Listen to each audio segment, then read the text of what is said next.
Sound? You're kidding me.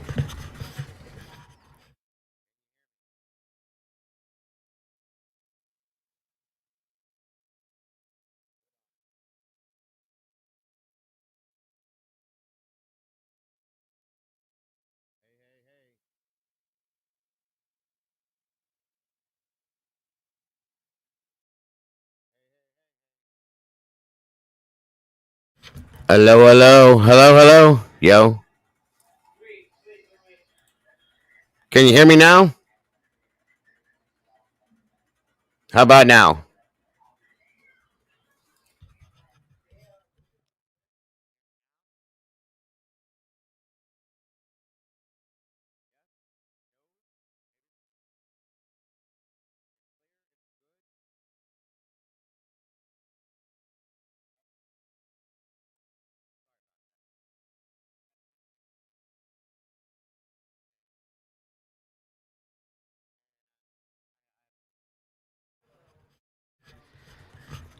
How about now?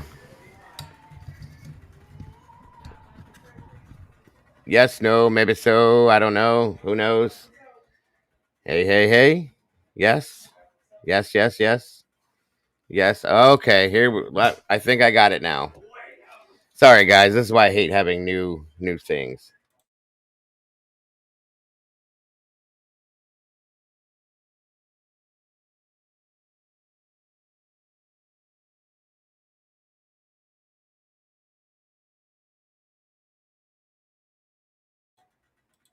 Yeah, it's definitely different. Is it bad different or good different or different like caca different? Which different is it?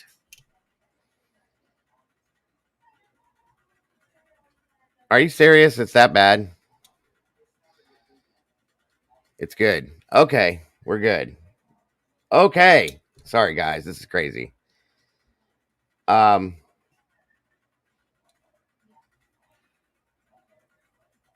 I may have to go back to the I may have to go back to the other one then. I don't know. It's a new mic. I don't understand what the deal is with it. All right, so it looks like we got CR in here gifted a membership. Abracadabra was gifted a membership. Awesome. So let's see who graced us with their presences today. Miss Evie Marie's in the house. Welcome back, Evie. Good to see you. Mrs. M, my lovely friend. It's so great to see you, my dear. Thank you for joining us today. Carol M, good to see you. Miss Kat K, thank you for joining us. Kelly Coker, welcome back. Dakota Parker, great to have you here. Double Doll 666, awesome to see you. Abracadabra, I want to reach out and grab you. Good to see you here. Robert Belt, welcome back, bro. Good to see you. Tomboy Charm, welcome back. Good afternoon. Good to see you. Miss Deborah, good to see you as well. Peaches 81, welcome back. Good to see you. Cowboy, my brother, good to have you here. Where we at? Miss Brandy B, the OG's in the house. Great to see you, Brandy. Great to have you here. Miss Kara, the lovely Miss Kara Willis, has some great content out there on YouTube as well, folks. Thank you for joining us, Kara. It's great to have you here. KT, what it do? Good to see you. Thank you for joining us. Dinky 1974, great to see you. Sarah Sweetness, welcome back. Indigo, new name there, new face. Thank you for joining us today. It's great to see all the new faces. Doc Terry in the house, folks. An apple a day. We don't want to keep the doctor away. Welcome, Doc. Great to have you here. Canadian True Crime Buff is in the house. Welcome back. Thank you so much for joining us. Miss Lulu Chu, welcome, welcome. Looks like Ohana. Ohana means family, and that's what we are. Welcome, Ohana. Thank you for joining us. The Miss Good Vibes, Stacy, starting it off already. Thank you so much for that with the $9.99 Monday super sticker. Oh, I'm so sorry to hear that, Stacy. I hope you feel better, my dear. You're in my prayers for sure. But thank you so much for that. Let's see here. Nat Cat, welcome back. Good to have you here. Thank you so much. Catastrophe, great to see you. Thank you for joining us. Always happy to have you here. Let's see. Let's see. Holy hell. I got 260 you guys in here already with only 65 likes. What's going on, guys? Let's make it match, if you will. On your way in that door, please leave me some DNA on that like button. Let's get up in that algorithm today because we got lots to talk about. All right. J Rod on point. What's up, brother? Good to see you. I appreciate you flying by here real quick. Always happy to see you guys in here. Gemini 65, what's up, my dear? Thank you for joining us today. Miss Sandy Placence, welcome back. Great to see you. Our whip is in the house. Good to have you here. Peaches 81, I think I said that, but welcome again. Great to have you here. Not Nikki, what's happening, sis? Good to see you. Thanks for joining us today. There's my Cammy Q. Good to see you, dear. Thank you for joining us today. I see all these meatballs in here wanting to jump in the sauce and spill a little today. Let's see if we can do that. Hey. There's no change, no mo. Good to see you, dear. Thank you for joining us. Always happy to see you guys. Let's see. Who did I miss? If I missed anybody. Miss Sarah Sweetness. I sound loud and clear. Awesome. Oh, thank you, Sarah. I appreciate that so very much. I got rid of, I got tired of my bushy porn stash, as I called it, and trimmed it down and lined myself a little. I was just trying to look a little nicer for you guys. You deserve it, you know. Leg Effect 812, good to see you. Thanks for joining us.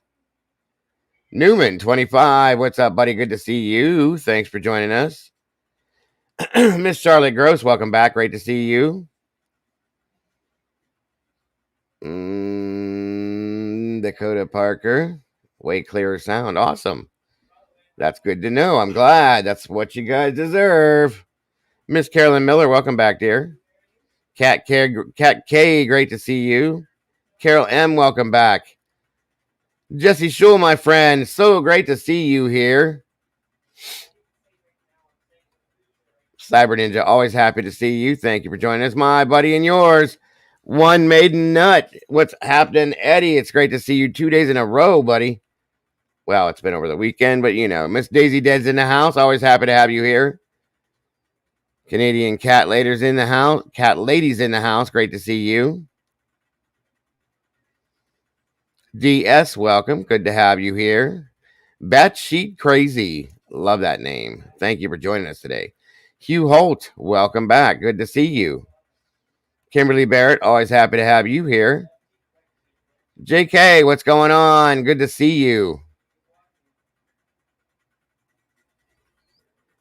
Cat K, Miss Melissa J, thank you for being here. Good to see you.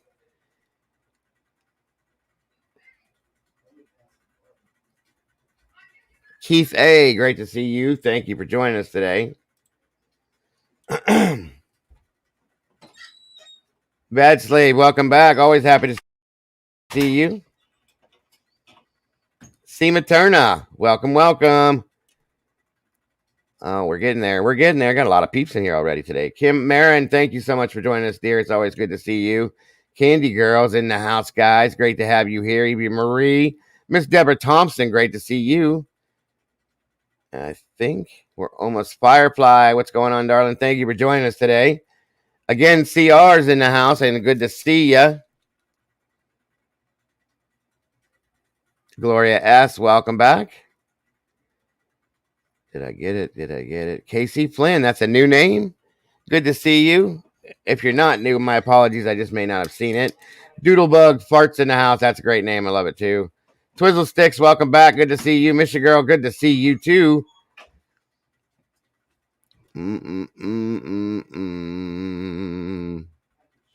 Bump. Don't ask me what I'm doing, guys. I don't know. I think I got almost everybody. DS, Robert Belt. La. Did I get everyone? Let me see.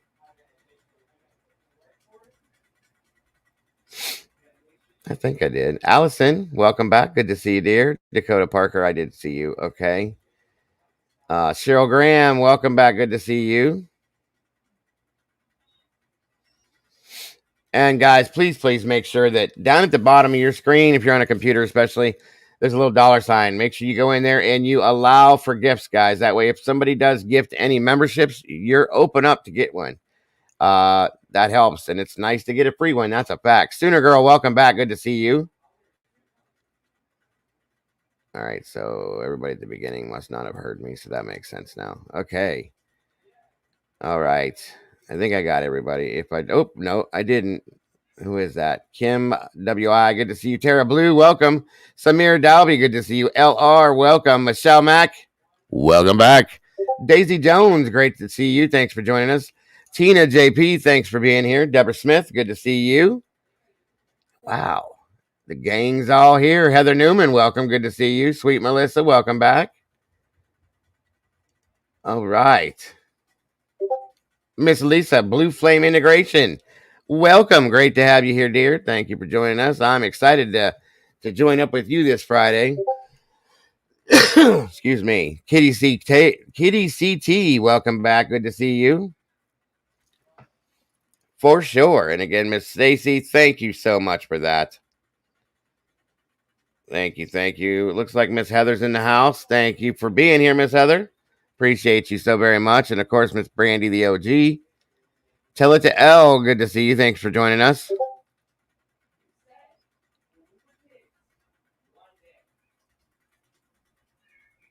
I got gifted. Moni69, good to see you. Truth Seeker, look at that. Truth Seeker's been a member for a month. How about that? Hey, hey. Misty Jane, welcome back. Nellie B, great to see you. Combat Vet Price, thank you for joining us. Running your FedEx route. Hey, hey, brother. Be safe out there. Don't work too hard. I'm excited to have you in green, Miss Melissa. Groot's in the house. What's going on, Groot? Great to see you. It's all good, Miss Heather. Thank you so much for being here. Had a crazy morning. First day of school. That's how it works. Kids are going back. We get our break. Hey, hey. What's up, 12? Amy Locke, welcome back. Good to see you. Vix Logic, hey. Good to have you here, dear. It's been a minute. Marley Kate, 21, always happy to have you here. Miss Wisdom Speaks. The lovely Miss Sherry's in the house. Great to have you here, Miss Sherry. Oh, no worries, Blue Flame. I understand. Self-aware. Miss Sylvia's in the house. Good to see you. Welcome back. I'm seeing some faces I haven't seen in a while. Welcome, everyone. Good to have you here. Bernice Rivera, thank you for joining us. Christine Curtis, welcome back. Cappuccino 877, great to see you. Good Lord, I got the gang here, guys. We broke it. I didn't even have to look at it twice, and we're in the algorithm already. You guys are rocking and rolling. Thank you so much for that. I appreciate you all so very much. Eve Lucky, great to see you. Josie West, again, good to see you. So many names in here, I forget sometimes, guys. And I'll double you up. That's okay. Thank you. And congrats, Truth Seeker.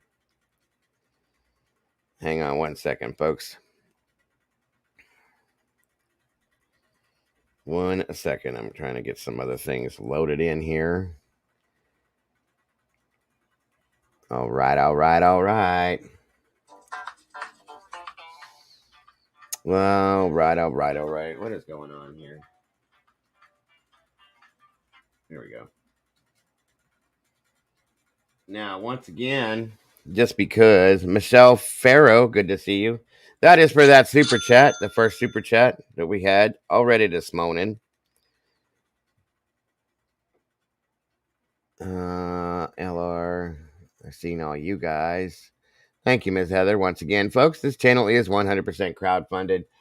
And I state that because that is what keeps me paying the bills via the Venmo, PayPal, and Cash App that is on the screen right now. Should you choose to donate to support the channel in that sense, you are so very appreciated, and that's how you do it.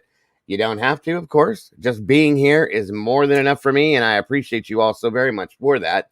But if you would like to do that to support the channel, there are the links right there. And again, thank you so much for those of you that have donated in the past and for those that will in the future. You are appreciated.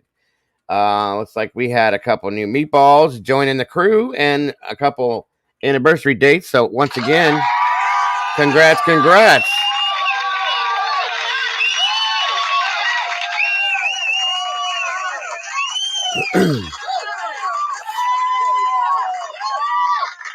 What's going on, Mojo? Good to see you. Thanks for joining us today. And thank you guys again. It looks like D. Smith's in the house. Bernice Rivera, thank you. I love you more. That's a fact. Love all you guys. You guys are the most beautiful people. Seriously. Love you guys to death. I couldn't do this without you, and I wouldn't do this without you. That's a fact. That is a fact. Miss Tara Blue with the super sticker, $4.99. What do we got going on over there? We got somebody dancing in the clouds. Thank you so much, Miss Tara. That's appreciated more than you know. More than you know. Natalie B, welcome. Good to see you, dear. Sophie Simpson, good to have you. Oh, thank you again, Lulu. I appreciate you so very much. More than you know. That's right. Thank you for all the new members. Damn. We got some new members in the house. New meatballs. We got to get a bigger pot, folks, and add some sauce to it because it's getting big. It is getting big. That's right, Miss Cheryl. We are fam. Yes. Awesome. I missed you guys. It was a long weekend. Really did. I didn't get to see a lot of you guys.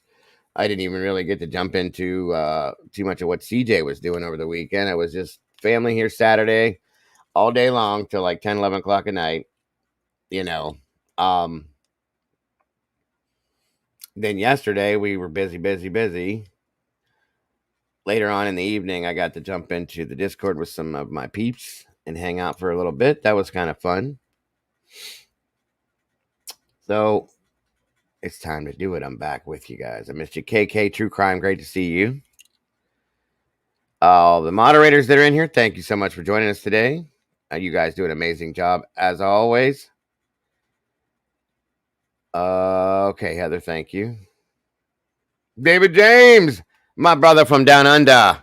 What is going on, brother? Good to see you. Thank you so very much for joining us today. This is one of my best friends in the world, folks.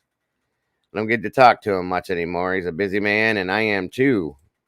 But I'm always thinking about you, brother, and I'm glad to see you here.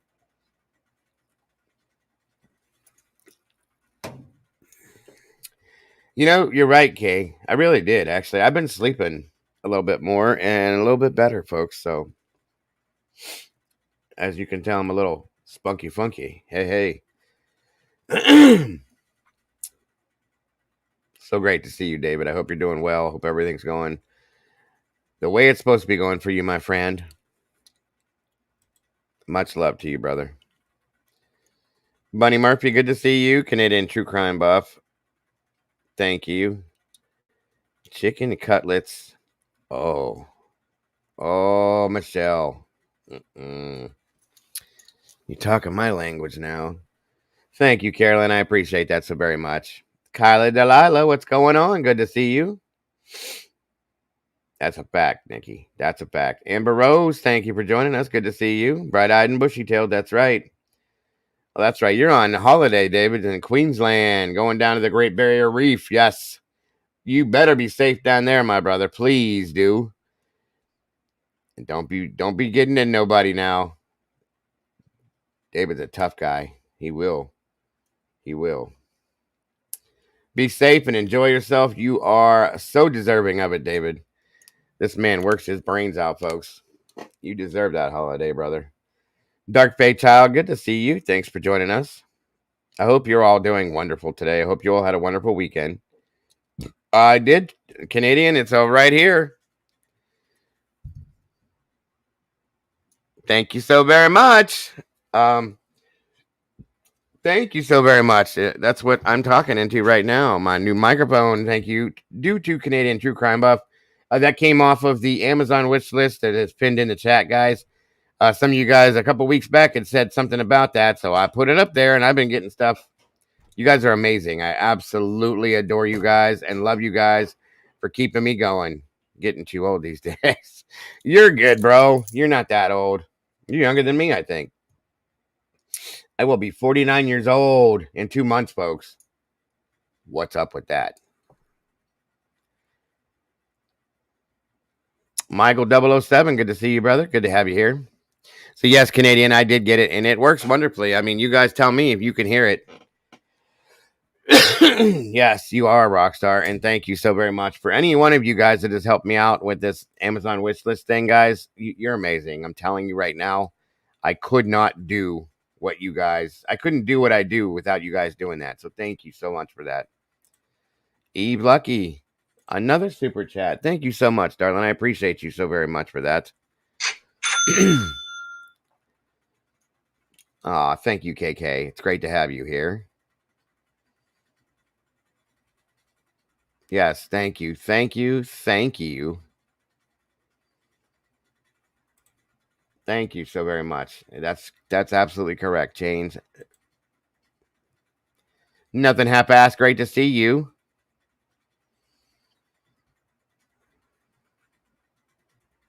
I look younger. What? I mean, that's good, but what did I do?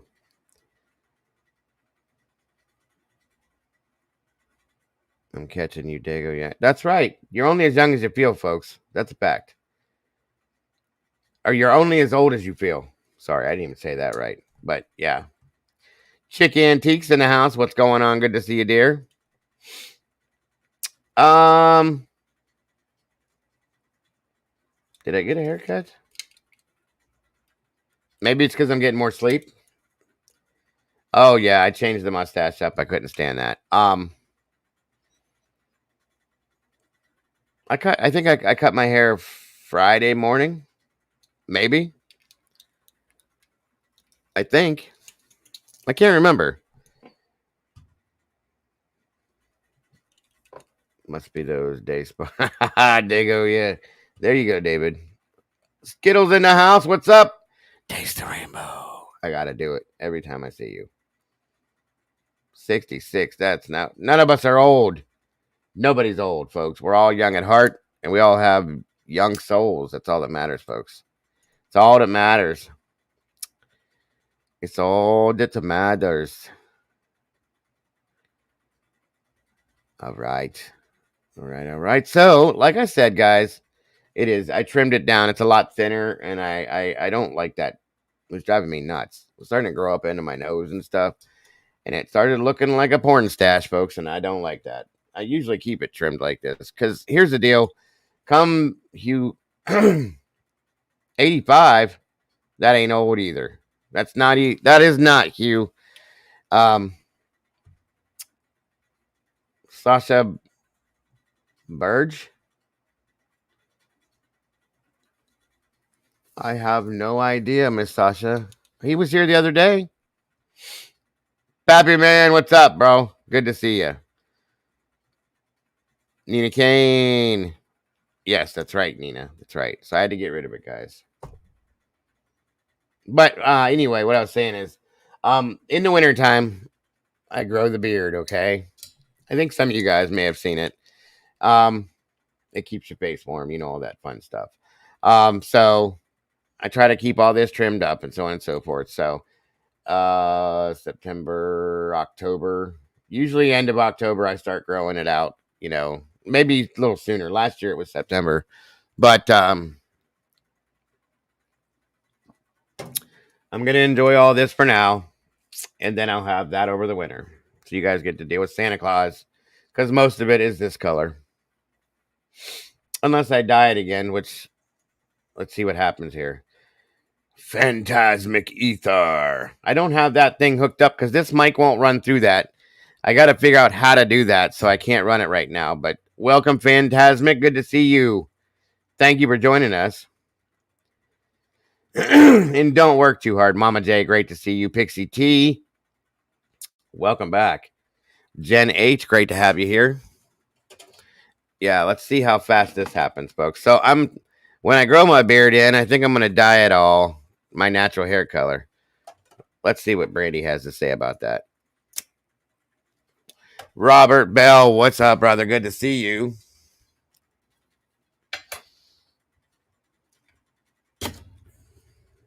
In Stitches, what's going on? Welcome, for a fellow Buckeye.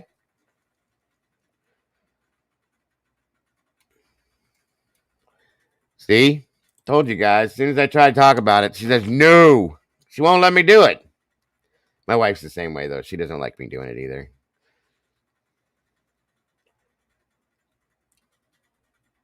Salsa Sam. Welcome. Good to have you.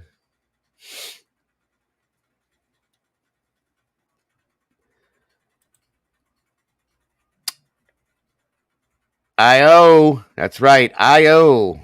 Rock the silver. I mean, I'm doing it. I don't like it. I feel like I look too much older than I am, but if everybody's telling me it looks okay on me, I'll believe you guys. That's all right, Miss Heather. No worries. Miss Heather had to get herself rolling and get her daughter to school first day of school, and she's got the adorable little one running around at the same time. So you probably had a busy morning, dear. No worries. You're fine. Oh, I know that, Twizzle, but I gotta make everybody happy. If I gotta rock the ground. Oh, is that what it is? That's what it is? If you gotta rock it, I gotta rock it. Hey, I don't know. People say it looks more distinguished. I don't know about that, folks. That's why I keep the sides of this shaved down like this, because these I look like what's his name? Ricardo Montalban or some shit like that. I'm not real. I've always kept my hair short after I got to a certain age because I just can't handle that anymore. Good golly, Miss Molly's in the house. What's going on, darling? Thank you for joining us today. Great to have you here. Great to see you. Oh yeah, Matthew went back to school today too. Oh, my buddy. I hope he's doing okay. I hope he has a great day today. I hope all the kids that went back today, I hope they all have wonderful days, guys. Oh, thank you so very much. Wow. Lulu Chu, I appreciate that very, very much.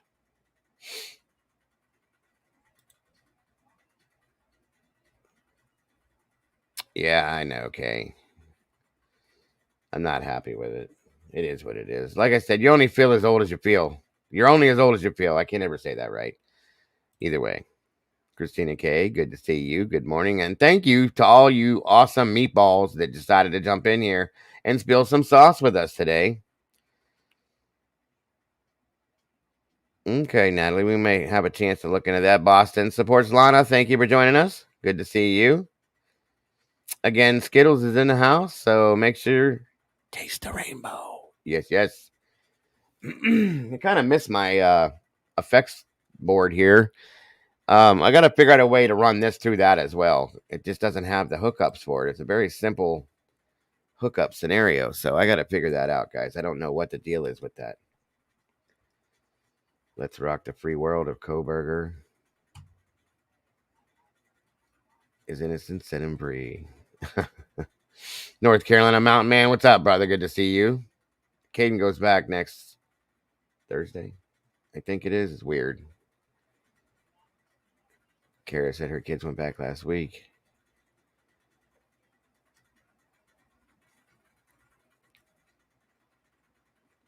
Yeah, we haven't talked about that, Molly. I hope you're okay. You said you went outside and had an episode, and then that something, and then that was it. I don't know. Sherry Cole was great to see you. Thanks for joining us. I think everybody's in here. So again, guys, like I said, there was a hearing on Friday, as we all know. We spent the whole day in here. Welcome, Leslie. Good to see you. Feminem, good to see you as well. We spent the entire day in here. We covered this ridiculous hearing, the way it was being filmed. They had a fan going in the background. We couldn't hear it. We were jumping all over the place.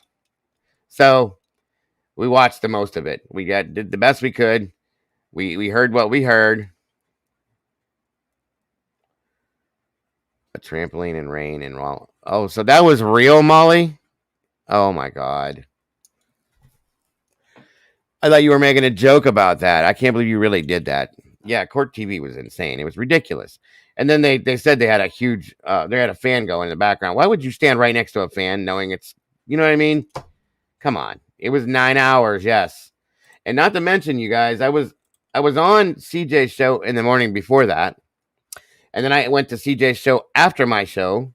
So I was on here probably a good 16, 17, maybe 18 hours that day. It was insane. I got off of here that night and I went to sit down on the couch and fell asleep immediately. It was insane. So I do want to say that I appreciate every single one of you guys that joined me and stuck with me and was here the whole day. I do appreciate that. The closed captions was fun. Yeah. What's up, Red? It sure was. Nefarious Hijinks, good to see you. Thanks for joining us. It definitely was. Isn't it strep twizzle? Oh, I didn't see that. Yeah, I had a numb. My butt was numb. That's a fact. And I was getting up and down because with my back issues and stuff, I can't sit very long. So I got to get up and down and move and stuff like that. But it was crazy. So, Bad Slave, good to see you. Crystal, good to have you back. So, as we know, we heard what was going on. Okay. We had some witnesses, some experts. We listened to what they had to say. Things aren't right, folks. They're not right. Oh, good stuff, Sylvia. It's great to see you back here, dear. We've missed you. Always miss you guys when you're not in here. Some of you guys, I can't go find you to find out if you're okay because I don't know you like that. But a lot of you guys, I do. 355 beautiful people in here. We're definitely on the algorithm. You guys are rocking and rolling this place today. So, yeah, I know all about the trial. I'm preparing. I got a thing for my chair. Actually, it's on my wish list. It's like I need a better chair is what I need. This chair sucks, but it's one of those things you sit on your chairs and it's got like the heat and the massage thing on it and you plug it into the thing. It's supposed to help. I need to get that because I think that would help me a lot with this for real.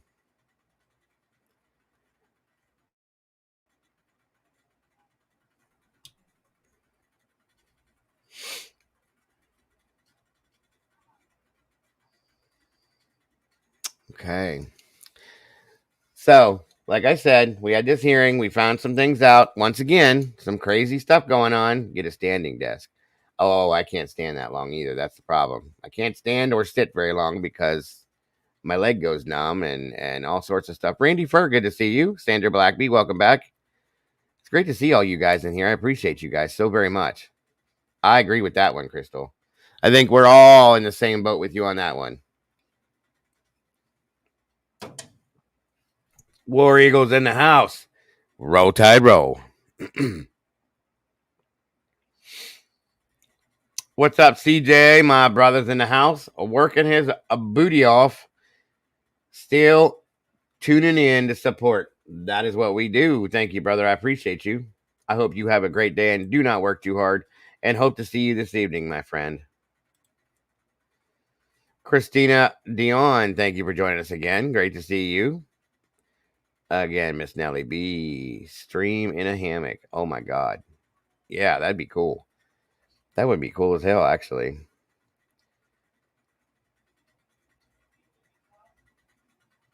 Foam cushion from a couch and cut and trimmed it to fit the chair in my. Oh, that's a good idea. I'm about to look into that. That way I can sit longer and be more comfortable. This chair is just older and it sucks. You know, it's all wore in.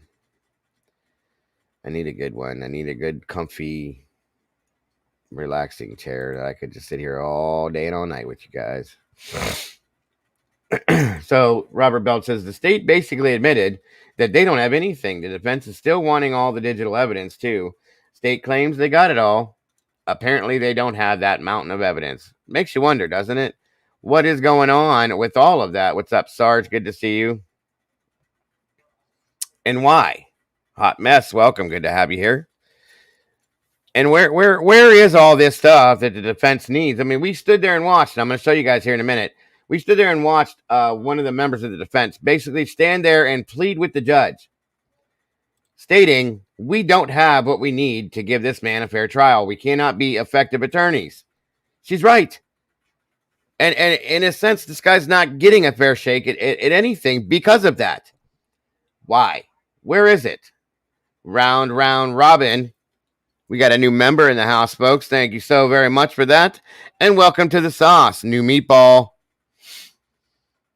Oh, that's a good point, Sarge. We got blurry pictures, inaccurate pings, and a CSI team that contaminated the crime scene. If that ain't true, I don't know what is. Again, oh, wrong one. Sorry, folks. 1 second. Welcome, round robin. Yes, Christina, that's a fact.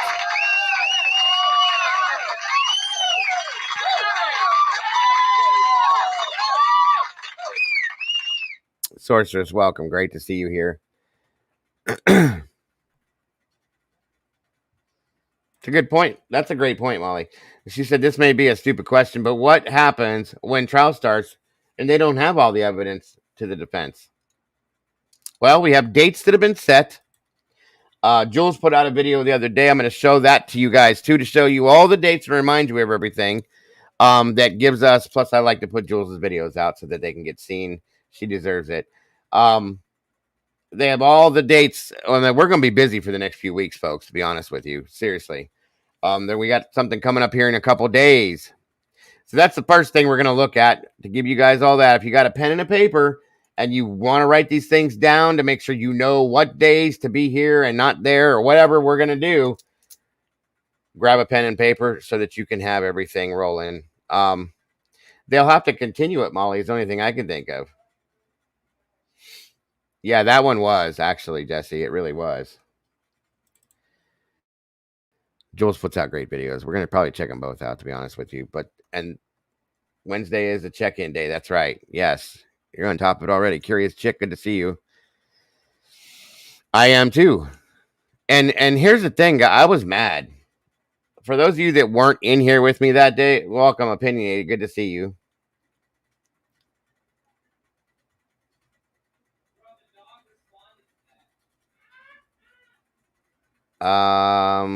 Okay. Salsa Sam, the memberships are random. So if you have your little dollar sign at the bottom opened up to where you can receive gifts, it will come to you. But if it comes to you, it's random. They can't directly send it to you, Salsa. That's the problem. But I'm sure if that's opened up, the next time somebody sends one out, you may have a chance at getting it. You know what I mean?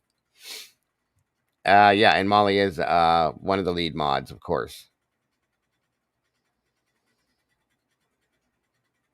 Okay. So, oh, wait a minute, folks. Let me get this stuff a rolling.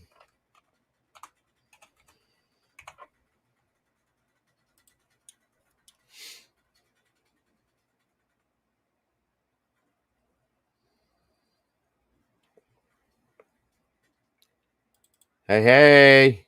Information overload. Truth and transparency. This is from Boston Supports Lana. Love the mods here and the host and chat. Keep up the strong fight for truth. Thank you so very much for that. I appreciate that.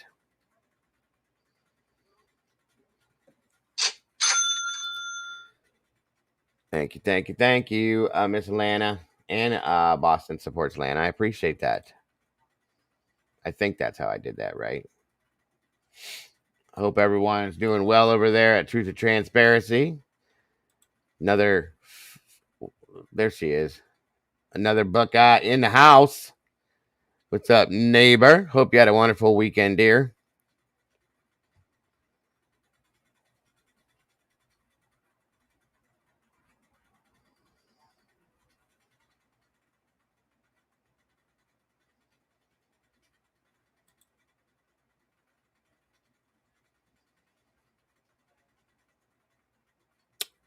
I-O. That's a fact. O-H-I-O. I hate doing that because I feel bad because I'm not a Buckeyes fan. I can't stand the Buckeyes. I am a Browns fan, though, by all means. I just don't do the Buckeyes. I can't do it, guys. Everybody hates me for that. Thank you so much, dear. Appreciate you very much. I wish I could like them. Wish I could like them. I'm a Bama fan. Always have been. That's it. There. Who let the dogs out? That's right. We're already doing our thing. We won the Hall of Fame game, and I don't even know. I didn't get to watch the other game with the Eagles. Somebody said we won, or not the Eagles, but the Panthers. I think it was. I can't remember though. Chick Antique says, "Shout out to Ohio True Crime Italians." There we go. We got the Dago Squad. Oh, what are we doing here? Thank you, Lana. I appreciate that. Roll Tide just for you. What's this stuff, Molly? We can't be doing that now. You're lucky I love you. Jameson says, go dogs. Thank you. It was a tie. That's right, Jesse. Thank you. Jesse would know. That's what Jesse does. He's my sports guy here. He knows everything, and he's great at it. So,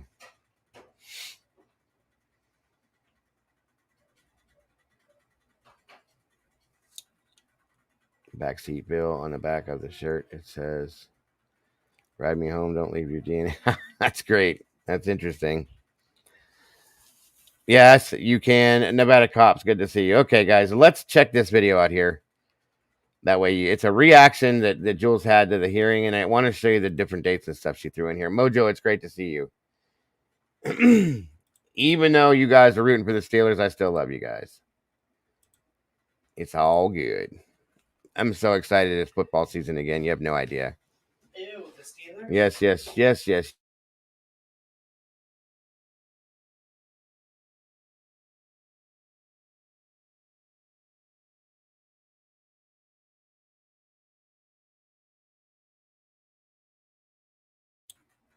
All right.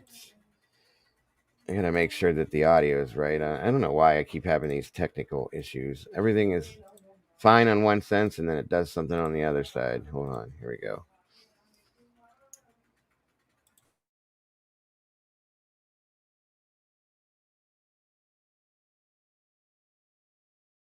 And that is putting it lightly.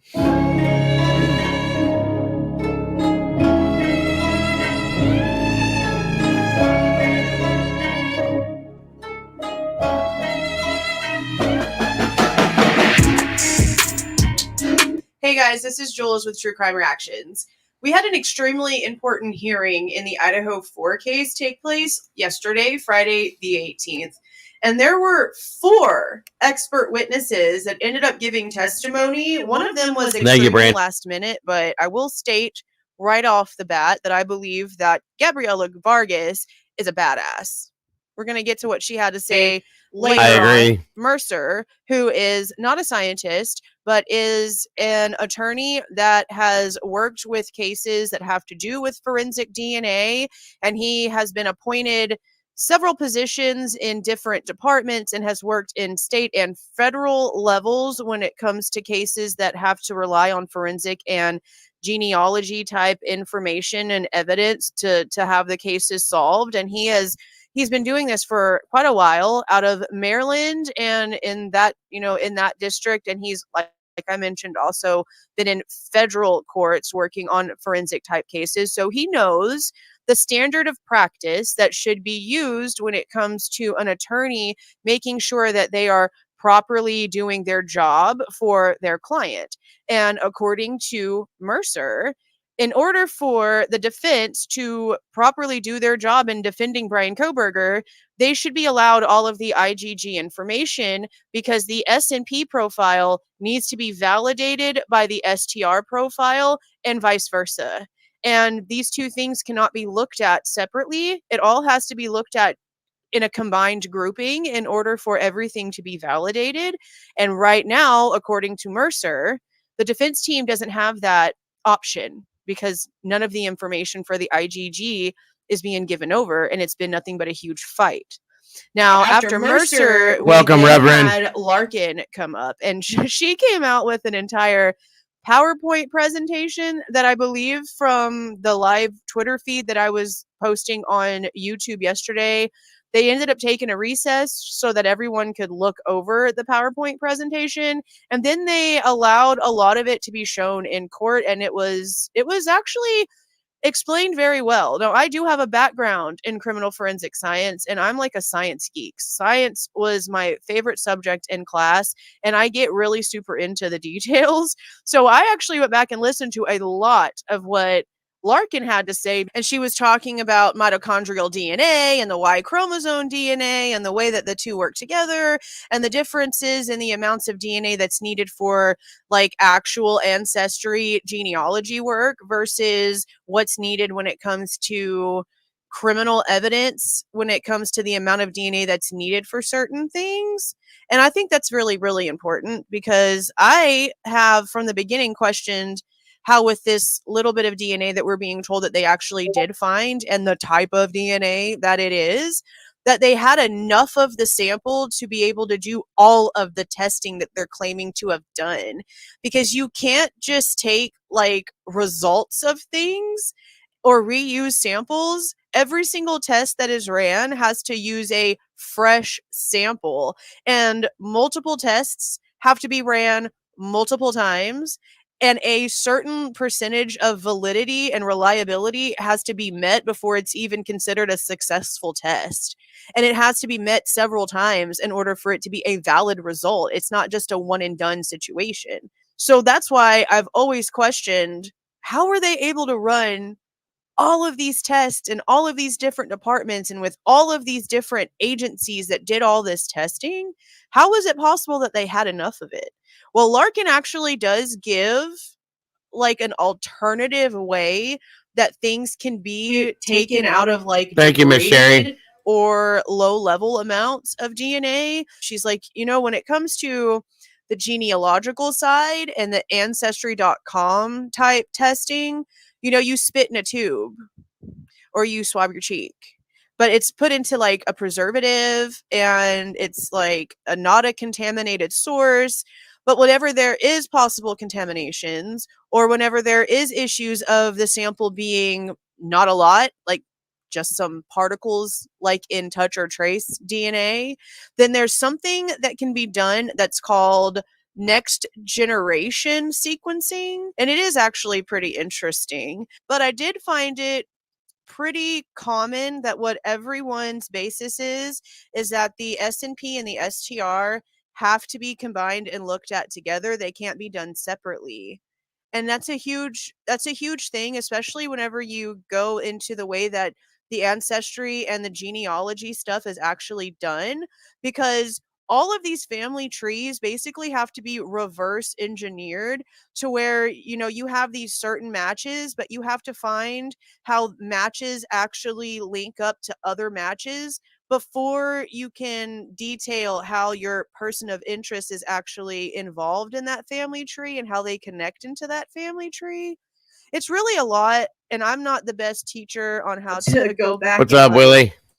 Regurgitate all of those details. So I will just suggest that if you want to get the real detailed information that they were putting out on the way that these tests are actually conducted and what's needed and the steps and the levels to get to the result, I would suggest go back and actually listening to the hearings, because they literally do not skip a beat in making all of these protocols and procedures very, very clearly known. And it's really sort of impressive because a lot of these things are like self-taught, because all of this became really relevant in solving cold cases and current cases and solving people that are looking for their parents. Welcome, and Mrs. Kelly. Children's cases and John Doe cases and adult and babies, which, is what Gabriela Vargas comes out and speaks about.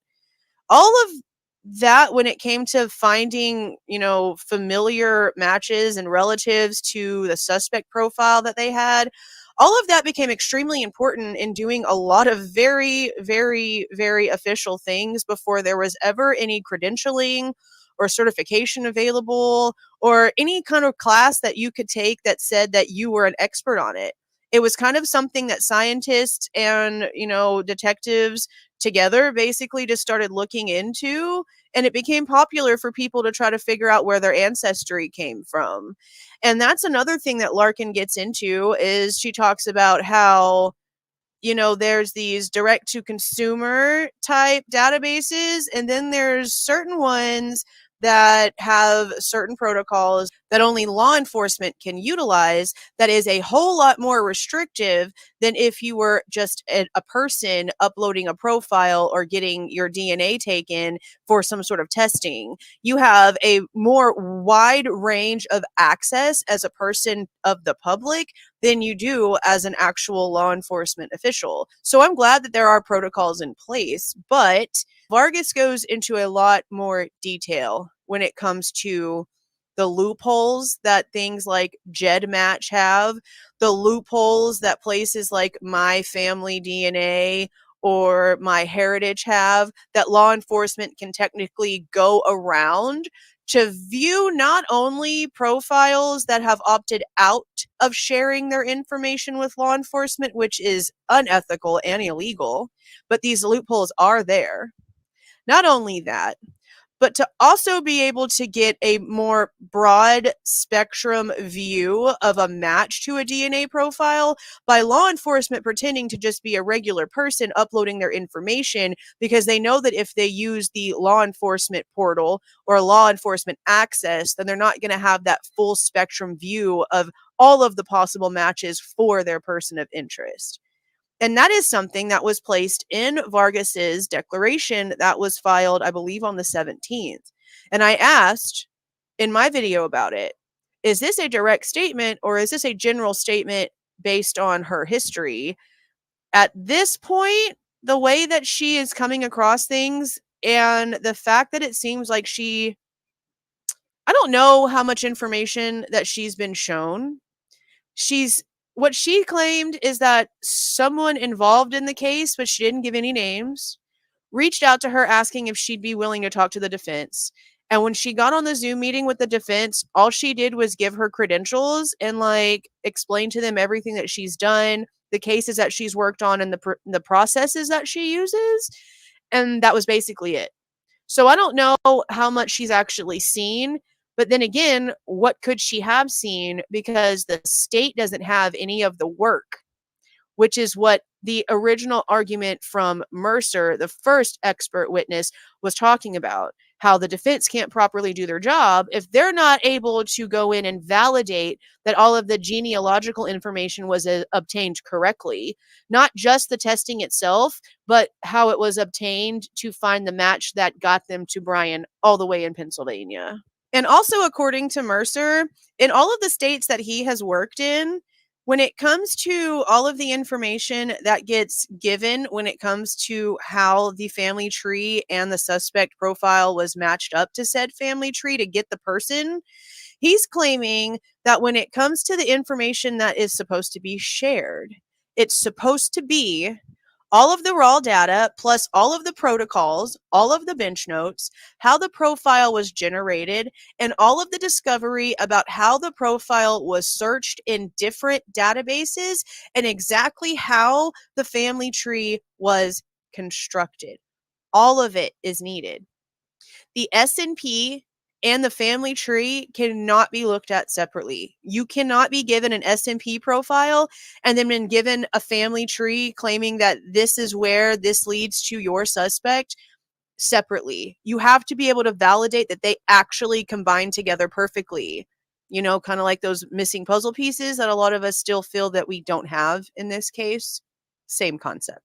What I found really interesting about the information that Vargas was telling us is that it matched a lot of what the defense has kind of stated, a few months ago before they even contacted Vargas about how they felt as if law enforcement was trying to hide the way that the information was obtained because they didn't want the public to know the way these websites actually conduct themselves or even Welcome, the way that Jesse law Lynn. enforcement uses these websites to conduct business, right? And she brought up the fact that a lot of the things when it came to information being shared, opting in, opting out, all of that stuff was changed after the way that the Golden State Killer was found. Now, GEDmatch apparently has a pop-up that says, do you want to opt into law enforcement sharing, yes or no? But when My Family Tree, if you upload to My Family Tree, there's no pop-up. You have to just automatically have it in your brain that you need to go to the settings and toggle that on or off. And your normal layperson who's just following instructions on a website isn't going to know those little extra steps. Mrs. So a lot of Kelly, people, I feel, kind of get tricked welcome, Whistle Down. into sharing information with law enforcement. I mean, okay, even though the argument can be, okay, if you've done nothing wrong, then you should want to help to solve cases and whatnot, okay, which is fine. But if I'm not asked for that and my information is just taken without my knowledge, I'm not okay with that. Now, if someone came up to me and a law enforcement agency needed my DNA to solve some sort of cold case because they think that my linking could get them closer to the suspect, sure, here's my arm, take it, what you got to do. But when it comes to stuff like this is a death penalty case. Good to see you, Ron Every little Montez. step, every little And cross Dilly of the T, Bean. dot of the I, Everything. There shouldn't be any questions or big fights on sharing that information if it's legitimate information. And it goes for both sides. It really does. And we're going to get into the whole alibi argument here in a minute too. But that's what I mean by it goes both ways. You can't expect one side to just give you every little thing that you're asking for, but then constantly give pushback and not give them what they're asking for either, which is why we're seeing all of this. Oh, and I will say, it took me like 3 different channels to be able to actually watch this entire hearing at length. Because Court TV, when they were playing it yesterday, it was basically like watching cable. So there was all these commercials and stuff in between, and a lot of it was being talked over. And so a lot of it got missed, honestly, which is another reason why I was following the News Nation guy on Twitter and posting his updates from inside the courtroom on my community tab. And if you guys haven't seen that, all of those are still on there, or y'all can just go to Twitter and just follow the thread yourselves. But he had a lot of really good information that he was putting out to Twitter while we were having all these weird breaks in the courtroom. So after a while, we went over to watch it on the East Idaho News, which a lot of you guys know that channel from the Dylan Rounds case. But they were having a lot of issues. And then the very last part of all of the scheduling and stuff just was never uploaded to East Idaho News. So then I had to go find it on the Law and Crime Network. And it was so difficult to hear. I don't know where all of a sudden hurricane winds came from. But almost everything that Barlow was trying to say was completely unintelligible. It took me, I don't even know how many times of listening to her just to try to get a little bit of information. But what she had to say, it didn't really seem like it was anything too much different than anything else that we'd already heard, honestly. She was kind of just giving the same opinion that Mercer and Larkin and Vargas Welcome, Boston loves about how Lana. important the steps taken with the genealogical testing that got them to Bryan is. So that wasn't a big deal. And when it finally got to all the scheduling and all of the motions being approved or denied, it was clearer to hear. But I don't know how, this case has been funded with so much money, and they can't even. Actually, you know what? It's not even the court's fault. This is Court TV and their crappy recording equipment. Like, come on. Now, of course, the motion to stay was denied, which I pretty much figured it was going to be denied. But now we have this huge schedule of things. It is going to be a very, very, very busy next few weeks. Like, legit, just take a vacation, because this is going to be pretty ridiculous. So it took a while for them to kind of get the schedule down, and hopefully I have all this right at this point, because they kind of went back and forth with a few dates.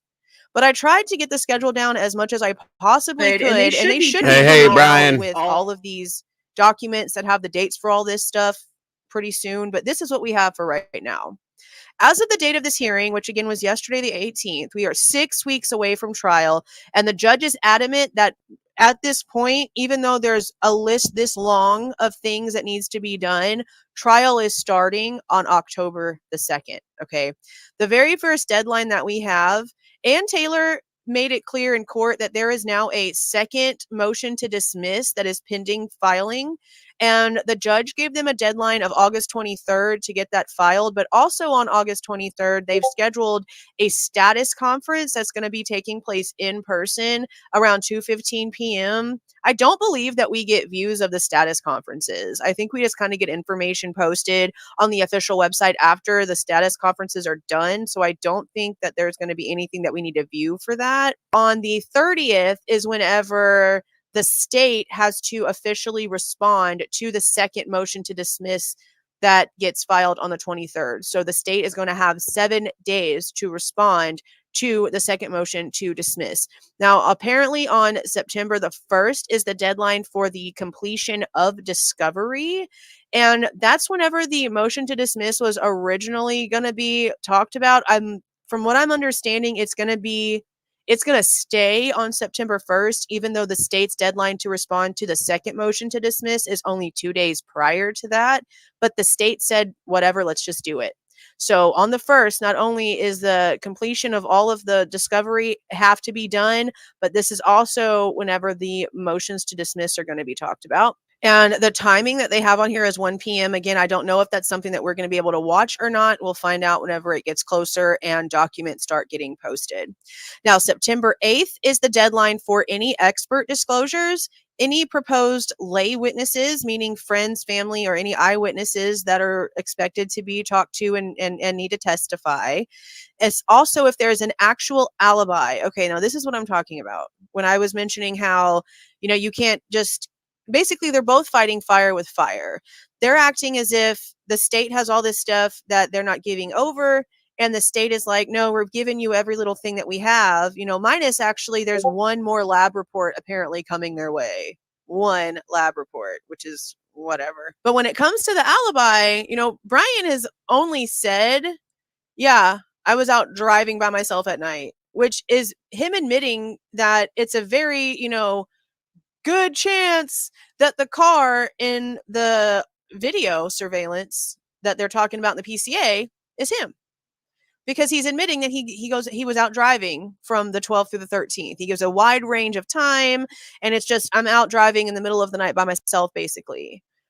Well, the state's like, okay, well, if you don't want to give us people, whatever, at least give us places. Where were you driving around? Do you not know the area that you were driving in, the streets that you took, the highway that you were on?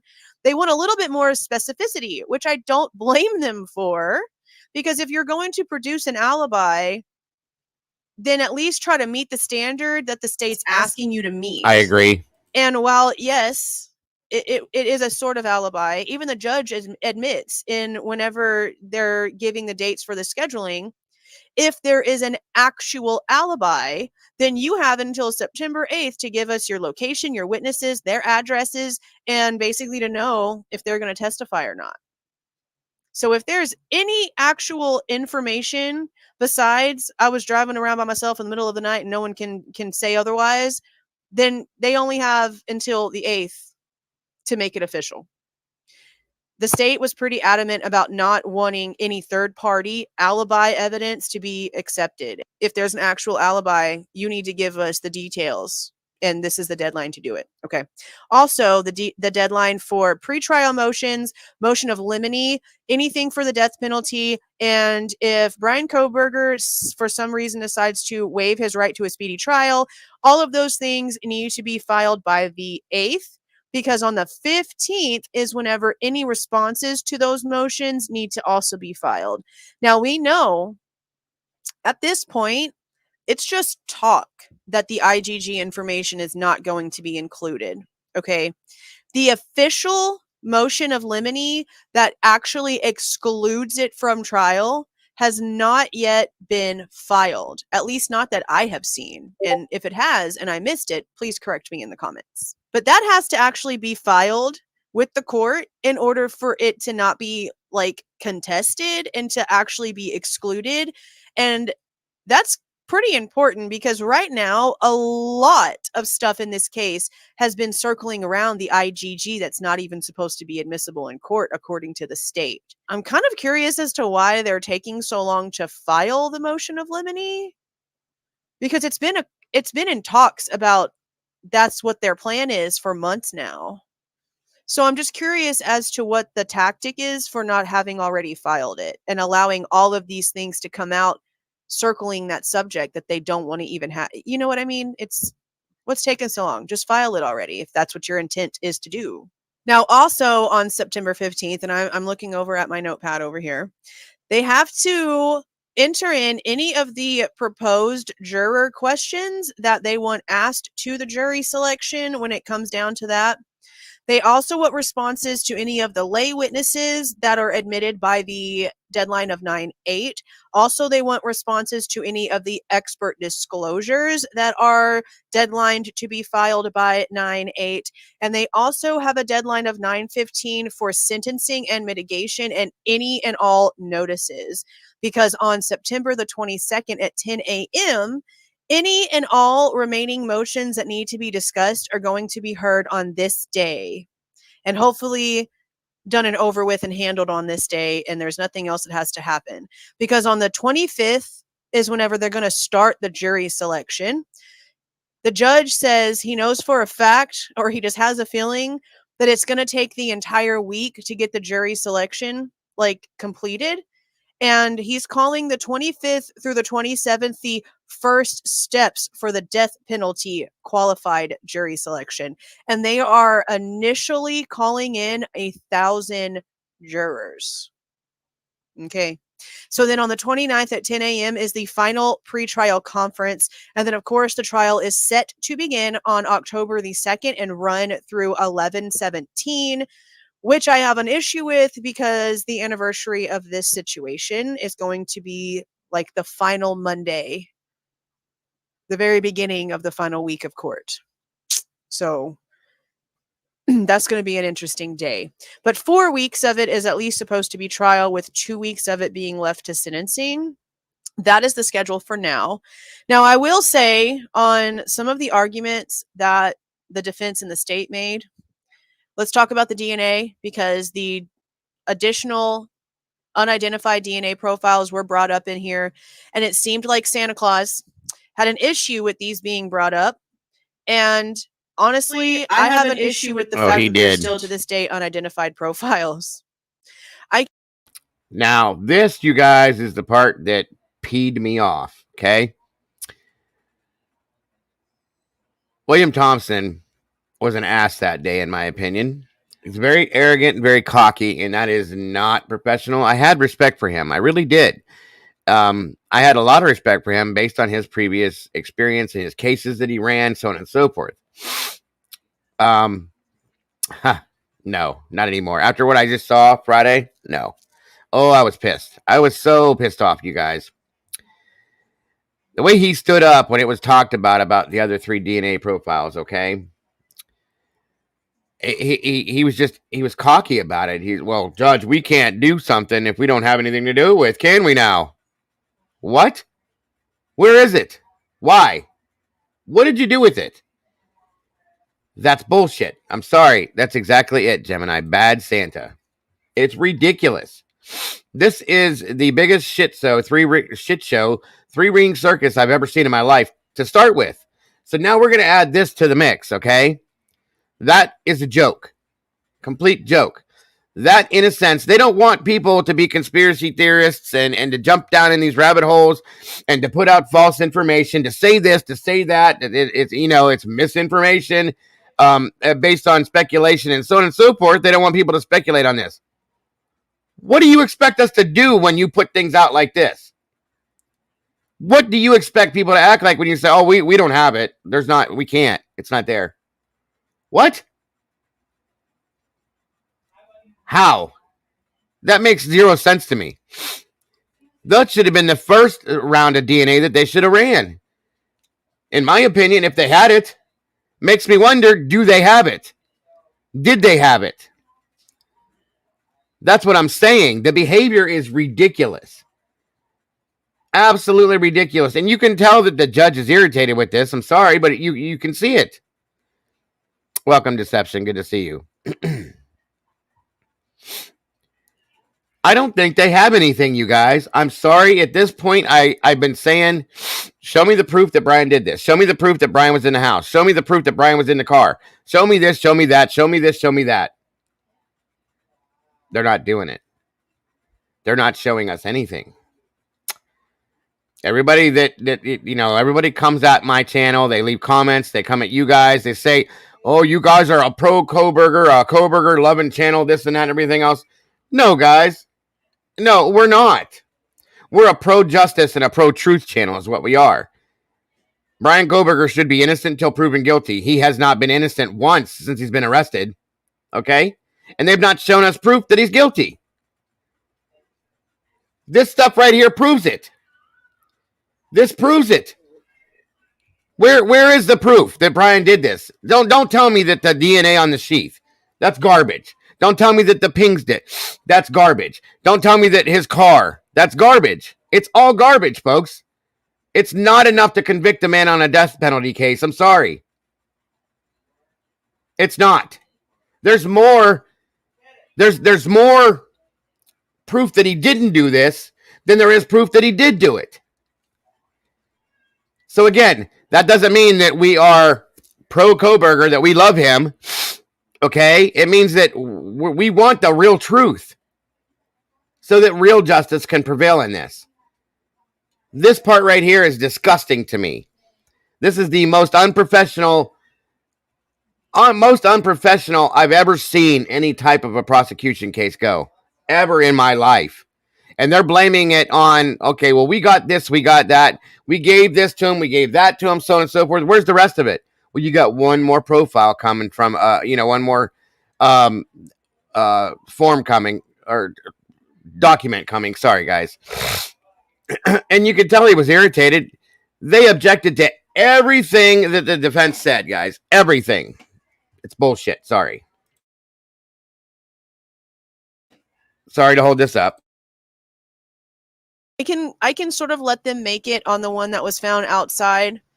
But whenever you have two additional profiles inside the home, it doesn't matter if it was in the bedrooms, if it was in the kitchen, it doesn't matter. It doesn't matter. If you have additional unidentified DNAs in a case, and as of the date that you were working on the DNA profile of who you are now calling your person of interest, your suspect, the person that you're trying to put in front of a firing squad, if on that exact same date you still had all of these unidentified profiles, and by all of these I mean 3, what made you not do any workup on those profiles and focus just on this one?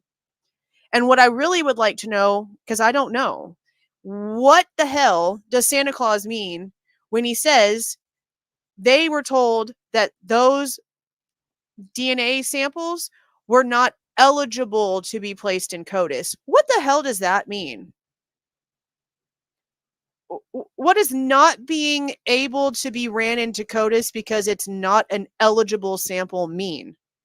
Does it mean the type of sample that it was? Does it? I don't understand. You're investigating an active quadruple unaliving. Thanks, YouTube. And you have obviously surveilled other people to where you've taken a cigarette butt and done DNA testing on things, and it took you a while to get to where you are now. And the steps that you took to get to where you are now aren't making clear sense to pretty much anyone. And what it seems, including yourself, the state seems like they don't even know what's happening, guys. If you really sit back and you look at the way that they respond to things, Santa Claus just throws his arms up. I don't even know how many times. He doesn't know what to do. Exasperated is the term. Now, at this point, I've noticed that he doesn't seem to know what to do or what he's doing. Is this because law enforcement is not doing what they're supposed to do? Is that why? Is that where it's coming from? Because they keep screaming that they've given the defense everything they have, but they don't have everything. So therefore, they're not getting it. And why is that? Why is welcome, Angela, good to see you. Why is the law enforcement not handing over everything that they're supposed to hand over to the state? Why?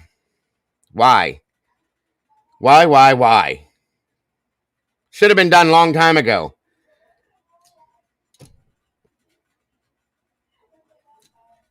Like I said, William Thompson had a very reputable career going. He had a very good history with what he's doing.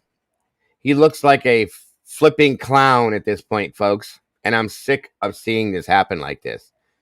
Every bit of this is wrong. And we've been talking about this from the beginning and being chastised because of the way we see things and the things that are coming out.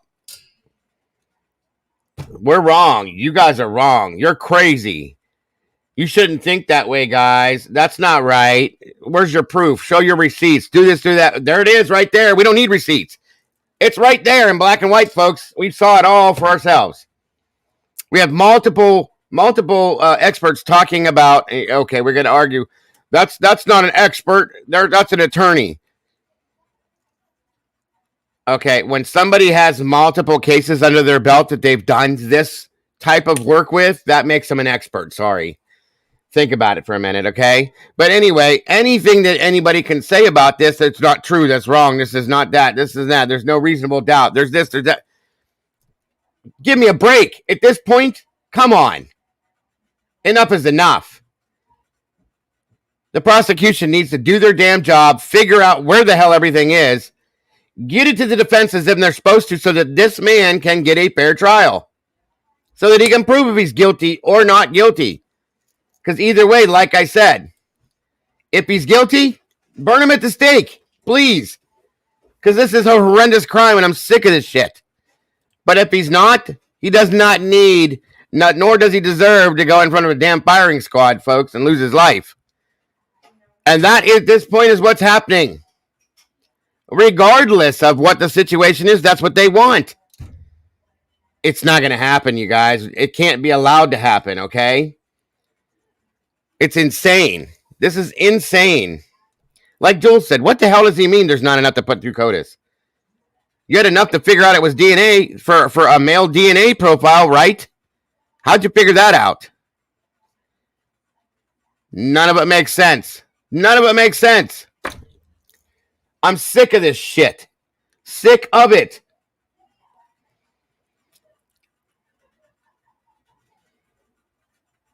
Oh, God. That I think when I watch the way that he moves around whenever he's answering these questions. And it seems like the problem that they're not understanding, like, okay, the state is sitting here saying the defense was all these things that they just don't exist. They're not real. We can't give them over because they don't exist. Well, that's the problem. These things should exist. There should be workup to be reviewed. There should be workup that the defense knows exactly which path they need to take in order to validate the workup. And that was one of Mercer's arguments, that the defense needs to see the type of testing that was done. And they verify at the end of this that they don't know whether it was whole genome sequencing or this next generation sequencing that was done. And there's a huge difference in the way that these things are tested. And the way that this was actually done would determine the type of expert that the defense would need to obtain to validate and double check the work that was done. And that's a valid point to me. I mean, I understand that part. But when it comes to the other arguments, when it comes to the DNA profiles that have just been left unidentified, why is the big question to me? Because you at that point didn't even know where the DNA on that knife sheath was going to lead you. How do y'all not know if those DNA samples belong to your suspect? Because there is a possibility, guys. There's a possibility that these unknown DNA samples could be Bryan's, but they don't know because they haven't done any workup on them. So they're just being classified as unknown.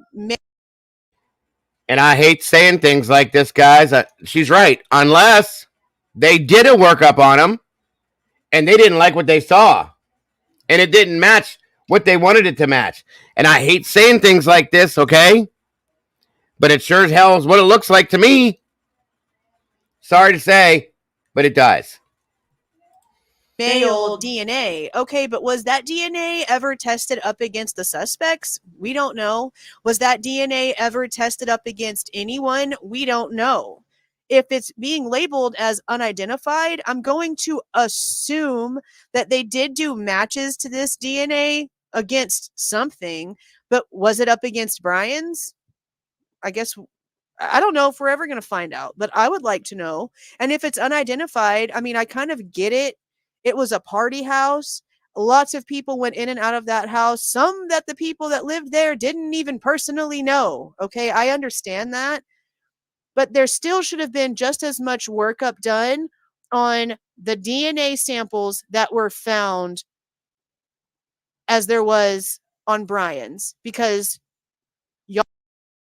And you know, that's exactly it, blah. The incompetent of the law enforcement in the investigation. How do you think these families feel? Put everything else aside right now. Everything. We don't matter in this, folks. We matter to ourselves and to each other, but we don't matter in this case. This is not us, okay? We just care about it. And we want truth for these kids and these families. So let's sit here and look at the fact that these families were in court on Friday watching this bullshit swirl in a circle and blow up in their faces, okay? So how do you think that Steve Gonsalves and Christy and Olivia and the rest of the siblings and the Chapins and Maddie's family and Xana's family, how do you think they all feel looking at this garbage? Because I know that they want justice. They want the right person, okay? They want the person that did this to go down. They believe that this person, based on what law enforcement has told them and this stupid PCA has read to us, that this guy's in jail right now, that this guy was in court Friday, that this is the person that did this, right? I can't believe that after Friday that they're looking at this going, that makes sense, because they don't. I feel horrible for them because it's a joke. It's being made a mockery, folks. I hate saying things like that. God rest these kids' lives, and God bless these families for dealing with this the way they have. I have nothing but respect for them, but this is absolutely, unbelievably and fucking sane. Excuse my language, but it pisses me off. It really does, and it's not fair to them at all. Nobody seems to care about that on either side of this. I think that, they say that they do. They're playing a game back and forth, back and forth, back and forth. In the meantime, the families are in the middle of this, watching this shit back and forth with no resolve. That's where it needs to be. That's who deserves to have true justice in this. That's who deserves to have the truth and the real answers coming out. Not either side of the case. It's the families. And that's what pisses me off. Y'all didn't know at the time where any of that was going to go. So yeah, in my opinion, the exact same workup, at least to a certain point, should have been done to validate who those samples actually belonged to. And I honestly feel like the defense has a good argument there. I feel like the defense has a good argument when it comes to that and when it comes to the IgG. I feel like if it was obtained correctly and the state has confidence in it, then why not just give it to them? And that's something else that the defense brings out at the end of this whole situation, at the end of the hearing, is that the fight that they're having to put up just to get something that other states willingly give over with no problem is a huge suspicion. And it seems like the judge kind of agreed. Big red flag. I don't know really at this point if the IgG information is going to be forced over or not. But I don't even know if they can, guys, because according to what we're getting from the state, the FBI didn't hand over any actual workup. They just kind of handed them the results and was like, here you go. Now go prove it. So I don't know how this argument can go because, the state's correct. The defense is sort of asking That's right, things Dinky. that technically Sad. don't exist. But the defense is also right in asking for those things because in, lots of states, they exist and are willingly handed over. I don't know. Now, when it comes to the grand jury stuff that they're trying to say there's errors with in their original motion to dismiss, I feel like that's just a bunch of nitpicking nothing, especially now that I listened to the way that Ann Taylor kind of described it. Because she was talking about, there was an error on all of the forms for all of the jurors. There's the same error up in the corner somewhere. And I'm like, okay, well, if you're going to use that as a fight for this one, then you basically have to go back and fight all of the grand jury indictments since that form ever started being used. And that could go back how many years? So that felt like a bit of a reach. And I will say this, guys, as much as I respect and support the defense team and what they're doing, she's right. They're nitpicking everything, which I kind of expected, but at the same time, and I would say this to Jules, I will say this to Jules when I talk to her, I kind of don't blame her because everything that she's been dealing with the prosecution has been a joke. So at this point, it seems like that's what she has to do to get certain things done. She is, like Jules said, it is kind of a reach. She's nitpicking little things here and there. But I think, in a sense, she feels that it deserves to be done the right way. So she's probably so irritated at this point that she's seeing everything she sees is wrong. She's going to nitpick at it. You know what I'm saying? I'm not saying that's the right way to do it. I'm just saying I can kind of understand how. And I know that there was some sort of issue apparently with some juror not checking the box on if they spoke English or not.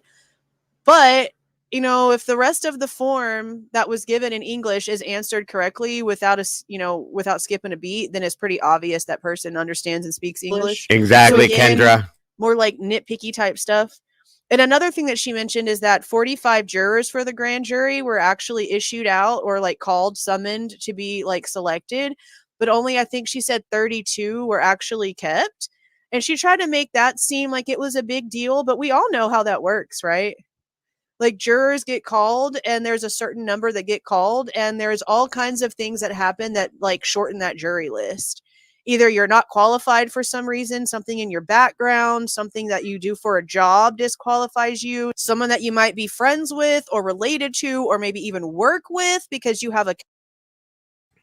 And we have talked about how hard the jury selection is going to be, just as much as what the grand jury should have been as well. I would imagine it's hard. It's hard. The jury selection on this is going to be damn near impossible, you guys. You know that. You know that. They got 1,000 people coming in. How many of those people do you think they're going to go through before they can stick to what? They may go through a whole new realm of another 1,000 people.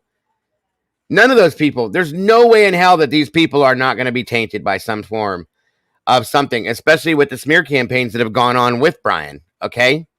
Good to see you, Richie 7G. That's what I'm saying. And people can disagree with me that they weren't smear campaigns, but they were. They were. From the moment that the dude was arrested, we saw nothing but anything that he could be linked to, any negative shit that had to do with him. That's all we saw, flying all different directions, okay? That's what I'm saying. So in a sense, that's what it was. And people are saying that the defense is doing the same type of thing on the opposite side of it. I mean, I don't think so. I think they're trying to balance it out, folks. I think they're trying to balance out what the prosecution's already done. Okay? So, you know, mainstream media, we know what that is. They put out nothing but propaganda and smeared this the whole time. It's a joke. So at that point, the defense doesn't have a choice but to do what they're doing to try to make it balance out, to give him some form of a chance, because in the end, like I said, they got 1,000 people they're going to bring in to go through jury selection with. I can almost guarantee you guys, they're going to go through that whole 1,000 people, believe it or not, and maybe they won't have anybody out of there. Who knows? If nothing, 1 or 2 people. Everybody this is all tainted. This has all been tainted from the very beginning. So tell me where you're going to find jurors that aren't. Where? You want to go to another country? Because guess what? Other countries follow it too. Thank you so very much, Stacy. I appreciate that. Love your passion today. It is every day, Stacy, but I'm really, really up in arms right now because of all of this crazy shit that's going on, guys. It's enough. It really is enough. What's up, Mikey? Good to see you, brother. Thank you so very much for being here with us, and thank you for that as well. Amen, bro. Amen. Don't work too hard, brother. I appreciate you. I'm just saying, guys, enough is enough. Enough. That's what I'm saying. Sophie Simpson says you'd find... Where's it at? I just had it. Where did it go? You'd find a fair jury in North Korea, maybe. I doubt that, too. It's going to be damn near impossible worldwide. I got people in here from South Africa, Thailand, Japan, Australia, New Zealand. Everybody's watching it, folks. So don't tell me that local, by right there around the house, around the crime scene, around the town, around the area, they're going to find people that are going to be fair on this. I don't think so. It's crazy. Crazy. M55Y Moo. Thank you from Australia. Another Aussie in the house. Great to have you here. I mean, at this point, guys, and I don't want to see this happen. If Bryan Kohberger is guilty, good God, if they dismiss this and that man is set free and he's guilty, are you serious? That's horrible. That's horrible. But that's the way it looks. That's the way it's going. Harsh put out a video saying he could walk. He could walk. By the way they're making this out, because the prosecution screwed up so much shit. So did the investigating agencies. What if they set a free man or a guilty man free? Now, there is another side to that, too. Okay? They got this kid on heading to death row. What if he didn't do it? Where are those people? Where are the people that did do this? Either way, guys, it's bad. It's bad, bad, bad. What happened? What just happened? Hold on a minute. I'll bring this right back, guys. What's going on here?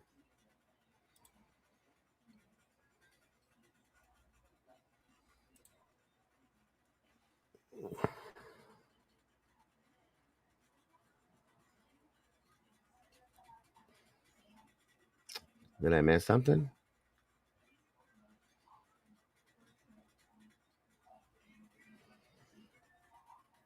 Maybe not. Oh, I must have just read something wrong. My apologies, everybody.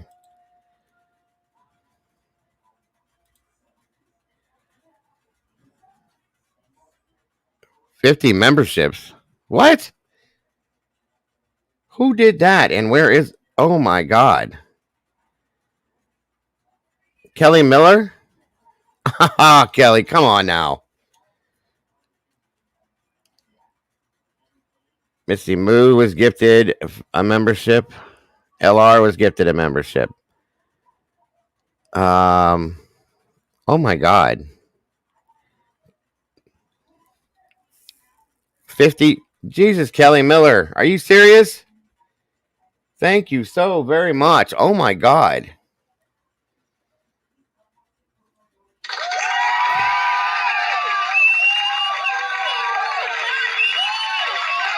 Wow. I didn't even know you were in here, dear. Thank you so very much, Kelly. You are... All right, you need another one for that. That was insane. Thank you, thank you, thank you. Good Lord, have mercy. Thank you so very much. Wow. Wow, Kelly. God bless you. Thank you so much. You are so amazing. And welcome to all of you new meatballs. It's so great to have you guys in the sauce with us, part of this family.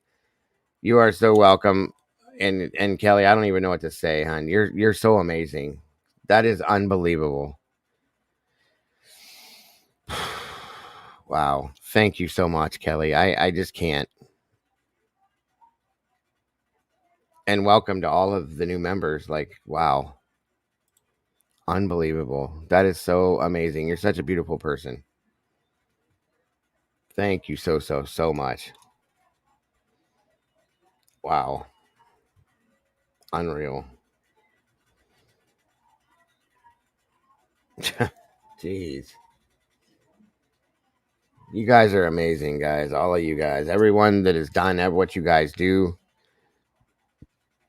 I just don't even know what to say half the time. It's not... The words don't even mean enough to me. Again, welcome to all of you guys. Well, Raven Star Explorers, welcome. Welcome, new subscriber here. Great to have you here. Thank you for joining us. And again, anybody... Gloss Bloss, good to see you. We're all saucy up in here. Absolutely. Yes, will the real Kelly please stand up? That's amazing. If you're a new member, welcome to the family. Get a hold of Miss Brandy. If you want to join the Discord with us. It's definitely a lot of fun in there. Paige, thank you so very much. I appreciate it. I really do. Miss Kelly, you hit the $sign at the bottom, and it goes into if you're on a computer. If you're on a phone, it's a little bit harder. Moderators, can you help people that are struggling with that if you can to figure that out? I don't know how else to explain it. Oh, thank you so very much, Gloss Bloss. That's awesome. And welcome to the family. I appreciate you so very much. And again, Kelly, thank you. You have no idea how much that means to me. I just can't. Wow. Thank you, Fancy Nancy. I appreciate you. Um, there you go, Sandra. Yoy. That is so awesome, and thank you so much, Kelly. I watch you over at CJ's, and you're in here. You're just a really amazing person, and you. I don't even, like I said, the words aren't there. I can't even put it into words, but it's definitely from the heart. Whatever I'm trying to say to you, you're amazing, and thank you so very much for all of that, and for bringing more people together in here as a family. That's something else that means a lot to me. Welcome, Lacey. It's good to see you. Wow, wow, wow, wow. Um, this link works on all devices. Okay, there you go. Thank you, Heather, so very much. Heather's very good at that. Where'd it go? Boom. It's up on the screen. You're so awesome, Kelly. Seriously. Good afternoon, Mom. Good to see you, Mother. Thank you for joining us today. There he is, the Mama Dago, the one that made me with her awesome self. Wait, did you do it again, Kelly? No way.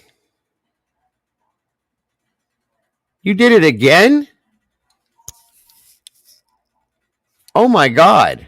Kelly, are you serious?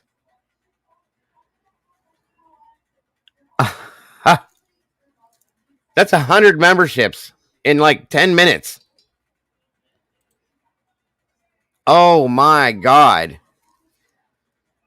Thank you. Again.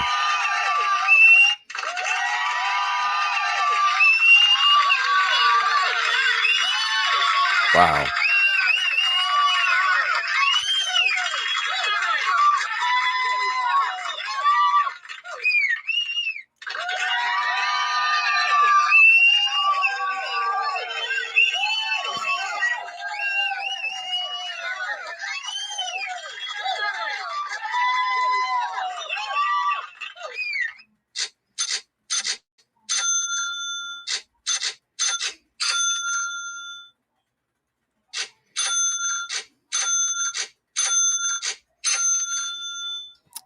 Oh my God. 100 meatballs.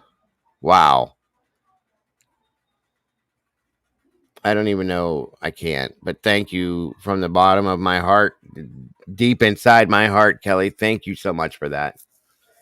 You are a godsend, an angel from heaven. I swear to God. I can't even. I can't even read them all. I would love to be able to, but I can't. Thank you so very much. Every time a bell rings, an angel gets his wings. There it is. That's why I rang all them bells, because you need a whole bunch of wings, Kelly. Good Lord, have mercy. Unbelievable. You are an angel. You really are. Wow. Thank you, Fallon. I appreciate that. And all of you, I appreciate you all. God bless America. That's going to throw us up over like 600 or more members now. Wow.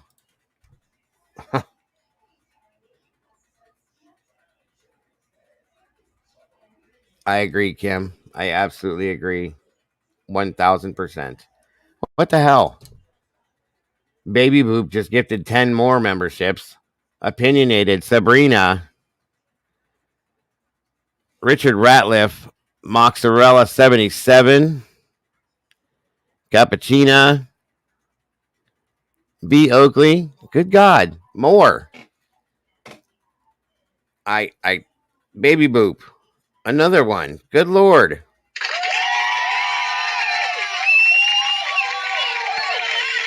Wow.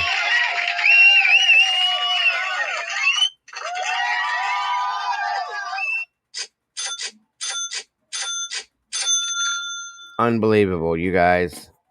Thank you so much. Congrats to all the new meatballs, everybody in this. So we definitely need a bigger pot, guys, and a lot more sauce because you guys are insane, amazing, completely amazing. I can't get past it. Wow.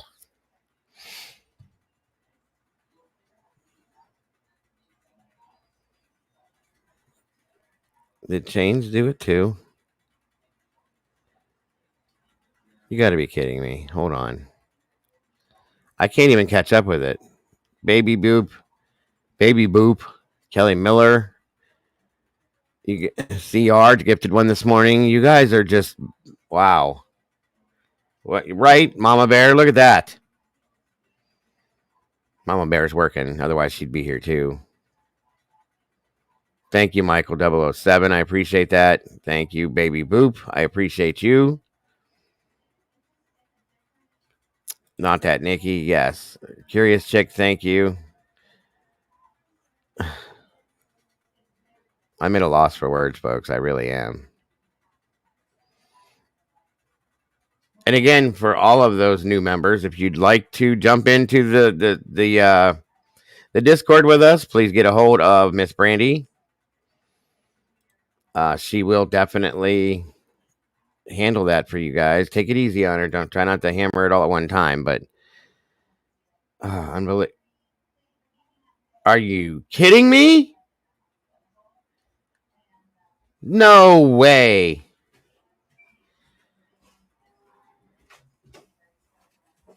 Is that an old one or did you just do it again?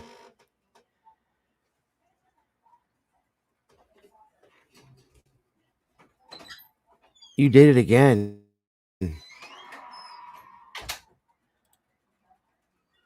Wait. Okay, Tina B just gifted 5. Kelly gifted 50 more. Holy shit. Oh my god.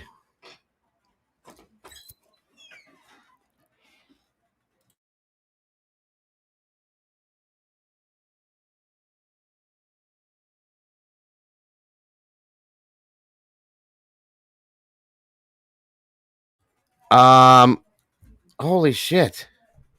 That's 150 memberships plus. Oh, let me catch my breath for a minute, guys.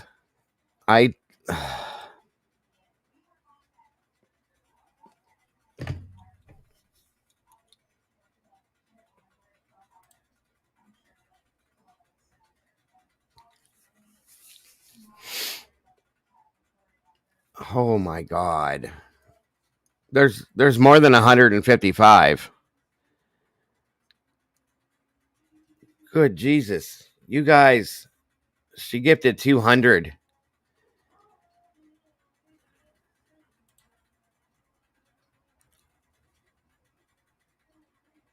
Oh wow. Oh my god.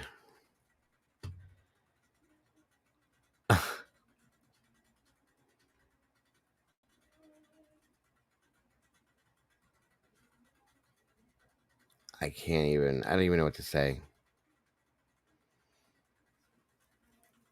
Oh my god. Guys, please open up your if you can do it, open up your to accept gifts, please. I can't.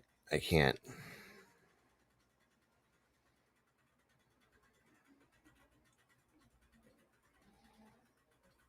Unbelievable.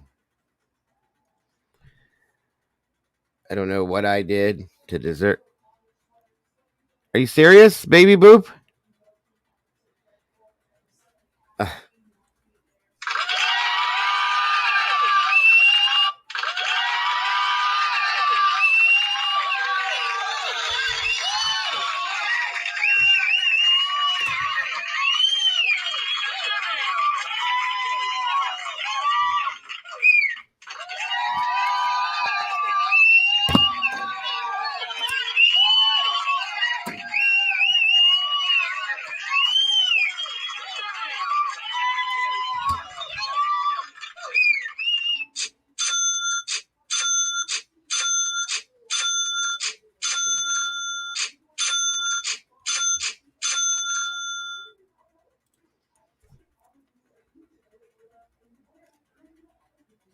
I'm speechless.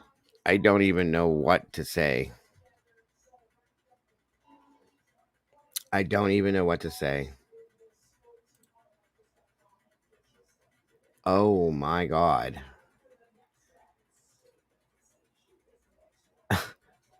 Gloria S. gifted 5 memberships. Good Jesus. You're kidding me.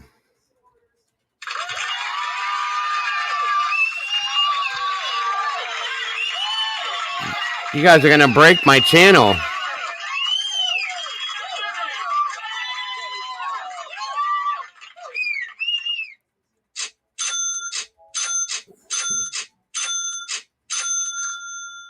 Wow, I can't possibly deserve this, you guys. I don't deserve this. This is beyond anything I can even.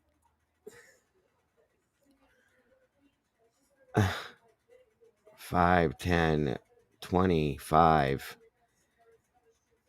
50, 60, 75, 80, 90, 190 to another. Oh my God, I can't even keep up now. I don't deserve this. I do not deserve this. I just don't feel like it. I can't believe this. You guys got to give me a minute, please.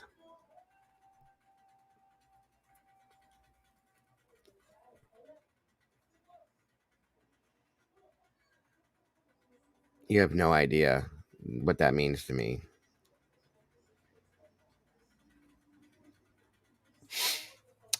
Wow.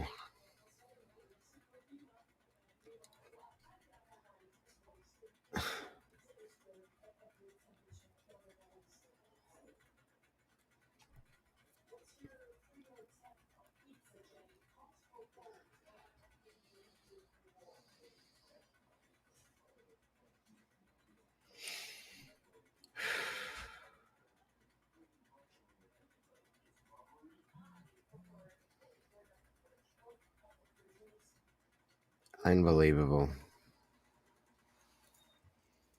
I don't even know what to say. 210 new memberships today in one day. It takes months to do, folks. One day. I mean, you guys know how important this channel is to me and how important you all are to me. Even the people that I don't know that well that pop in here out of nowhere. There's 625 amazing people in here right now, okay?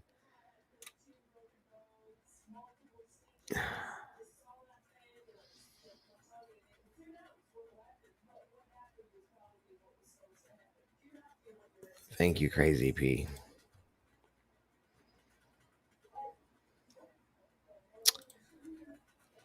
Christus is here awaiting biopsy results. 1 year out of treatment for stage 3C anal cancer, and I have a oh my God. You're so in my prayers, Krista.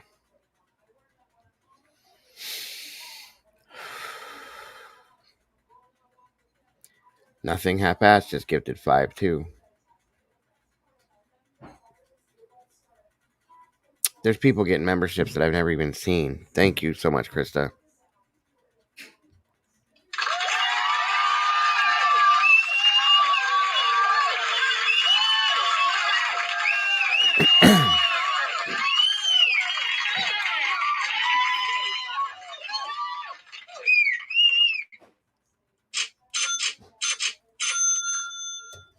Thank you so very much. All of you. You have no idea. I can never thank you enough in just in words, guys.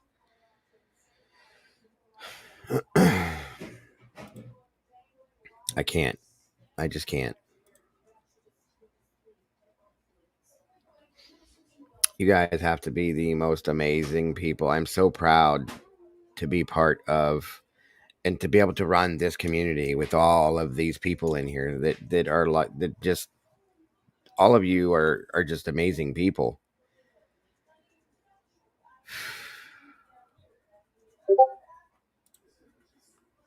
I just don't know what to say.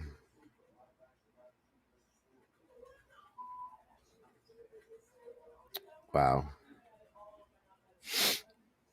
Thank you all so very much.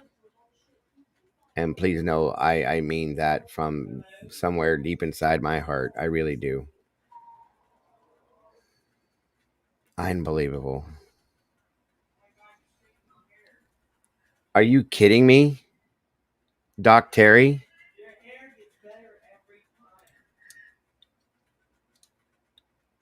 What? Oh my God. I.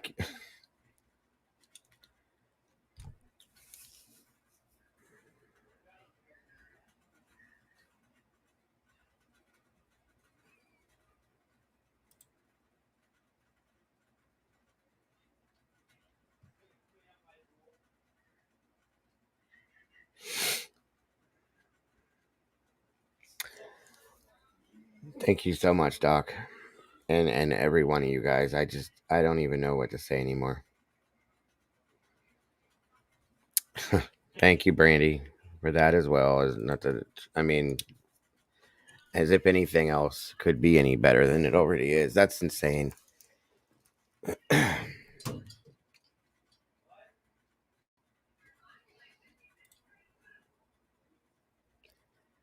I just don't. I don't even know what to say.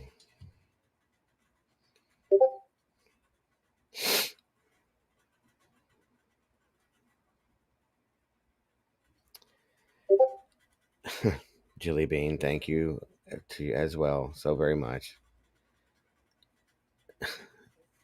You're serious, right? CR just gifted 5 more memberships. This is insane. Thank you, Jilly Bean, for that.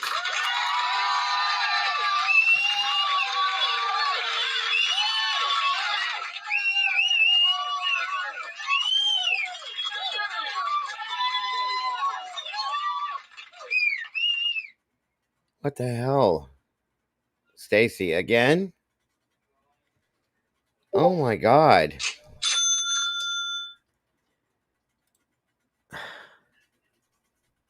And abracadabra again. Thank you so much.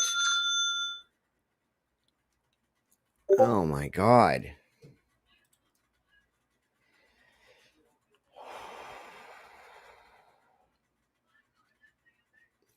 Please don't apologize, Kelly, please. Holy hell. Paula Litzen.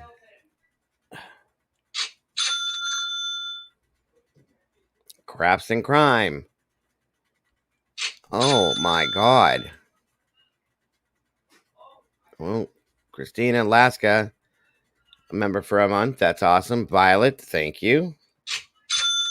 I can't believe this. You guys, are you serious? Wait a minute. Did you just do that again, CR?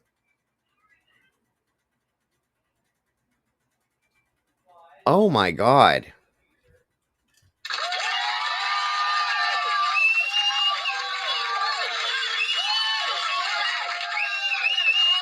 What is going on?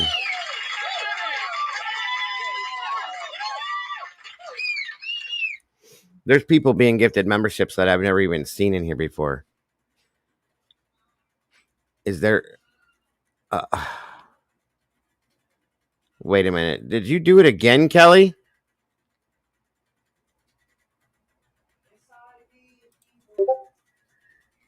No way. No way.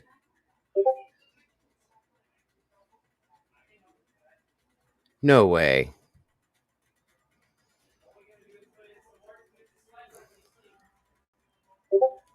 There's no way.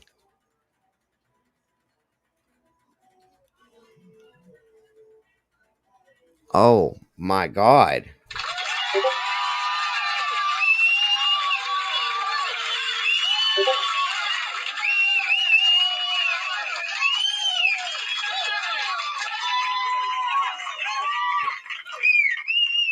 Cynthia Hughes, Reverend Hughes.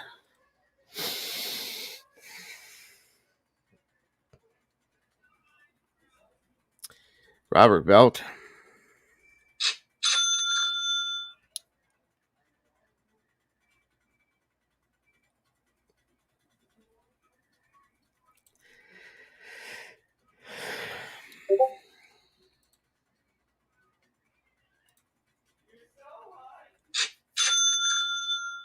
Jameson.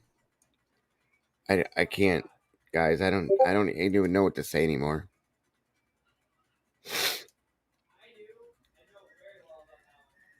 At all.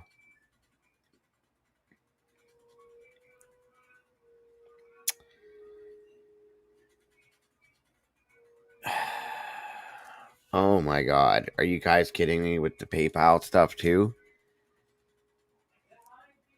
Darlene Smith, thank you so very much. Wow. You guys got to excuse me for a minute.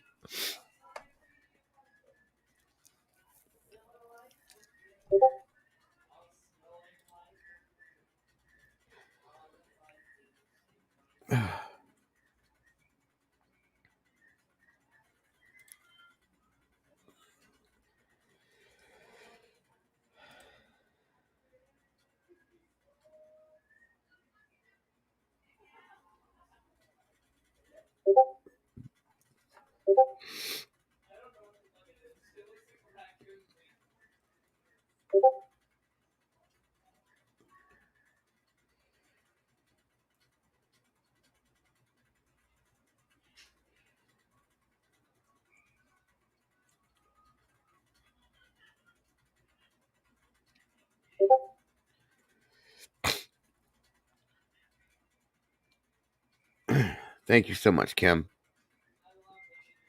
Again.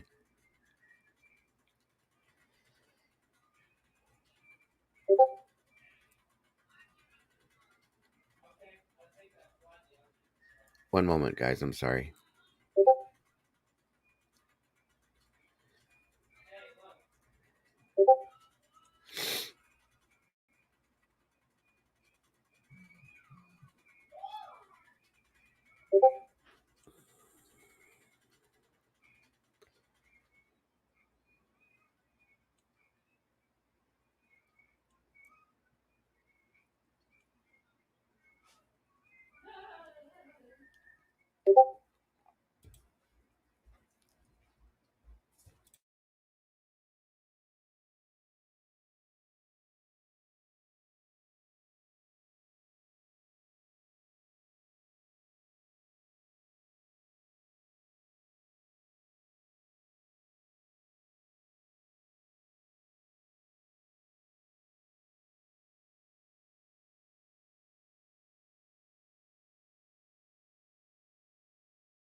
Thank you again, Crafts and Crime.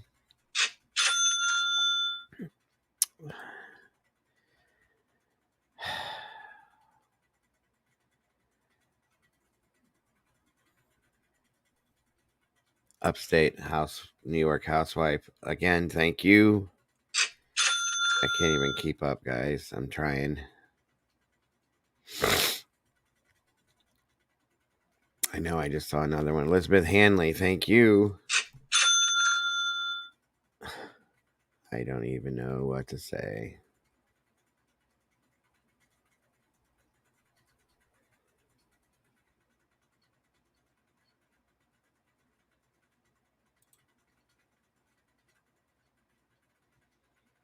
Oh my God. Are you serious, Michael 007? 5 more memberships.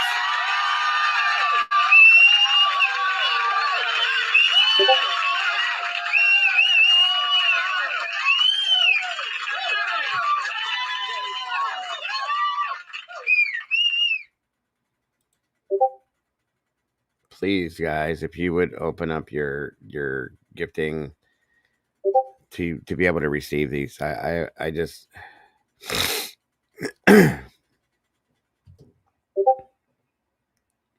Wow. I just don't even know what to say at this point. I don't.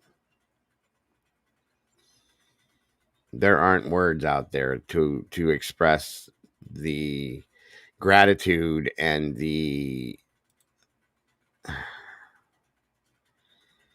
appreciation that I have for this. There aren't. There's nothing I could do to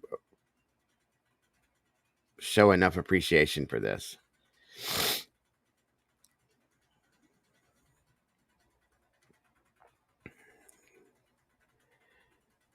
Thank you for, like, literally from the bottom of my heart to all of you. Tara, thank you so much as well. Unbelievable. Michael, I'm so glad to hear that. I really am, and I'm glad to hear that from anybody. If I've reached anybody, if there's anything that I've done that's a positive for anybody, well, congratulations, Kim WI, for 1 month being a member. That's awesome.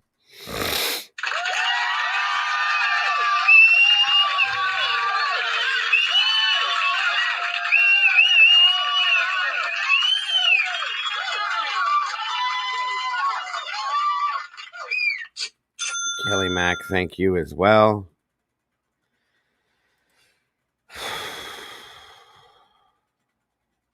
You know, that's insane.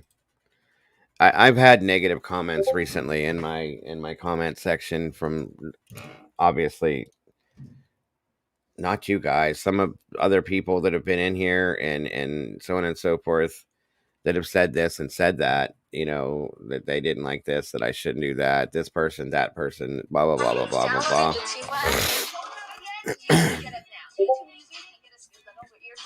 And so at some point I was thinking that,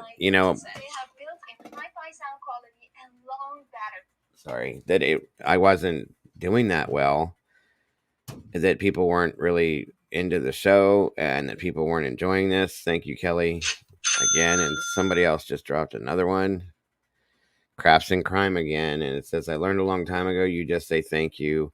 It's hard, but that's all you can do. Receiving is hard. You are loved. Thank you so much, every single one of you. And not just the people that just did all that, but just the people that are here just to listen to what I'm saying, to be in here with me. Thank you to all of you from the bottom of my heart as well. So thank you, Jesse. I appreciate that. And I do absolutely positively love each and every one of you guys. I do. That's a fact. You can ask anybody that knows, that I talk to, my mother that comes in here, my sister, my wife.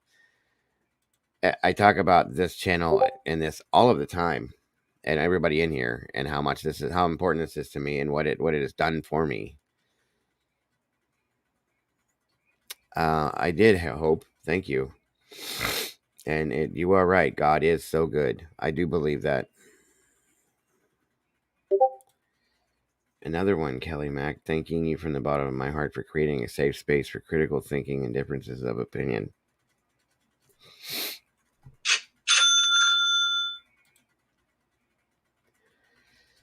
That means the most to me right there, that you see this place as that, because that is exactly what I've been trying to build for a long time.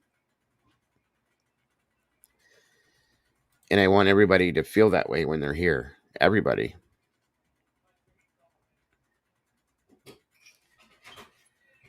And to know that it is doing that, that people are feeling it that way.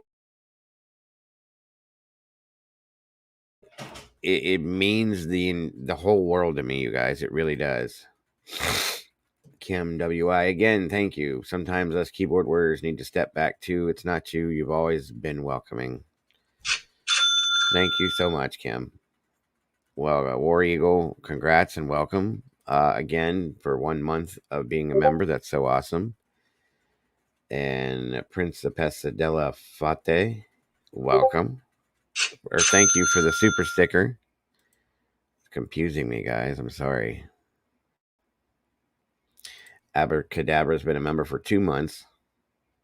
And thank you, Abracadabra. I appreciate that so very much. Kathy Jean, thank you. Thank you guys for all your kind words. Oh my God, I don't know what happened.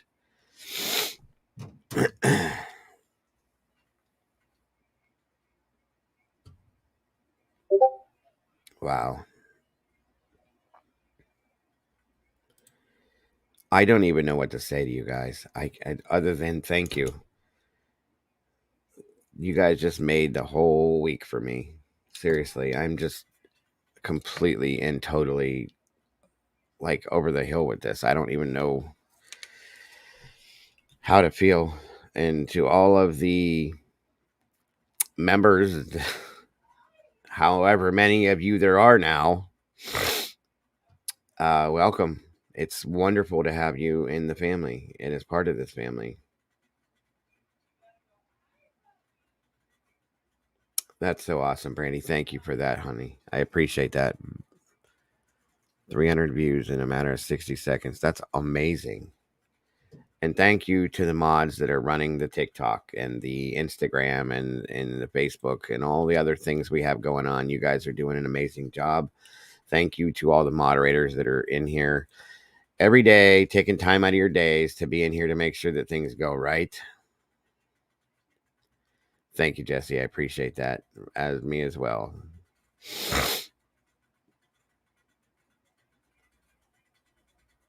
Unbelievable. And again, thank you for those of you that donated to the Cash App, PayPal, and the Venmo as well. Unbelievable. You guys have done so much for this channel. You guys have made this channel what it is. And again, Paige,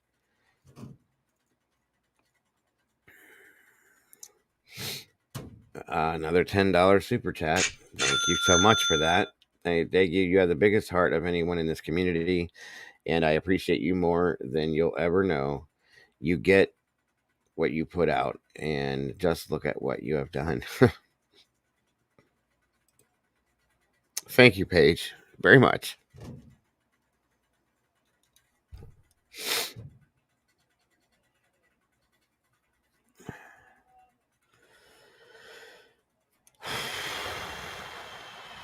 Sherry Coles, thank you.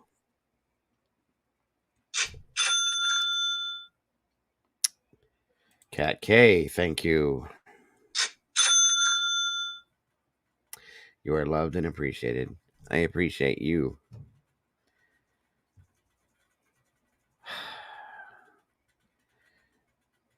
That's a fact, Kim. It is a full-time job. I've 12 to 18 hours a day I put in at this job. Basically, I never expected it to be a job, but it has turned into that. And I really, really appreciate you, all of you, for who you are, just being you. I say that to you guys every day. Thank you for just being you, because that's all that it's about, guys.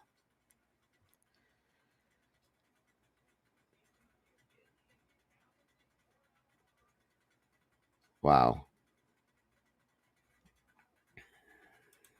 I can't even like process this at this point.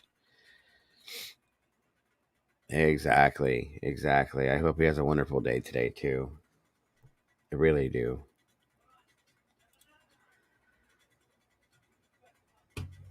Unbelievable. I'm sorry for some of you that are on your phones. Sometimes it's harder. But Heather put a link up there that should work on any device. We're at 400 likes too, or almost 400 likes. That's amazing. Absolutely amazing. You guys are all just unbelievable. You guys have changed my life with this channel. I hope you know that. You really have. In more ways than one. That's a fact. I look forward to this every single day. The days that I don't do this are not the greatest days in the world for me, because this is the highlight of my day. Meeting all of these new people when I do is something I deeply enjoy. Building the friendships in here that I've built means more to me than anything. The fact that I can bring you guys the very, very best that I possibly can, because that's what I do. I give this 100, just like CJ says, I give it 150%, folks. And I don't want anything back from it. I don't. I really don't. The only thing I've ever asked from anybody is just to respect each other. That's it. That's all I ask back. That's all I want back. And then you guys do things like this, which is unbelievably insane to me. Doc Terry, congrats on 2 months of being a member and part of this amazing family. I'm grateful to have you here, Doc.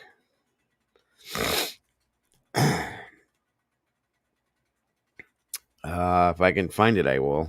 Where is Bonnie's comment? 1 second here. Let me try to find it. There's a lot of people in here, guys. There's almost 600 people in here. Hold on. I'm looking. Right here. At my dialysis unit, I overheard nurses and techs talking about this show in Idaho on Sunday. You're famous. Bonnie, where is your dialysis unit located at?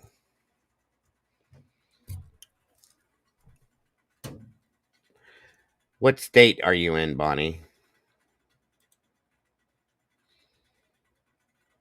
Because I may have a little surprise for you.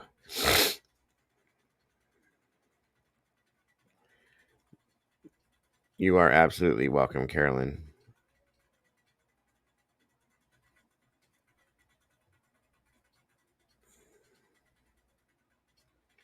Kelly Miller, I don't even have words for you today.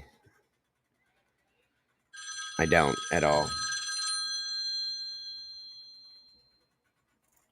Hold on 1 second, everybody. Let me check something here.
I'm sorry, guys. Let me see something here. Bonnie, where are you located at? I'm asking this because my wife and my sister both work at a dialysis center. That's and they've told me that there's people that talk about it there. That's why I was wondering. Okay, so you're not in. Okay, that's fine. You're not local to me, but still, I guess I have been talked about quite a bit. A lot of people that go to the different areas. I don't know about being famous, but I know that I've gotten around a little bit.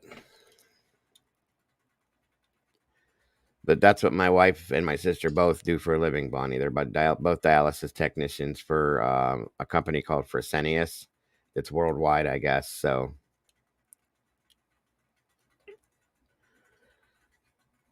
and God bless you, Bonnie. I hope that that's all working out for you. Seattle, I see it now. Okay. And did I miss something else? I hope I didn't.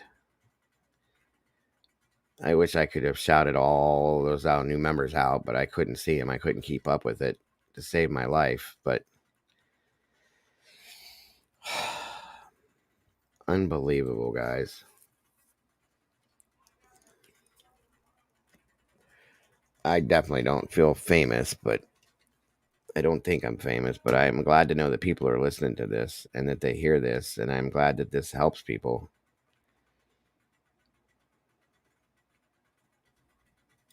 Wow.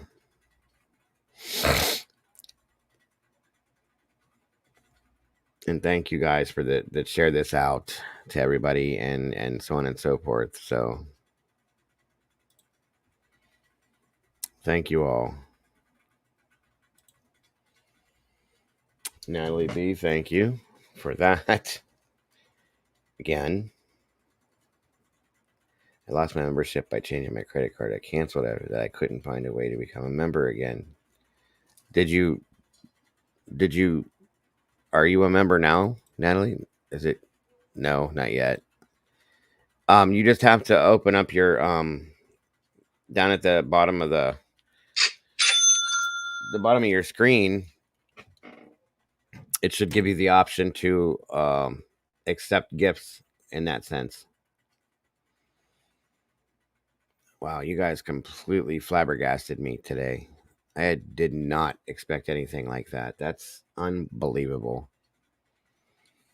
It really is laughing stock. I'm so appreciative of all of you. Unbelievable.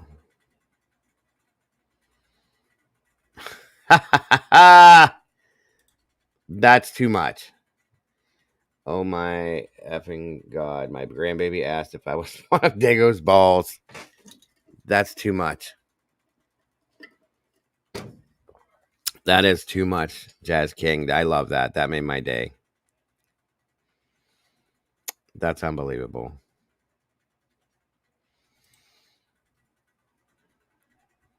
Yeah, I know, chick. I don't know how to do it myself, but I keep watching everybody talk about it. You go down and all I know is you go down to that $sign and then you go into that where it says memberships, I think, and then you toggle it to allow you to receive it. So again, thank you all, every one of you.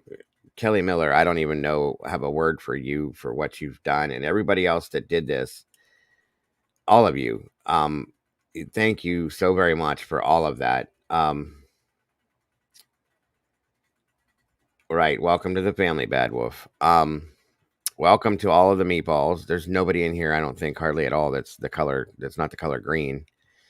Also, thank you. I got a couple notifications. Thank you to anybody that seems to have purchased anything off of the Amazon gift list that's pinned in the chat. Thank you for that. Thank you for all of the super chats. Thank you for all of the super stickers.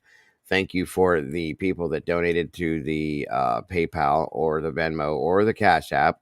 Thank you, thank you, thank you, thank you, thank you, thank you to all of you for everything. Oh my God.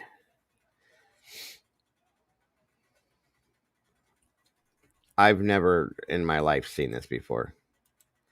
CJ had a good day like this too, not too long ago. But this is crazy. Now I know what he went through. Wow. You guys really are the beautiful people. That's a fact, folks. And I, again, thank you so very much just for being who you are. Nothing more than, and you don't need to do anything more than that. Just being who you are.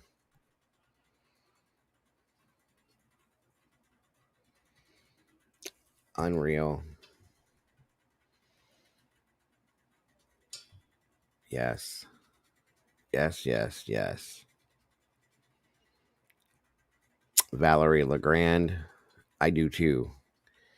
I do too. I promise you. And we gotta, after this, I'm going to have to give you guys one of those days here, like really, really soon now, where we just don't do anything, maybe hang out, play some music, and do whatever we do. I think that's in order now. Besides, I owe one of my most amazing mods, Heather. She skipped out on telling me it was her birthday, so I owe her that in a day. So we're gonna have to do the whole music thing again here, like within a few days, guys, because this is crazy.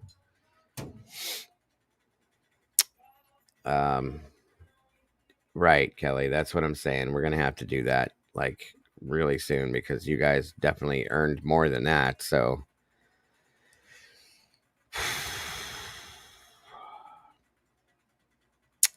unbelievable. I just don't even know. Yeah, Heather had her birthday around the 6th, and I didn't get to do the thing. I usually, for everybody's birthdays that I know about, I try to do a little something every morning that it's that day. And I didn't, and I feel guilty about it. Stevie Irwin's good to see you, buddy. Her birthday was around August 6th, I guess. Um, Correct me if I'm wrong, Heather. Again, good vibes, Stacy. Thank you. And I've always done that when it's somebody's birthday, or a relative of somebody that's in here, their birthday. I try to make it known and pay a little attention, a little extra attention to that person. I put up a virtual cake to blow the candles out for, and we do the whole birthday thing. And I make sure everybody tells that person happy birthday. And somehow or another, we were talking about it, but we weren't on that specific day, I think. And I let it slip my mind, and I feel guilty. So that's gonna go right along that day that we do the whole music thing. So you got to be here for that at least, Heather. Good vibes, Stacy. Thank you again. I think we all helped CJ out when his car broke down. Oh yeah, that is fact. That is fact. Good vibes, Stacy. Thank you for that again, dear. I appreciate you. Thank you guys for helping him out too, because he's a great person. He's got a great channel. And he deserves it as well. Bad Wolf for 3 months now. This is fantastic channel. Love you, Dago. Thank you. Thank you so very much. And it's great to have you here. Zelda. Miss Zelda's been here for a long time. Thank you for that, dear. I appreciate you. Another one of my awesome moderators.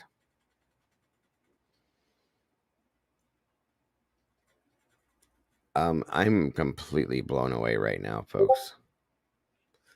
Completely. So once again, I need to do this. Thank you to all of you, every one of you, for one, just being here. Number two, for those of you that gifted all the memberships, thank you so very much. For those of you that dropped the super chats, thank you so very much. And the super stickers, again, thank you so very much. For those of you that did anything with the Amazon wish list, thank you so very much. That helps to keep my equipment rolling and everything. I appreciate you for that so very much. Anybody that donated to the PayPal, Venmo, and the Cash App, thank you so very much. I can't say it enough how much it means to me in so many different ways. I love you guys, all of you, each and every one of you, 1000%.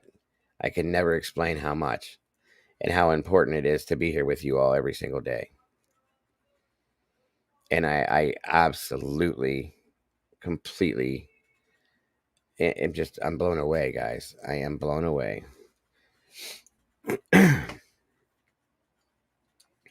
Wow.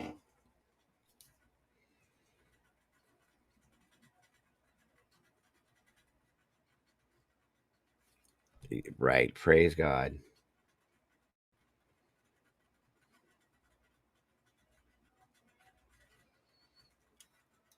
Unreal.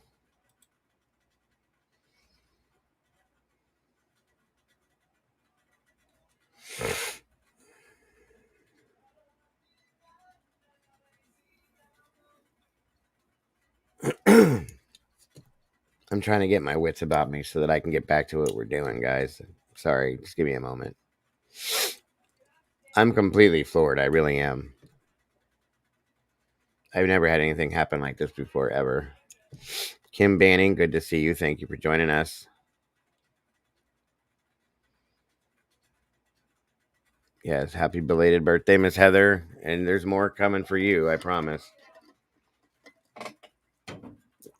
I still feel horribly guilty that I completely missed that day.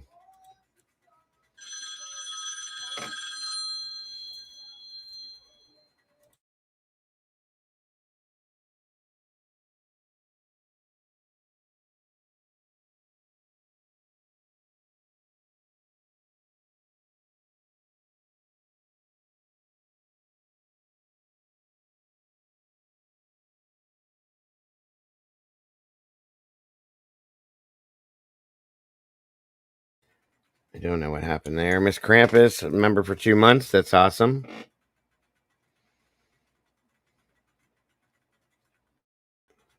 Thank you, Paige. Thank you, Zelda. Kelly Miller again. Thank you. Wizard Walt. All of you guys, thank you. I see people. The I was talking about, if you guys are lost or confused, people had bought a couple of things off of the Amazon wish list. It's pinned at the top of the chat in blue box. That's what I was talking about with that. If that's what you guys were asking about. Anybody that Mary P, thank you so very much. Anybody that would like to join the Discord, please reach out to Miss Brandy here at that email address. If you email her, she will email you back the link, and that will bring you into the sauce with the rest of the members, and you'll be at home. And again, welcome to the family, all of you. I'm so very proud to have you all here. CR, thank you for that.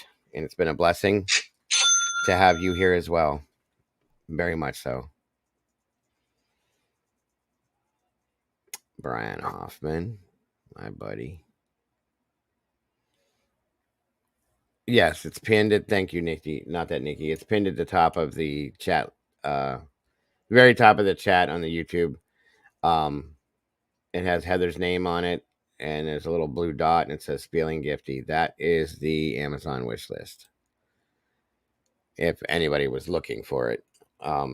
But if not, that's what I was saying thank you for that for, because that had happened too. Too much, guys, too much. You guys are way too good to me.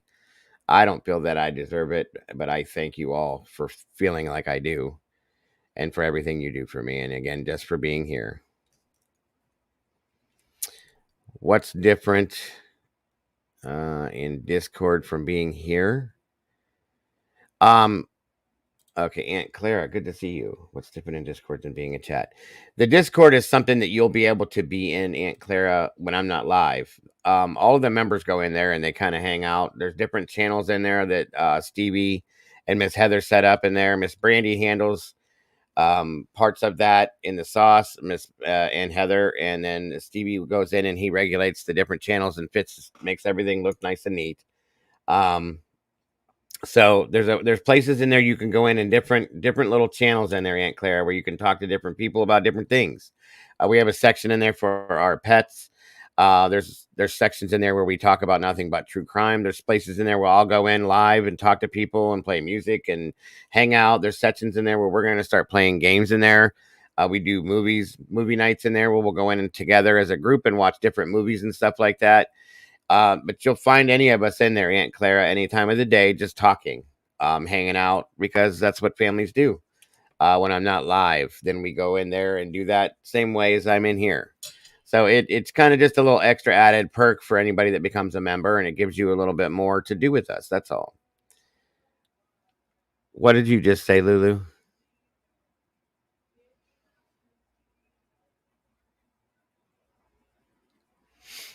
Oh, I know, Sherry. I need one so bad.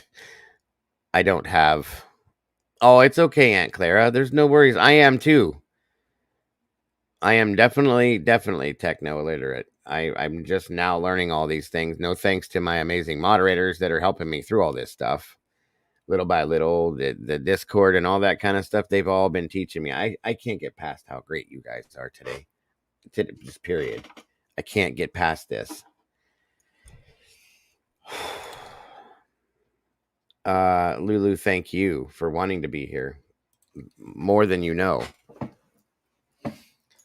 Is Discord an app? Can it be used on? Yeah, you can use it on your phone or a computer. I have it on both.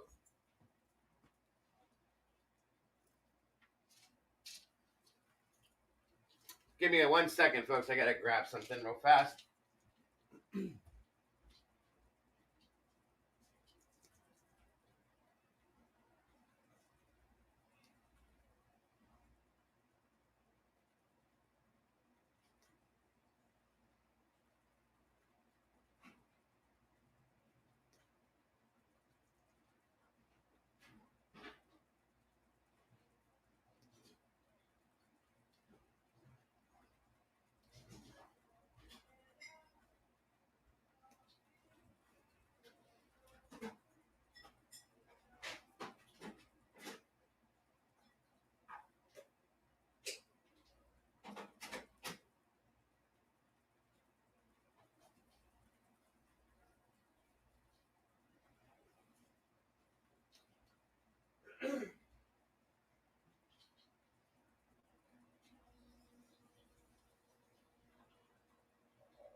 Okay, I'm back, folks. Sorry about that. I needed a cup of coffee.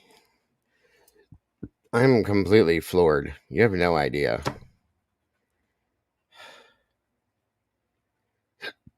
I don't even know what to do.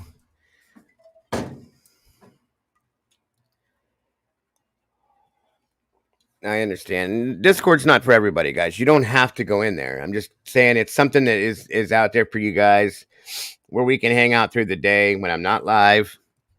There's special things that we do. Like I said, we're going to be doing movie night again here soon. Pretty soon, I'm going to be doing the month of October. We're going to do a few of them because I love it. I love Halloween and all the scary movies and stuff like that. For those of you that are into that kind of stuff, we're going to be doing that. RVing, keep it rolling. Diego has some of the best co-hosts, like Jules Lowe. Oh, thank you for that, and thank you for liking them. Bread to Kill, what's up, brother? Good to see you. Anybody that I've missed, P Fox, I see you're in here. Thank you guys so much for jumping in here with us. I got 487. There was a little bit more than that in here earlier. Thick Infant, what's up, Fat Baby Toodles? Good to see you. Yes, the movie night thing for sure. I'm just trying to give everybody a chance to catch up. I'm trying to give Miss Brandy a chance to catch up. Miss Heather. Oh yeah, guys, we're gonna be doing those for sure. What do you think of the game so far, Heather? The Texas Chainsaw Massacre game. Did you like that so far? Because I don't care for it. Caden's playing the heck out of it, but I'm not a fan of it. Unless I just didn't play it right. Yeah, we're doing the music thing here relatively soon, folks. Like within days, because I think everybody that likes those, you guys deserve it. It's a good way to kick back, relax, and for me to say thank you for everything you guys do for me.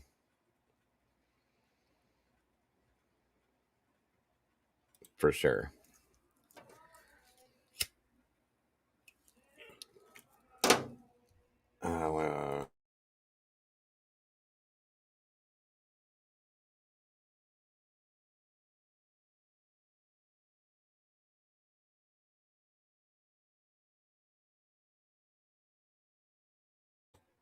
Wow. I gotta get moving again. I do.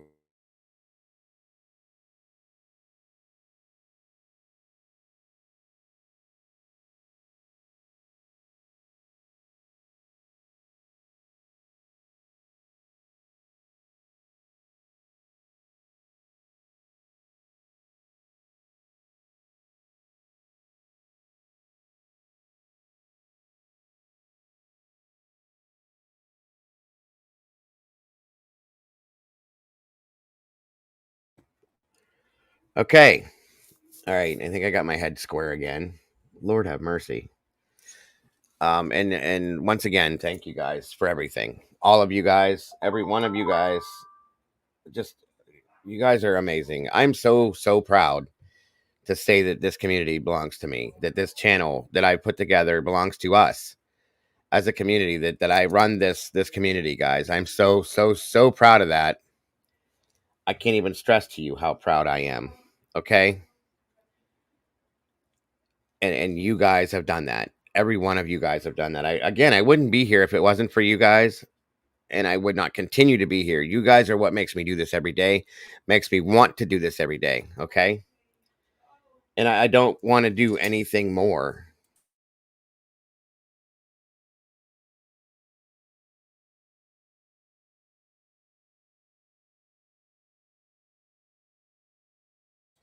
So again, you just don't know. This is about you, and you guys have done this for me and given me a purpose, okay? And that's what it's all about to me at this point. It really is. And I will continue to do everything I can do to bring you guys the absolute very best of me every day that I do this with you guys. I promise you that. Till I can no longer do it again. That is the absolute promise I will make to all of you. That I will give you the absolute very best I can every time I'm out here with you guys. That's a fact, folks. Please know that. Judgmental. What does that say? Dago, have you got a Patreon? You could do a movie night with your subs when we all watch a movie together. That would be well cool. I think a Patreon a little lax when it comes to that. Oh, I don't really. A couple people have asked me if I had a Patreon and said that they would follow me on that or whatever if I had one. So I don't, but I guess I need to. I don't really know how to set that up, but I will for sure. You don't even need to thank me, Danger. Thank you for being here. None of you need to thank me for anything. I owe you, all of you, for making this community what it is. Exactly, Brian. Exactly, buddy. So please know that you will 100% get the very best of me that I possibly can give you guys. For sure.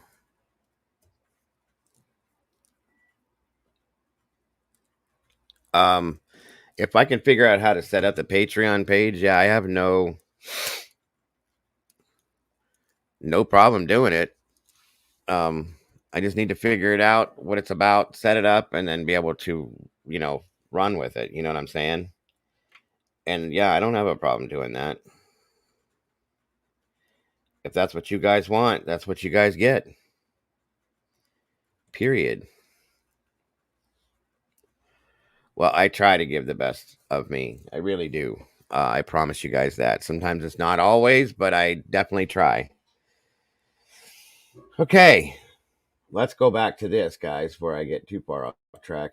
We're blabbing too much. So my apologies for being thrown. I was thrown to the floor, guys. I didn't know what to say or do. So thank you for understanding and for the delay. My apologies once again. Okay. Back to Jules. Connection to somebody who might know somebody else might disqualify you. You could disqualify yourself. You could literally ask not to be there. You could just not show up. Okay, there's a million different things that cause that original number of the jury pool to then be dwindled down, which is another reason why I'm sure they've decided to start this DP jury trial selection with 1,000 people. There's going to be a lot of stuff going on that week. Those people are going to have some interesting stories when all this is said and done, I'm sure. So I felt like the defense claiming, 45 were asked for and only 32 were kept. Again, that's kind of like a duh situation. And that happens literally in every single type of jury. So there's nothing there. So when she said that there was a second motion to dismiss that had various things in it, I was like, okay, maybe this is going to be the substance that I've been expecting. Because I'll admit, I am still on the fence on this case. I'm not ready to claim. Sorry again. And thank you, Bad Wolf, once again. Another awesome super sticker, $24.99. Thank you so very much. Well, it won't let me send gifts, so least I can do now is we love you. Thank you so very much, War Eagle, and I love you as well. More than you know. Thank you. Whether I think that Bryan is innocent or guilty. I know that there's apparently no connection between him and the victims. There's no evidence of the victims being anywhere in his apartment, in his car. And I don't mean physically, just like there's no DNA of them anywhere. He didn't have any noticeable injuries. Never he went back to school after the situation. And even if someone would have been, completely covered up with the mask on, and, the way that there was no, that's a whole other thing. Anyway, the way that they're claiming that he could have been suited up, okay, maybe scratches, all right, but what about bruising from like being hit back? Like there's no bruising anywhere. Nobody tried to punch him in the face. There was no black eyes, no busted lips, no cuts, no nothing to make it seem like he even gotten into a little bit of a tussle. So it's okay. And then we also have all this stuff with John Daniels and the 10 days that the blood evidence from his apartment wasn't given over or placed where it was supposed to be.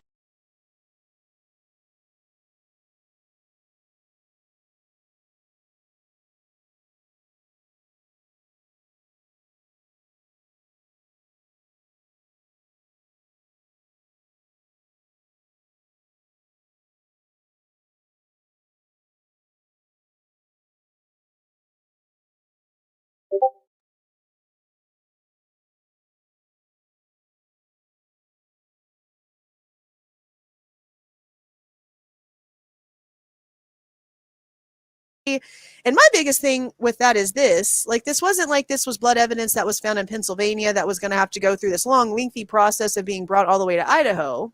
I mean, even if it was, we saw how fast they got the trash can DNA tested out, right? But this is like a 10-minute drive between Pullman and Moscow. And instead of Don Daniels driving over and just being like, hey, this is the situation, I'm driving over right now to bring this to you, it's all sealed up, and all of the chain of custody for that being validated and it be fine, she waited an entire 10 days to meet up with Ann Taylor at Bryan Kohberger's apartment and then handed it to her. That's been a big problem for me, especially since Don Daniels is the one who asked for the DNA from the knife sheath not to be considered in the search warrant for the apartment. All of those things have just been very strange to me. And I know that we had a document where the judge even like hand wrote around his signature that there was questions around transport of evidence or something like that. But I haven't heard anything else about that being talked about. I'd love some information on that, Judge. What are you so curious about? What do you have questions about? Please, I need to know. But I think that that's it when it comes to recapping what happened. I'm not really having anything else pop up in my brain that's like blaring important to me that I need to mention. So I do think that that's about it. But what do you guys think after listening to the hearings, listening to what the arguments were, listening to the expert witnesses, all of these new dates and how busy things are going to be? I wish we had some more information about Bethany, and I wish we knew for sure if the defense actually ever went over there to actually talk to her, but I guess that's something that we're not going to find out until trial, unless some new documentation actually does get presented, which it does seem like, there's still a chance that there could be some really interesting new information when it comes to this second motion to dismiss that's going to be hopefully filed by the middle of the week. So I'll be interested for sure to read what is in that one. But yeah, there's a lot of dates coming up. So y'all are going to be seeing a whole lot of me because we are going to be talking about all of it as much as we possibly can and trying to figure it out. Trying to figure out and dissect what they're trying to say so that we as the normal person can understand what is happening in our justice system. Because holy crap, I'm still going to say this. Regardless of innocent or guilty here, the way that investigations are conducted has to follow a standard and a protocol, and it has to be a process that we should not have to question. Okay? Things being done incorrectly can only lead to two outcomes. Either an innocent person being put to death and losing their life for something that they honestly did not do, or a guilty psychopath who has gotten away with something more than horrendous being allowed to walk free because of faulty police work and corrupt investigations. So when it comes to the way that things were obtained, the way that data was collected, the way that it was looked at, the way that it was sent around everywhere and had all these different hands and minds and touches on it, all of that is extremely important. And if it was all obtained legally and there's no issues, let them see it. But if it doesn't exist, what are they supposed to hand over? That's why I'm curious as to about how all of this is going to end up playing out, because the state cannot force the FBI to do anything. And the way that we're hearing everything is that the state basically only has what the FBI gave them, what the FBI allowed them to have. So if the FBI isn't giving it over, then the state doesn't have it to give over either. And we're at a huge catch-22. But yeah, I want to know what you guys think now that we have all of this to think about.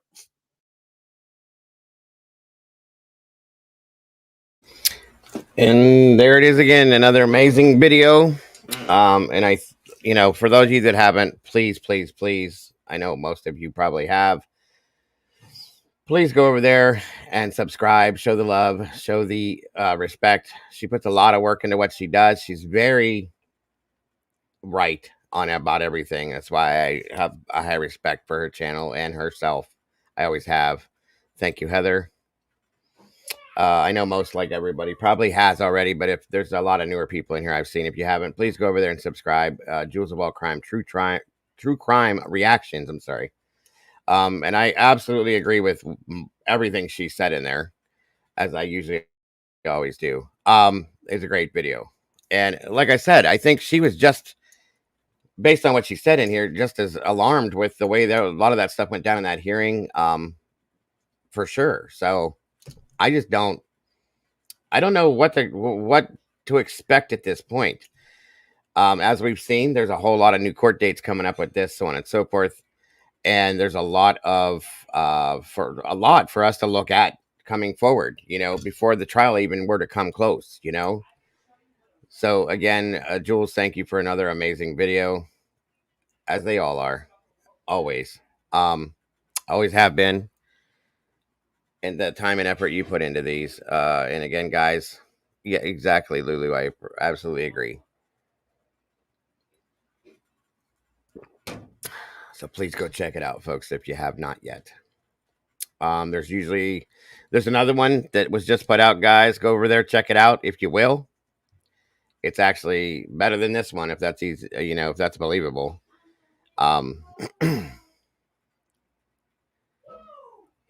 Oh yeah, absolutely, Paige. Absolutely. He seemed like he was very hostile when they started talking about certain things. He jumped up and got excited and got angry and this and that and everything else. What do you guys expect for people to do? That's what I don't understand. What do you expect for people to act like? Or, I mean, sorry, I had that backwards. He got up, got upset, got alarmed, but I don't understand why he's getting alarmed. I had that completely backwards from what I was thinking. Sorry, I was reading somebody's comment and stated something else. What do they expect the defense, is what I was trying to say, to be asking for? These are the things, that the tools that they need to give this man the defense that he deserves. It makes no sense to me. None at all. It blows my mind, actually, that they, if anybody were to expect him not to be that way. I don't understand it. I just don't. At all. Do not understand it at all. And I still don't understand the deal with this other DNA stuff. That really bothers me a lot. Always has. Since that started. Exactly, Paige. Thank you for that. Again, Heather, there's a link for anybody that hasn't. I see a lot of you guys saying you already have. That's good. That's good. That's great. Go check it out. Thank you, Zena. Zram. Thank you so very much for that. I do appreciate that so very much. I still don't know what to say, you guys. I'm completely floored. I don't deserve all that. I really don't feel like I do.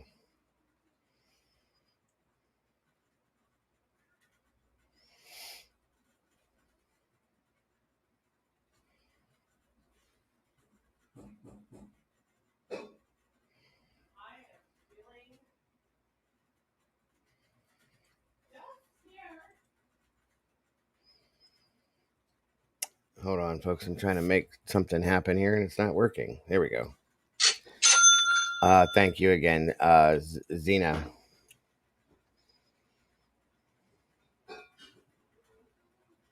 Thank you, Beach Lover. So, again, there's that. And there was one other thing that I wanted, or not one other thing, but something I wanted to show you guys on this that really bugged me with the defense, that the defense had to do, and I should say.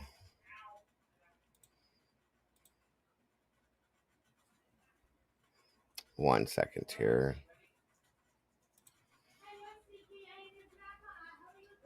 Mm.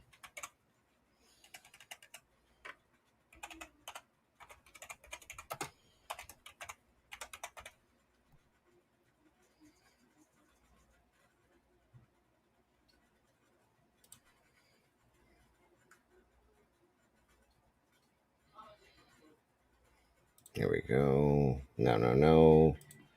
Wrong one. Sorry.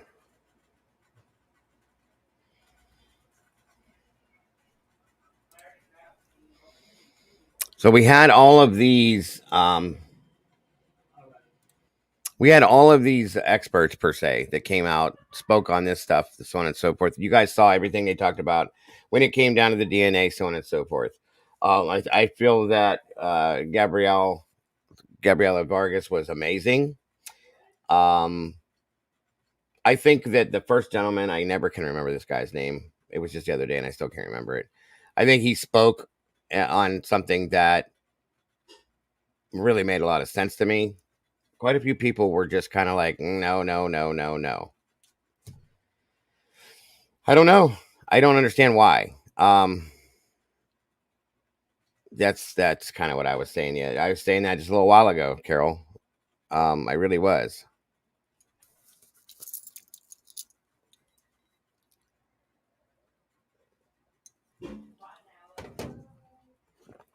Let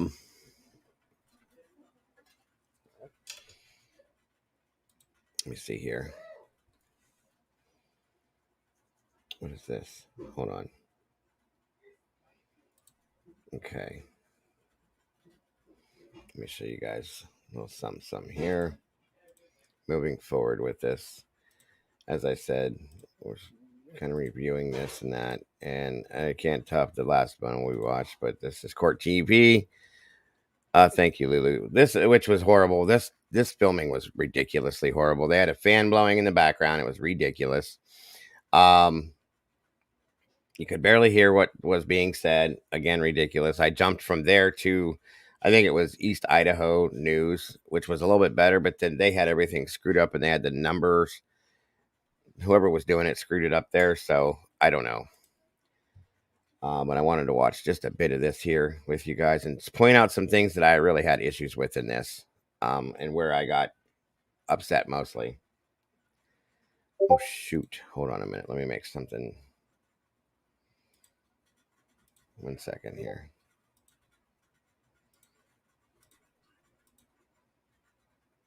All right, here we go. Corrective actions, unexpected results from the Idaho State Police Forensics Lab for the 6 months before and the 6 months after November 13th. You guys may have to turn this up or pop in your earphones because it's very hard to hear in some places. 6 months before and 6 months after. That's also in our motion. I understand your responsibility is to turn over every rock. But you can't get things that don't exist as well. So, I mean, there has to be some level of trust in discovery. You're all sworn attorneys. And so Mr. Thompson is saying that there's one more lab report that is coming your way today, I heard him say. Maybe not today. We were waiting to receive it so that we can process it for discovery. It's supposed to be in any time. Okay, I misunderstood that. So it's coming soon. It has to come soon because we're 6 weeks away from the trial. So we're going to be very rushed about a lot of things, but I'm going to talk about that a little more later too. So what about the other claim, Mr. Thompson? Do you want to address that?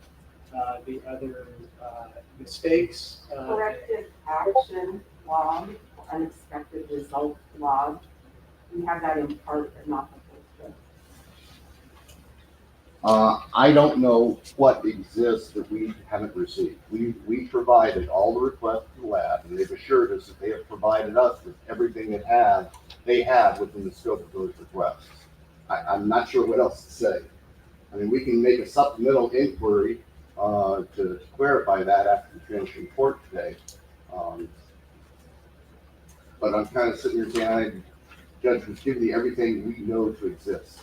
Well, that would be wise to check on that. We will. Because we don't want this to come back on the eve of trial. Yes, sir. Or, 4 years from now at an appeal. Yes, sir. So we want to make sure that we have combed through all the information that has any bearing or argument of bearing on this case. That's how so, Ms. James is making a note right now. We'll send the inquiry out later today. okay. Thank you, sir. Your Honor, just for a point of clarification, we also ask for all emails, text messages, electronic messages, or other messages.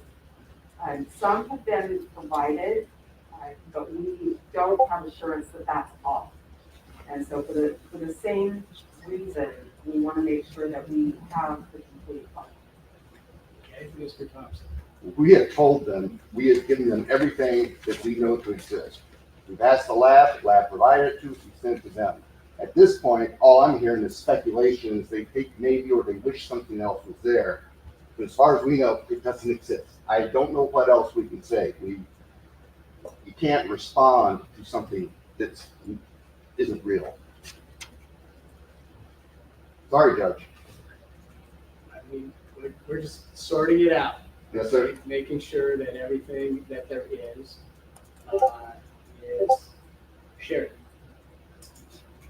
We'll Except for the ones that you don't want to have Absolutely. shared. Yes, sir. And that's one of the reasons we're here. We'll make an additional inquiry to the lab to see if there's anything else in the form of emails that they haven't already provided to us.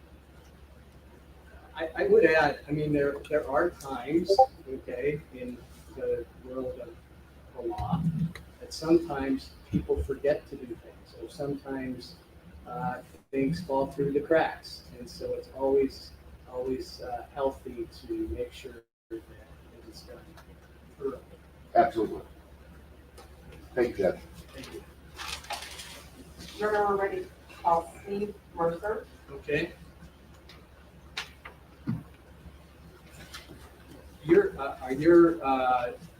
Just one moment. Are your experts in the courtroom right now? Yeah. Do they need to be in the courtroom? Your Honor, I'd ask that they be allowed to remain in the courtroom, seated where they are, so they're just kind of alone. Right. Any objection to that? I don't know who to point to here. Or we'd also have the witnesses excluded.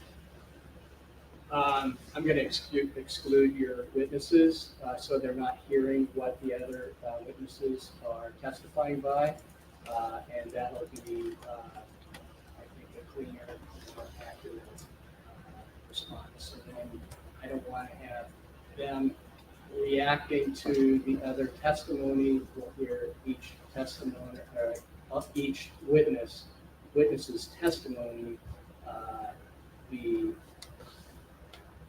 independent. Okay, so if you please have your other experts excluded from the court. Where would the court like them to go? This is a media intensive environment, and I don't want them to be bothered by the media while they're waiting. The law library. May I escort them there? Sure. Thank you. Sorry, Mr. Mercer.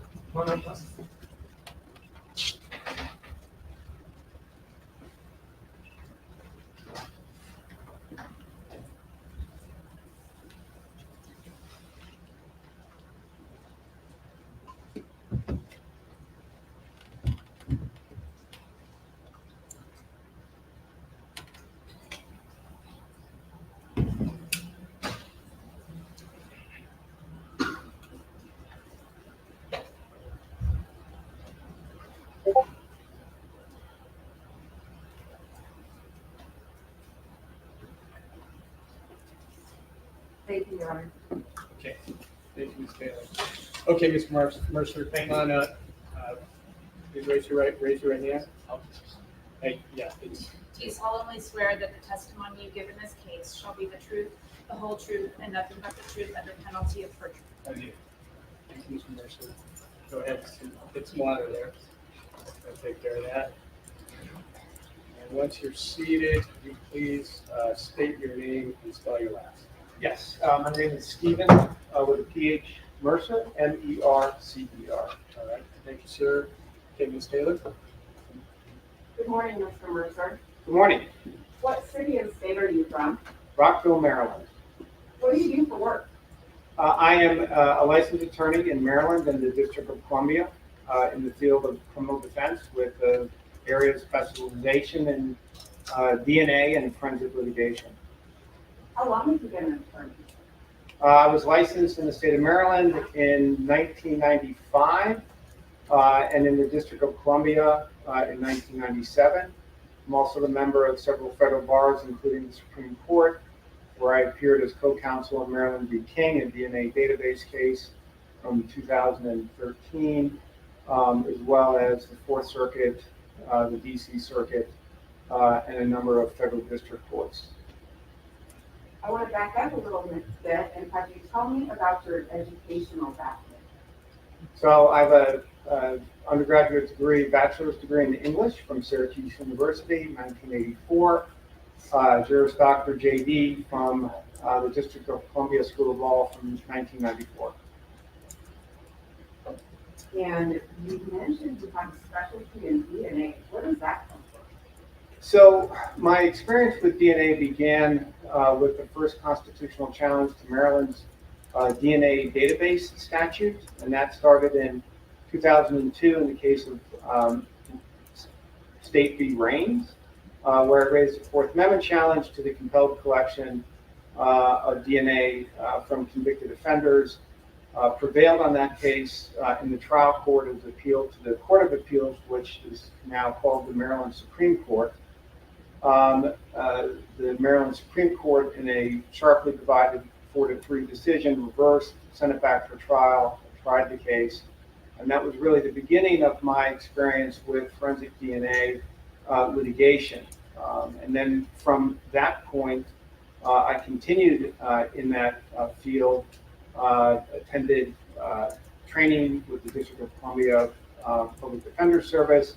I began to collaborate with the Innocence Project and the Forensics Division at the Maryland Office of the Public Defender, doing indigent defense work and innocence work, and began to work closely with DNA scientists who actually did the wet chemistry work, had numerous opportunities to tour law enforcement labs, including the NIST lab, as well as Montgomery County's lab, Bodie Technology, the FBI lab, as well. And so I continued working in the field, providing both direct representation in DNA cases as well as consultation through my private practice. And then in 2010, the public defender recruited me to head up the forensics division at Maryland's Office of the Public Defender, which is a statewide public defender system. And then there, I really dived much deeper into the field of DNA forensic litigation at that time. And if there's some questions, I can explain that further. I may ask you some others about that in just a moment. Would you tell me about any publications, any articles? Yes, so I published an article, co-authored an article in Maryland's DNA Databank back in the early 2000s following the State v. Raines decision.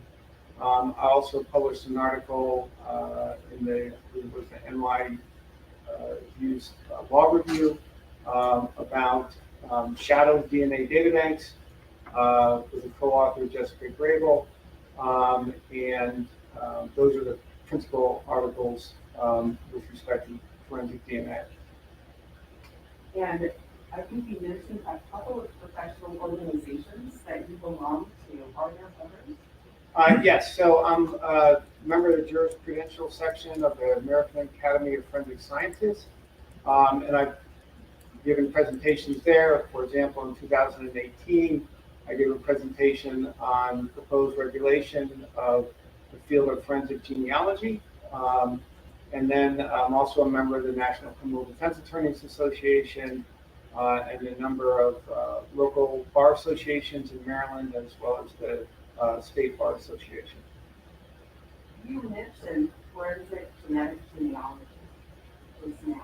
Can you tell me your background related to that? So following really the advent of forensic genealogy in 2018, that is when I had the opportunity to litigate cases, criminal cases involving that technique, the testing and the investigation related to the testing, and to receive discovery of the testing, and the interpretation of the test results that were obtained through searching of genetic databanks.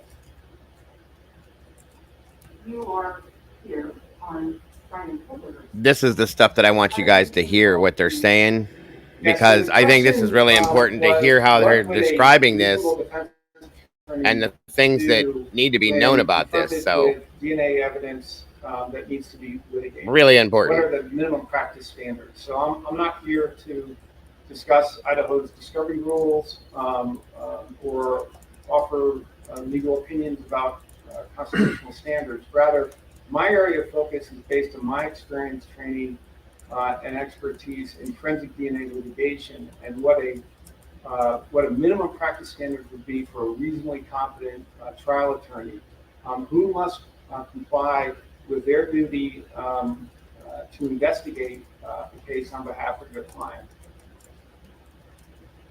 And is that because of what you get when you get genetic genealogy materials?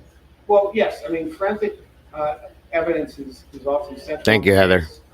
And DNA evidence in particular. And so when there's an item, for example, here of an environmental sample of trace DNA evidence that, as I understand it from reviewing the pleadings, was twice tested, first for an STR profile, and then later for a genomic profile.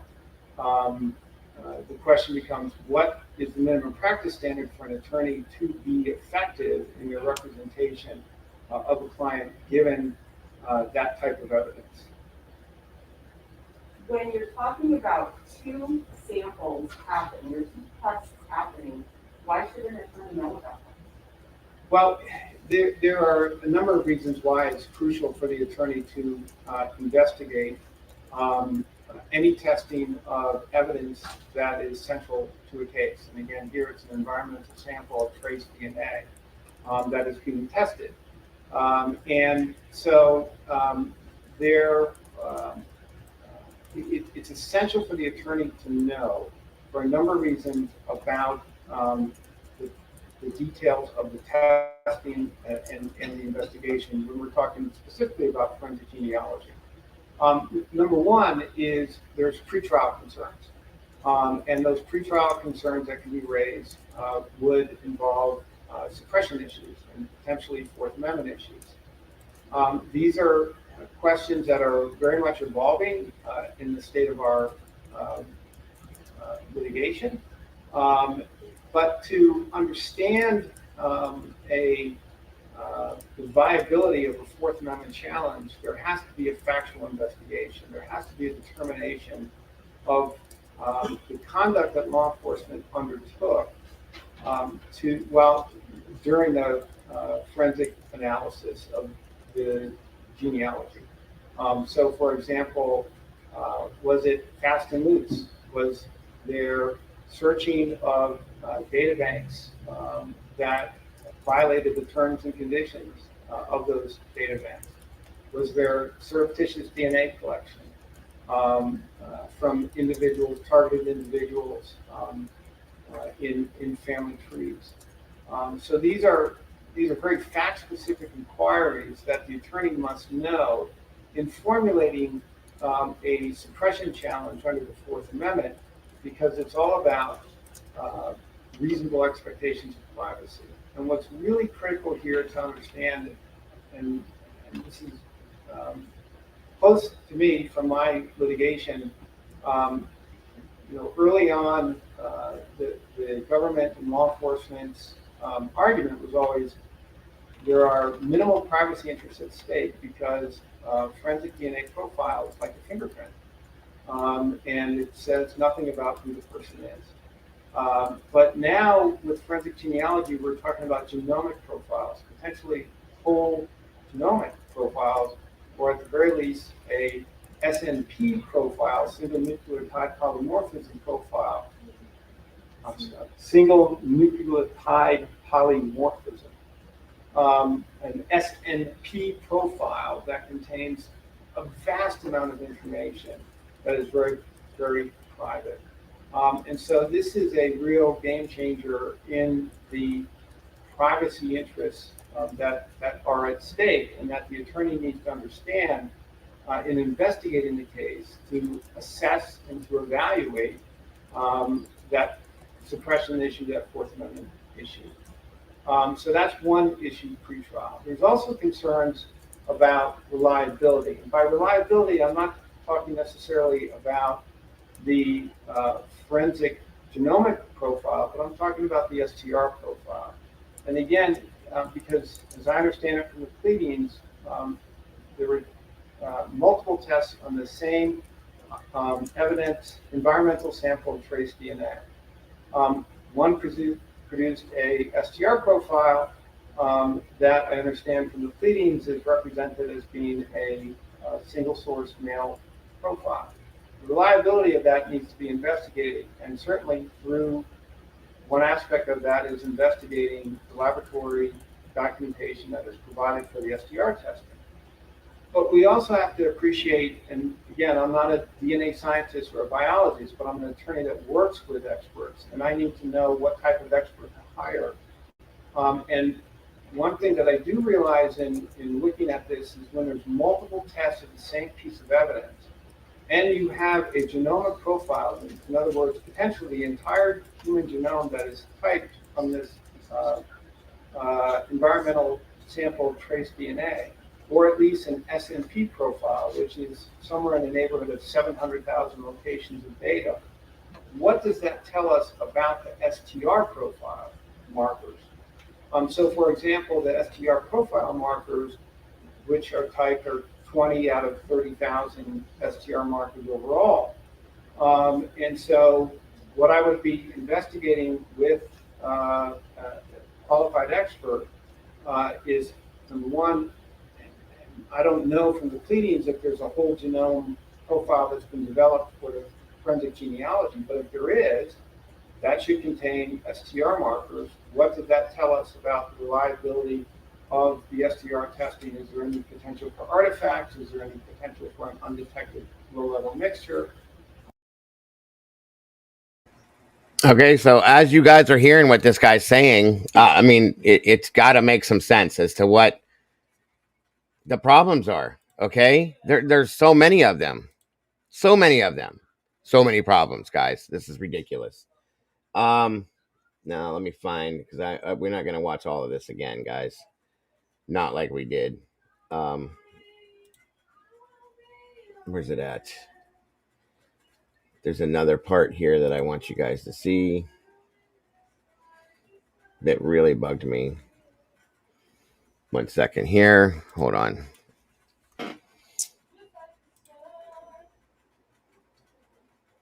Where are we at here?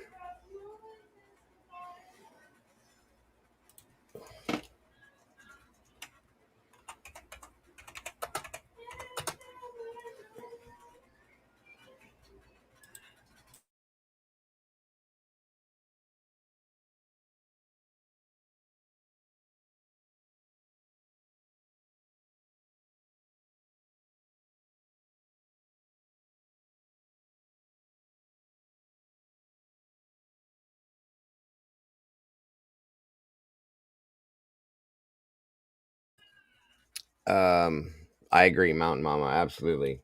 That's why when I saw certain people say that he wasn't an expert, he shouldn't have been there, he shouldn't have that. He had 6 cases that I saw and that I knew of behind him that was all about this kind of stuff that he won as an attorney. That says to me that you know something about this. You know what you're doing with some sense of it, and he needs to be listened to in a sense. You know what I mean? Let me find it. Let me find it. Let me find it.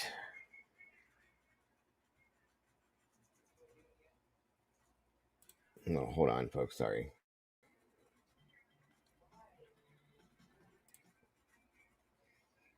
Where's it at here?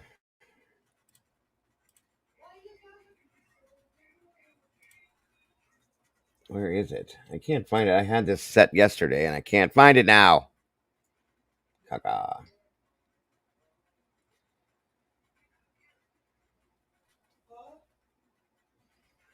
And then they had the genealogist that detailed about how they build the family trees. All of this, okay? I don't understand how people don't get this or how this isn't being understood. 1 second here. Okay, and then we have this part here. 1 second. This is when the judge had he refused the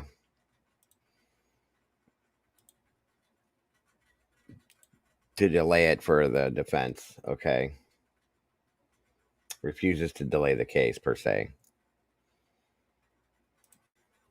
Reconsider the orders. Again, turn it up, guys. It's hard to hear. Trial. That is also somewhat related to the second motion to stay proceedings. It was filed July 25, 2023.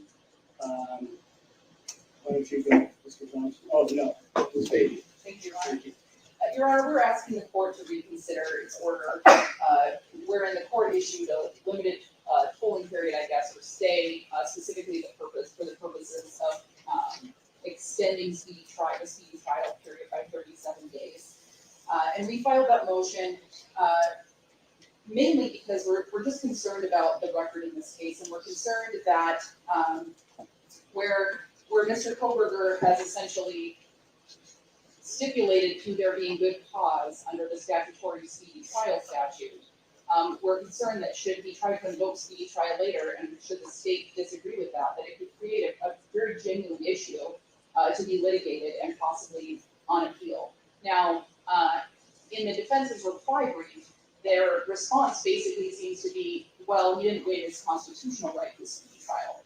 And the state didn't argue his constitutional right to a speedy trial or bring that up because we don't think that there's enough there at this point. That's not to say that if the court were to apply that analysis, it would necessarily come to one conclusion or another, but that was the area of concern for the state, is the statutory speedy trial. And the statutory speedy trial issue is under Idaho Code 1935-01, which provides that a defendant whose trial has not been postponed upon his own application, that their case can be dismissed if they have brought to trial within 6 months. Well, what we had in this case is the defendant filed his initial motion to stay, basically saying, I intend to try to get this indictment dismissed. I don't know how yet, but if the court could just issue a stay and give me some time to figure it out under Idaho Code 2-213, then I'll have time to review the materials and find a way to attack this indictment.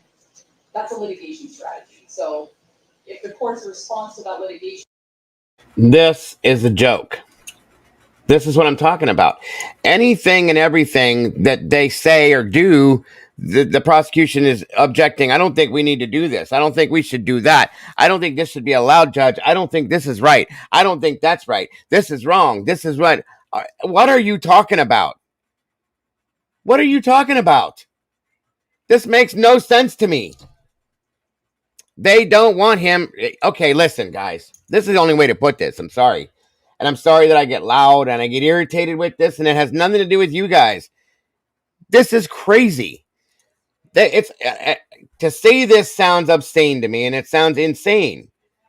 It's almost, I mean, I know prosecution and defense, they fight each other back and forth. That's how it works, okay? We get it. I'm telling you, They don't want him to have a fair trial. That's what it looks like to me. They don't think he should have a fair trial. Everything that's said, it's insane. It doesn't make sense. It's crazy. It's nuts. I can't stand this woman either. As soon as they say or do something, boom, this is wrong. That's wrong. No, that's not right. We shouldn't allow that. How are we going to allow that, Judge? That makes no sense. This shouldn't be allowed. This is... oh, my God. They've done nothing at all to do their jobs as far as I'm concerned at this point. The prosecution, they couldn't prosecute a guy that stole a pack of gum at this point. It's ridiculous. Strategy was to issue an order stating, well, this statute doesn't provide a basis, but I'm just going to extend trial by 37 days. Our concern is that should the trial then get continued based upon the defendant's statement on the record that he agrees that there's good cause, that could really create some issues. It should also concern the court that the defense doesn't really argue the statutory speedy trial issue in the brief. They just say, well, he waived his constitutional right. That should concern the court as well. Are they agreeing that he's potentially going to be waiving his right or creating this issue down the road if the trial gets continued? I think it's messy, and that's a concern as well. The other reason that we'd really like the court to reconsider this order is that this very short-term continuance of 30 days used as a tool to give them more time to engage in litigation strategies. It makes it very difficult to have some predictability for the folks who will be testifying at trial, and more importantly, who will be testifying at trial and who will be under subpoena for an extended period of time. If we're telling them, hey, we have trial set on October 2nd, but hey, it might be moved another 6 weeks, so basically block out the next 12 weeks of their lives. And, that puts them in a bind. It certainly puts the court in a bind when it comes to trying to figure out how we're going to bring in a very large number of jurors if we're using this as a tool either once or maybe potentially more down the road. I'm not sure. And I think finally, and this is, I guess, the larger concern is the victims in this case. I certainly wouldn't want to put them on a roller coaster where we have short-term continuances of a trial where we get right up to the date and then it's, okay, well, we're going to move it, but it has to be done within the next 37 days because that psychologically, emotionally, and travel arrangements-wise, that is a very difficult position to put these folks in, especially folks who are loved ones of the victims who it would be very difficult for them. So we would ask the court to take that into account as well, but really primarily the speedy trial issue and the potential for needless litigation down the road, potentially appellate issues. We would just ask the court to keep trial set on October 2nd, and only if the defendant waives speedy should the court move that trial date. We would ask the court to reconsider its order. Thank you, Bryan. Thank you. My understanding is that the defense wants to keep it at October 2nd. So I'm not going to kind of piecemeal it along the way. Thank you. I mean, the only reason I granted that in the first place is because they do have the right to get the grand jury transcripts and materials. They didn't have it yet, so that was the only way I figured to do that, to let them go through the material, which apparently they now have. So, all right. Who's arguing this one? Mr. Watson. Okay, Mr. Watson. Okay, so we obviously differ a little bit as to whether or not we found anything off with the way that the grand jury went in this particular case. And I don't think the state probably wants to get into the nitty-gritty on that on the record, so I'll just correct it in that we disagree. I truly believe at this point that they have nothing. You believe that we already nothing. I feel like they have nothing. I'm sorry. If they had anything, I don't care what people are saying. Oh, they're not going to show their hand. They're not going to give everything they have. They're not going to this. They're not going to. They've shown nothing, you guys. Nothing. Why? What are they waiting for if they have all this great stuff? That's what I want to know. What are they waiting for at this point? Well, that's a different area of litigation. I want somebody to come in here and tell me that. I'm not going to argue with it. I respect everybody's opinions on this. That's a fact, folks. If somebody can show me something or some reason why the prosecution has not shown anything at this point, I want to know what it is. Thank you so very much, Miss Sue. You're amazing. Thank you once again. Speedy trial has been moved for however many days. Is that going to create some kind of litigation down the line? I don't know, even if the court somehow took it back, that would necessarily change anything, especially given our current circumstances. I think the court's noted, nothing's actually changed in terms of when the trial occurs or anything else. And so, from our perspective, Your Honor, I guess we should say, I don't think this is Thank you, Sue, so very much for that. I do appreciate you. Again, guys, I'm sorry this is what does so that mean in terms of quiet. statutory rights to speedy trial? Is that something that we're gonna have to litigate down the road?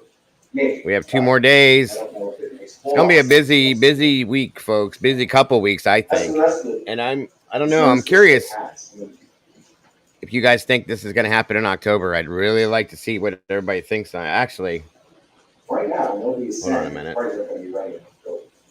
So, when somebody at some point does that, then the court will deal with it. So again, I would One say second, everybody. a lot of these are hammering. Hold on, guys. I'm sorry. While understandable, I just don't think there's much. I'm trying to do 2 things at once. My apologies. Well, 6 weeks away, with all of us, it's really challenging without that. We're gonna do a poll. Towards the end of the show, I want to do a poll. Okay, any response? Lauren, I would just, I think just for, if nobody intends to utilize this order, I guess I don't see the harm in just rescinding it, so that we have some predictability as we're planning ahead. We've subpoenaed many of our witnesses. Yeah, we're gonna do a poll here at the end.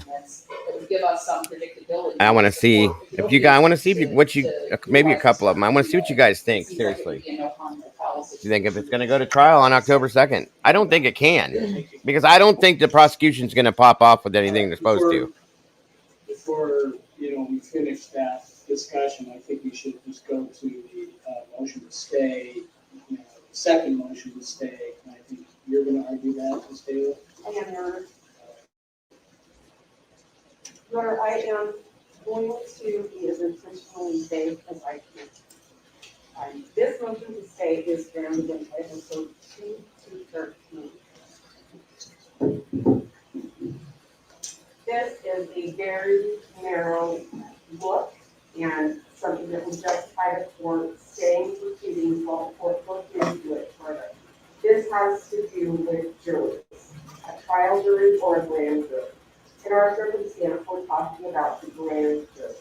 We're looking at if there was irregularity in how that grand jury ended up being the one that heard the case. We are looking at the way the panel was convened, how the individual jurors ended up being brought in. Was it a public setting? Was it a public polling or calling of these grand jurors? And were these jurors people that had not sat on other juries in that same county?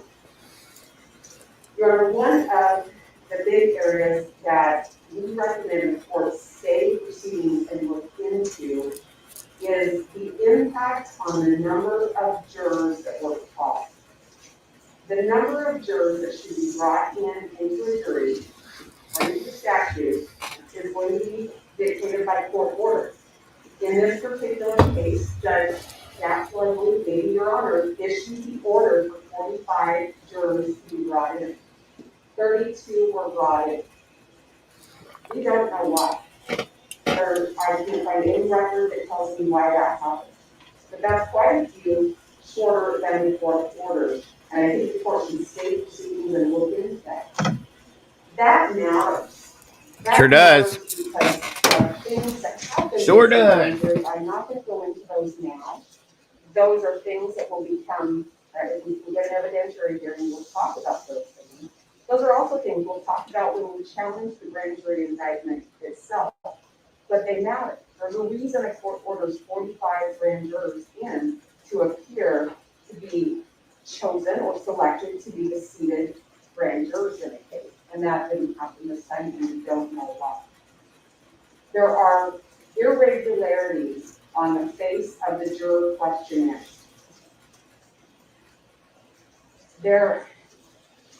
There are some that don't indicate the juror number, the panel number, the wheel number. Those all have to have something to do with the public selection of the grand jurors or the calling and the seating or the list that's brought about to the jurors from. I don't know why there would be differences on the face of those grand jury questionnaires in that bit of information. Some had all of it, some had some of it, and one had none of it, including a juror number. Some of those people sat on the grand jury that heard the case. That is an irregularity and one that we have an evidentiary hearing understand if this will properly convene grand juries for this case. Additionally, there are areas that have to be questioned of a potential juror. There are criteria that in any grand juror has to some are not have a felony conviction that prohibits one from serving on the grand jury. There were irregularities on the face of those documents as well.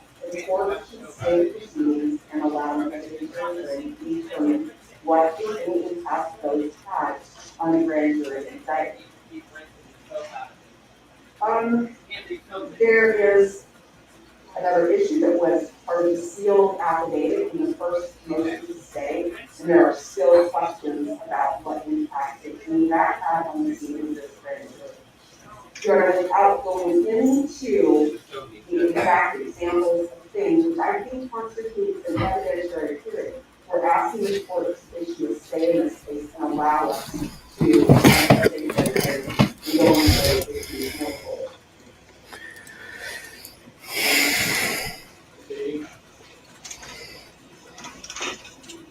Your Honor, the Uniform Jury Selection and Service Act really just governs the process utilized by the court to be reviewing and maintaining juror. See, that's disgusting. I'm sorry. The court's processes.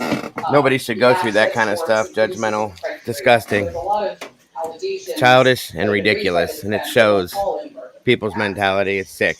One of the things that they addressed were allegations of potential juror bias against the defendant. And I think that's what's really being referred to when we talk about a smaller number of jurors being called in than some. That, Jeffrey, is correct, sir. That I will agree with. The worst.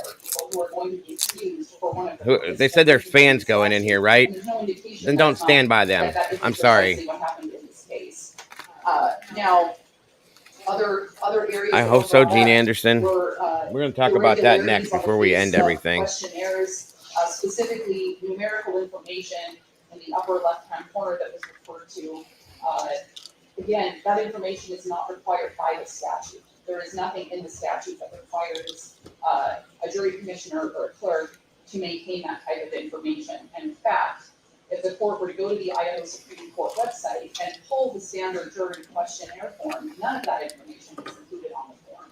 So whether or not that was an internal issue with the clerk's office or the jury commissioner's office, it is certainly not an issue that would require the court to stop this case invoking 2-213.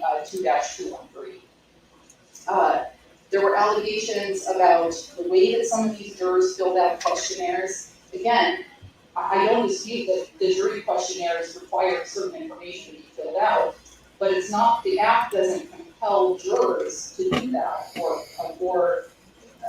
govern the jurors' behavior. Instead, the act sets forth the remedial steps that the court or clerk's office, the jury commissioner's office is supposed to take when that occurs, and they haven't even made that allegation, nor have they asserted that there's anything in the other materials that give them the claim that there were. I don't want to put you guys through this again after 9 hours the other day, but you see the point that I'm getting at, okay? I'm just saying.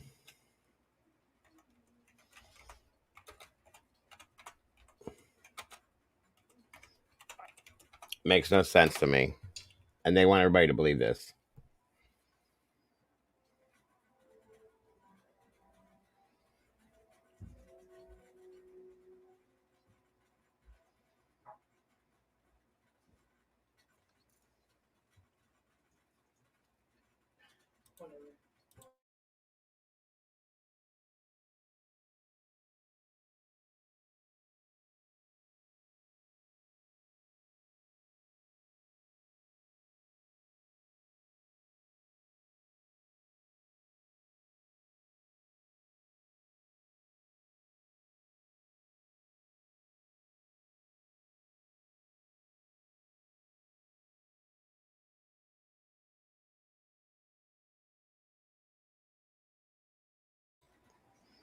All right, guys. Sorry.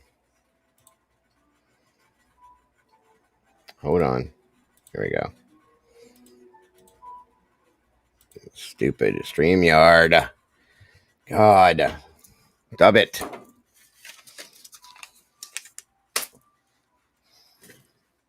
Okay.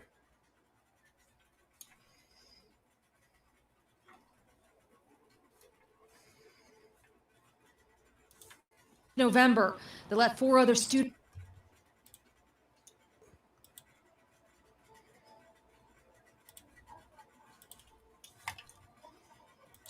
dead. Bethany Funk was one of the survivors, and now she's agreeing to be interviewed by the defense in the murder case. Attorneys for the suspect, Bryan Kohberger, issuing a subpoena for Funk to testify. Just from a while ago, but there's a reason for it. Funk has exculpatory information that might help to exonerate him. An investigator for the defense writing, Ms. Funk's information is unique to her experiences and cannot be provided by another witness. Funk's attorney fought back, filing a motion to quash the subpoena, writing, even if Funk possesses exculpatory evidence, which remains unknown, there is no place or reason to present it at a preliminary hearing. But new court documents made public show she's now agreed to an interview with the Idaho-based defense counsel. Funk will testify in Reno, Nevada, where she's from, instead of taking the stand in the Lata County, Idaho court, where Kohberger's preliminary hearing is set to begin in late June. Ahead of the hearing, the prosecution expanding its team as they look to bolster their case against Kohberger. 2 deputies from the Idaho Attorney General's office, As far as I know, not yet, Tanya. have been appointed to assist in the prosecution. Bryan, what you doing? Kohberger was arrested in late December, charged with the stabbing murders of Xana Kernodle, Ethan Chapin, Maddie Mogan, and Kaylee Gonsalves. According to charging documents, their other surviving roommate, Dylan Mortensen, saw a male figure with bushy eyebrows, a mask, and black clothing in the home that night.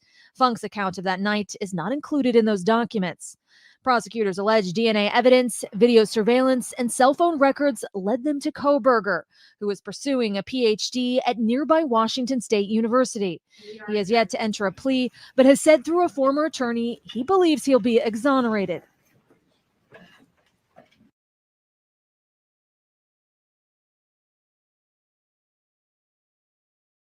Okay. A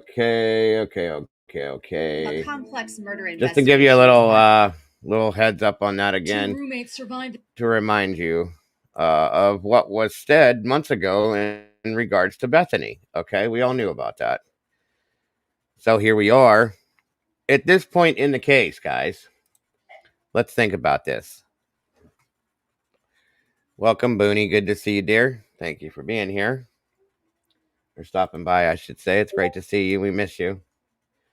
1 second, everybody. My apologies.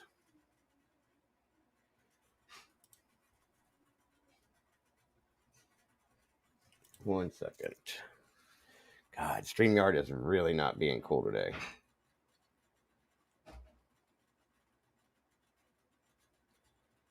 One second.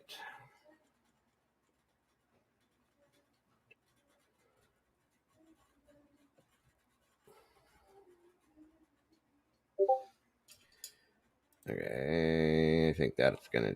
There we go. Hold on. All right, good stuff. Come on, open up for me. And there we go.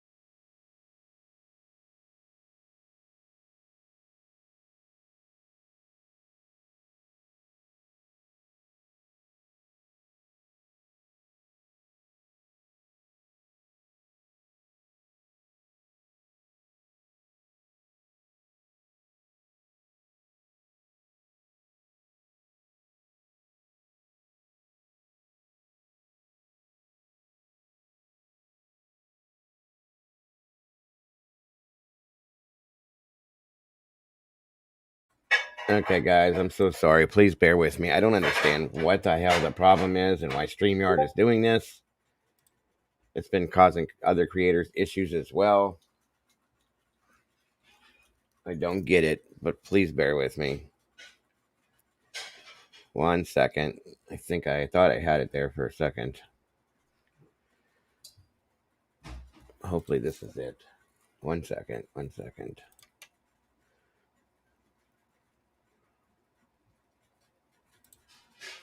Okay.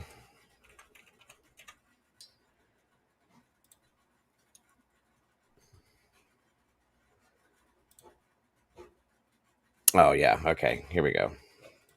And again, thank you, Heather, for sharing this stuff. This definitely helps in a whole lot of ways.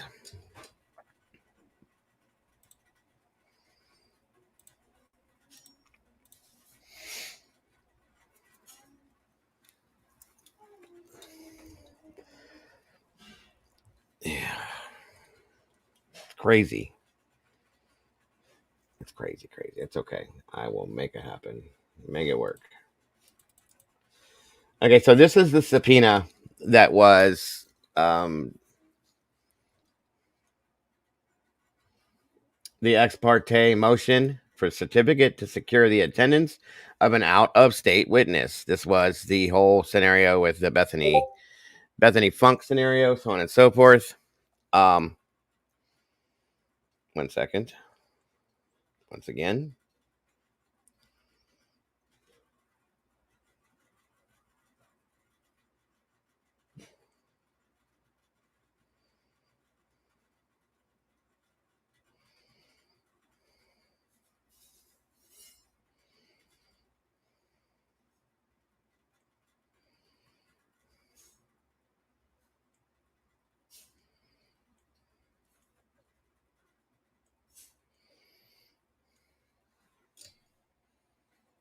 Okay, I'm getting messages at the same time.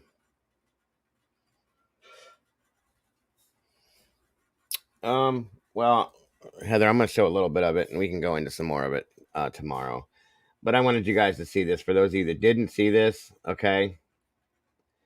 Again, it's ex parte motion for the certificate to secure the attendance of shit.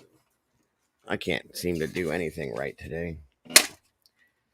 Sorry about that.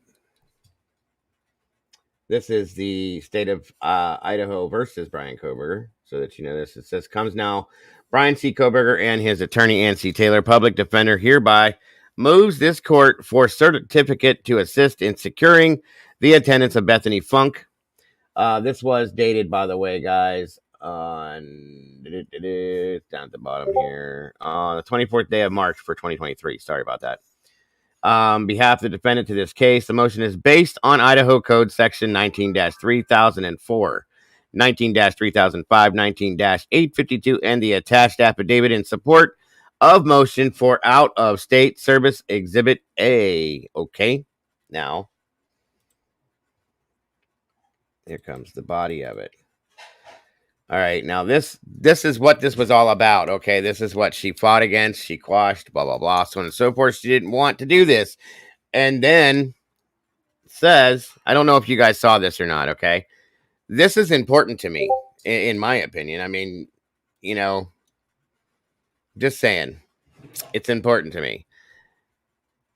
And this is what they got rid of. I just want you to see this today, guys. That's all. And know that, you know, we're probably going to get into this tomorrow and some other things that go along with this tomorrow.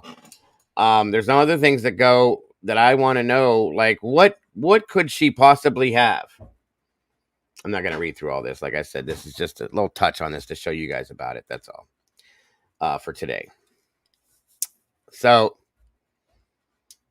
I have my own theories, I guess we could say. What do you guys think? Eddie? I'm not going to do an open panel, okay? I'd like to hear, Eddie, if I could, Eddie, if you're interested, would you jump up here and like, just give me a few words? I can't do an open panel today, folks, but I do want to hear from just a couple specific people on this. I always like to hear what Eddie says. we are doing the open panel like we do. I always do this for you guys, and I'm going to do it again this week too. I just wanted to cover a couple things first, and then we'll get into that. So, Eddie, would you be interested in jumping up here, buddy, and talking with me just for a little bit? I know your phone can only handle so much, but do you have the time to do it, brother? Please, please let me know. I want you guys to hear not just my outlook on this, but maybe somebody else's or a couple other somebody else's, you know? I need to fix that.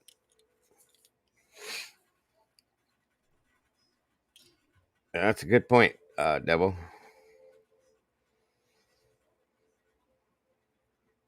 That's a good point, Bread to Kill. Good point. Good point, buddy.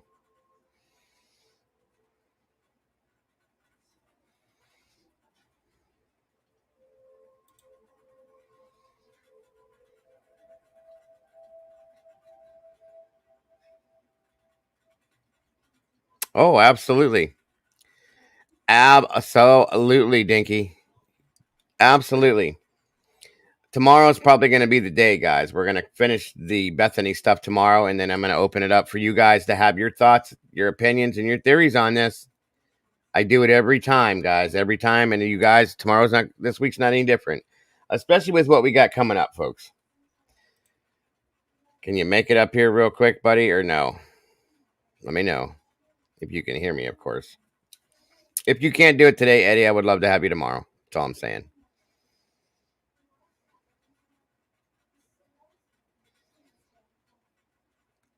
Emma Jane in Spain. Thank you for joining us. First off, second of all, I think her timeline is different than Dylan's. That makes sense. That does make sense. Robert Bell says, I've read this, and she's not being forthcoming about what she knows about that night and leading up to the early morning hours. Great point.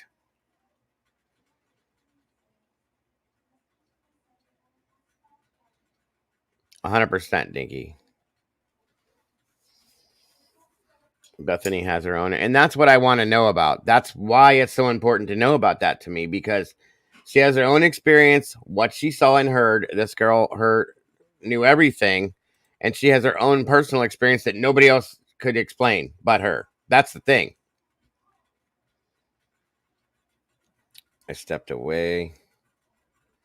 I said, Eddie, can you jump up here and have a little conversation with me today, buddy? That's all I was asking. I know your phone can't handle long periods of time, but if you could just for a few, I would really appreciate that.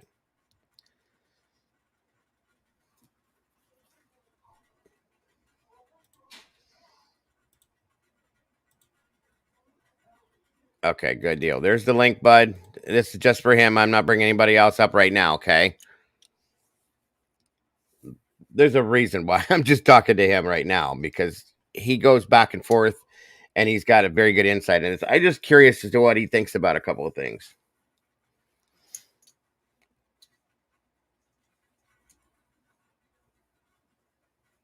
The link's there, bud, whenever you're ready. And we're going to get into more of the... Today got crazy, that's why. So Heather made a good point. We're going to get into more of the Bethany Funk stuff tomorrow and open up the panel and the open discussion tomorrow for all of you guys. We have to keep it short and make it work. And I'm going to try to set this up so that I can bring in phone calls too. I'm going to start doing that more often, as bringing actual phone calls on, and it's not going to be a problem. I hope. Can you hear me, sir? I can hear you well. How about myself? You sound amazing, as always. Thank you. How are you today? Oh, good. Thank you. How was your weekend?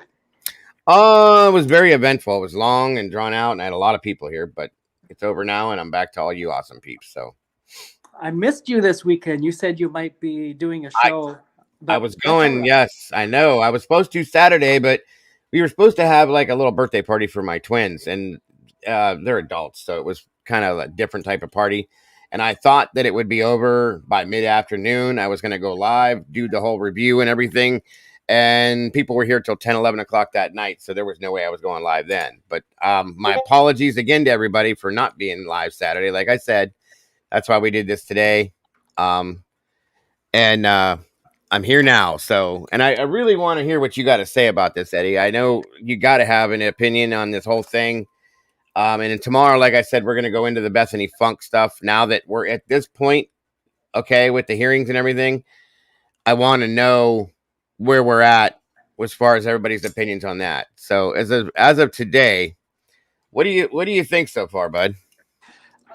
I've had the weekend to reflect on the court proceedings, and I think the judge missed the mark on a couple of things, and I'm kind of let down about it. This is what I wanted to hear from you. Exactly.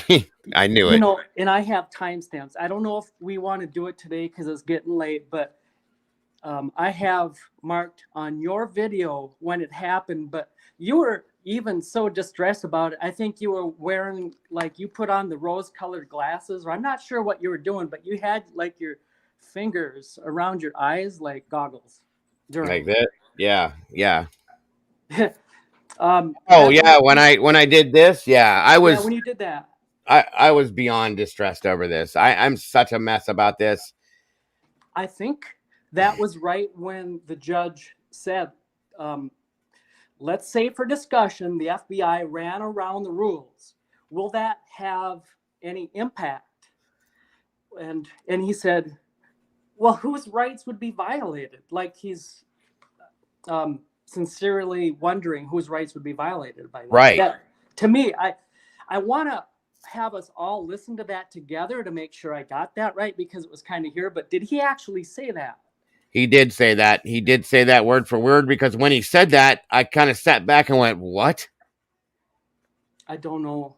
He said it. Yeah. And you know what? Then I thought about that. Like you said, I'm kind of glad I didn't do this Saturday, because I wanted to think about this the whole weekend, and I wanted to think about my thoughts on this and what I took from it, and, you know, give myself time to calm down, which obviously I didn't calm completely down because you guys saw me going off this morning. But I still, I almost wonder if he said that on purpose out loud like that for the sake of the prosecution. Well, let's hope so. But the expression on his face kind of betrayed that he was kind of like being sincere. Like, yeah. Like challenging the defense. Yep, I agree. He also said at a different timestamp, something to the effect that there has to be trust in discovery. You're all sworn attorneys. Right. That's right. Well, don't tell me that I can trust you. Show me it. That's it. Yes. Actions speak louder than words, my friend. Yes. You are correct. You're right. This is why I brought you up here, because I knew you were going to say these things. I just knew it. That's why I love you, buddy. I have so many things on my mind. It's just my mind is so full of what to speak about, because, like, I'm trying to get my head around, was he framed or was he set up? And I think there's a distinction there. Like, there is. From the beginning, I've always thought that they knew that he was going to be the guilty person for doing this crime before the crime happened. But by design, I've heard other theories, mainly from Annie Potts. And oh yeah, she's I miss Annie. I wonder where she's at. Right, I miss her today. She's thinking that they might have put his DNA on that sheath like after the crime happened. So it makes sense. So I think I'm starting to break this down and like get a little chart here for myself. But like, if he was framed versus if he was set up. Mm-hmm. So like, if he's set up, that means it was before, and if he was framed, that means it's after. Yes, sir.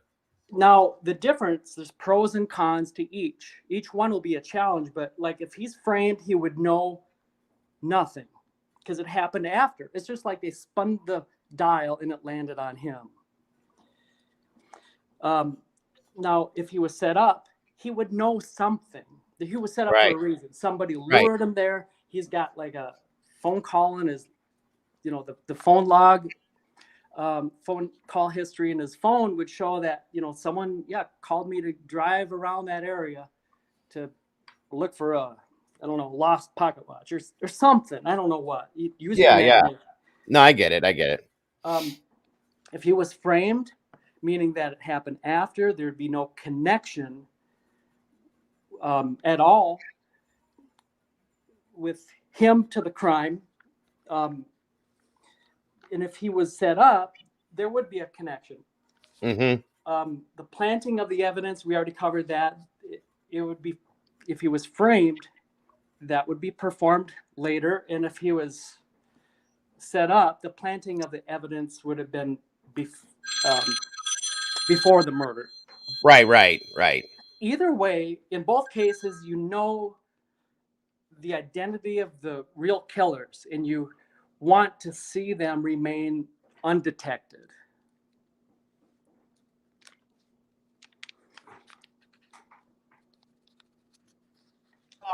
Right. They know the real killers. Okay, gotcha. Were you distracted there for just a little bit, Dago? It went quiet. Yeah, hold on, buddy. Go ahead. Okay, 1 I second. understand.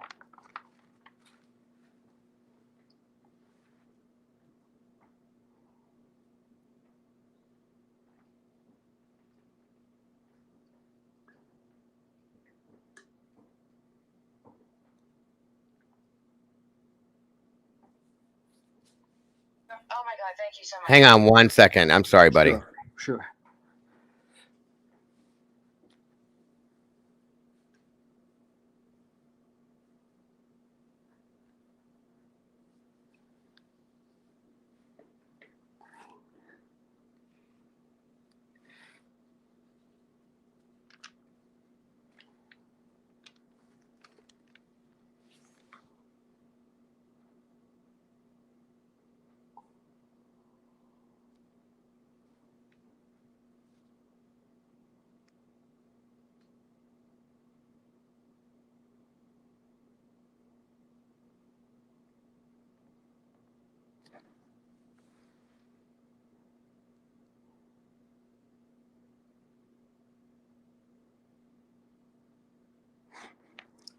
Are you guys able to hear me while Dago is taking his phone call?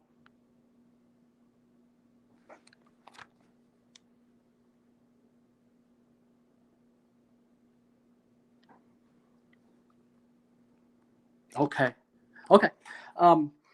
Buddy, I'm here. I'm so You're sorry about back. that. Okay. All right, I love you, bye. Okay, that was my wife. Sorry, she was having a bit of a problem. My apologies, guys. Oh, Anyway.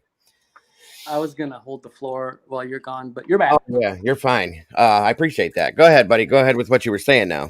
Well, one other takeaway from that is I noticed how, and Mr. Mojo Risen was talking about this, how, the mainstream media, Chanley Painter, I think she's a reasonable person. I think she's pretty smart, and so are we.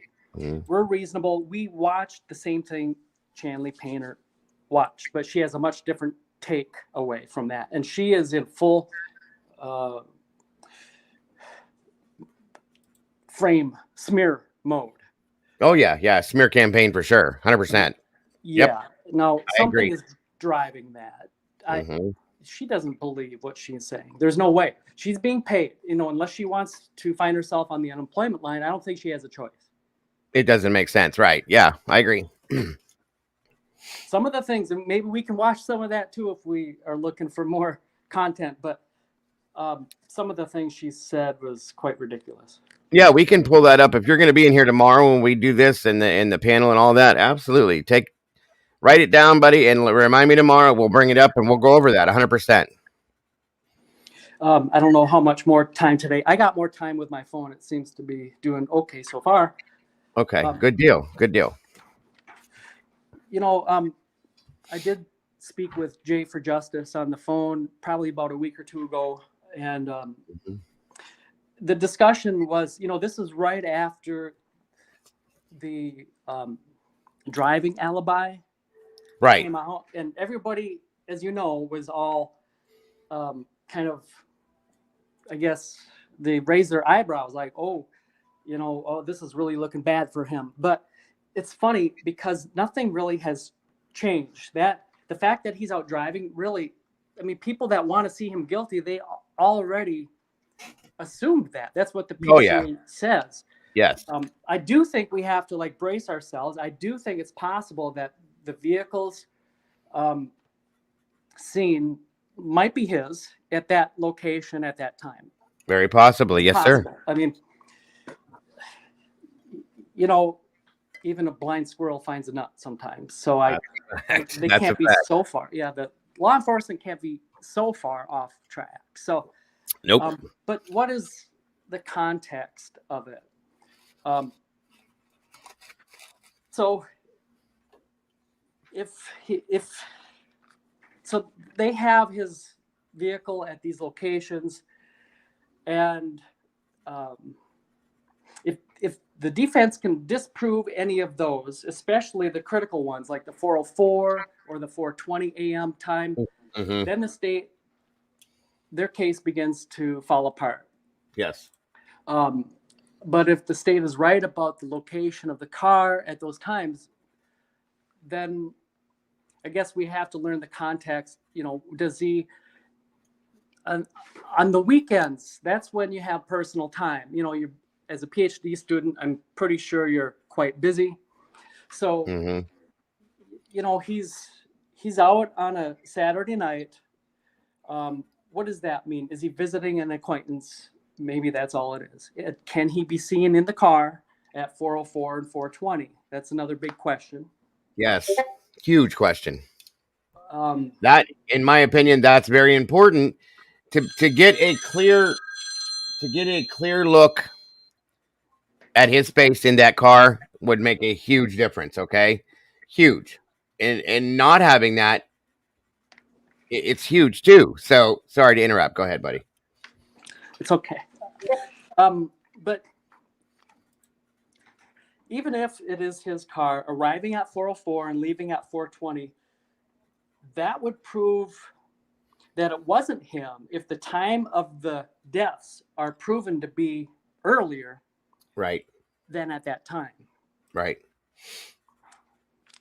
So it'll be interesting to see. And I think that the defense does not want to share anything about his driving alibi is because he might be incensed. It might be like why he stood silent.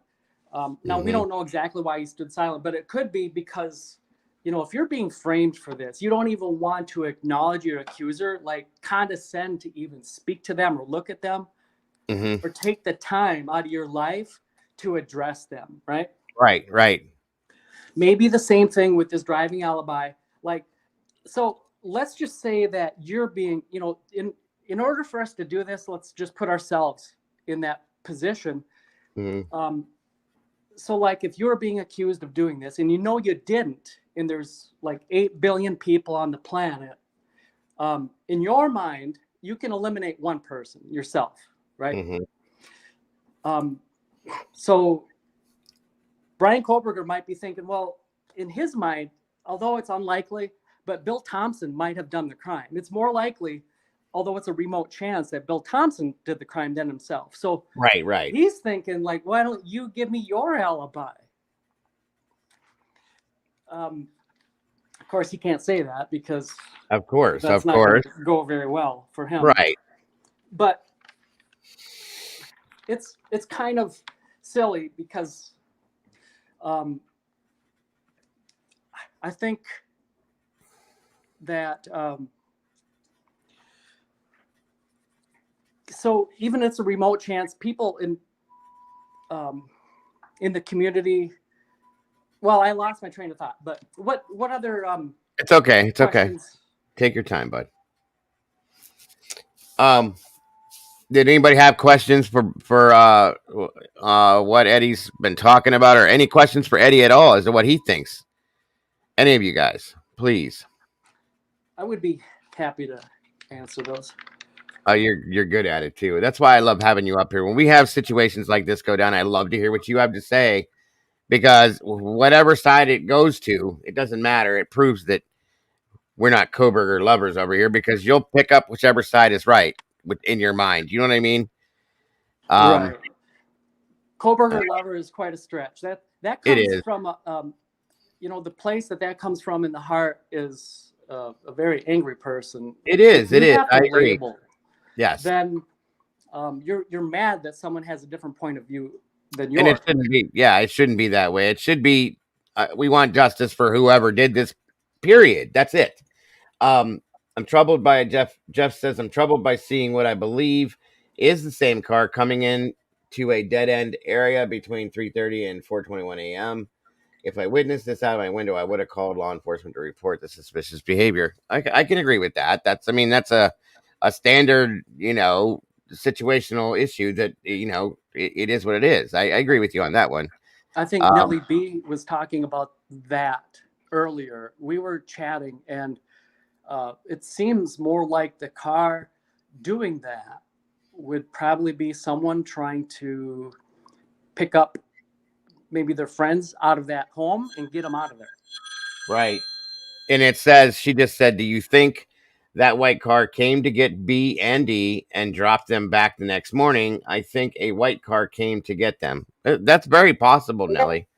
And then I said a while back that exculpatory wise, as far as Bethany goes, that maybe he picked her up on one side, or maybe a car that looked like that picked her up.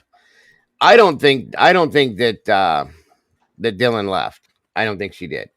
Bethany, very possibly, yes, but I don't think Dylan left. That's just my opinion, though, guys. That doesn't mean that that's a fact, so don't take it that way, please.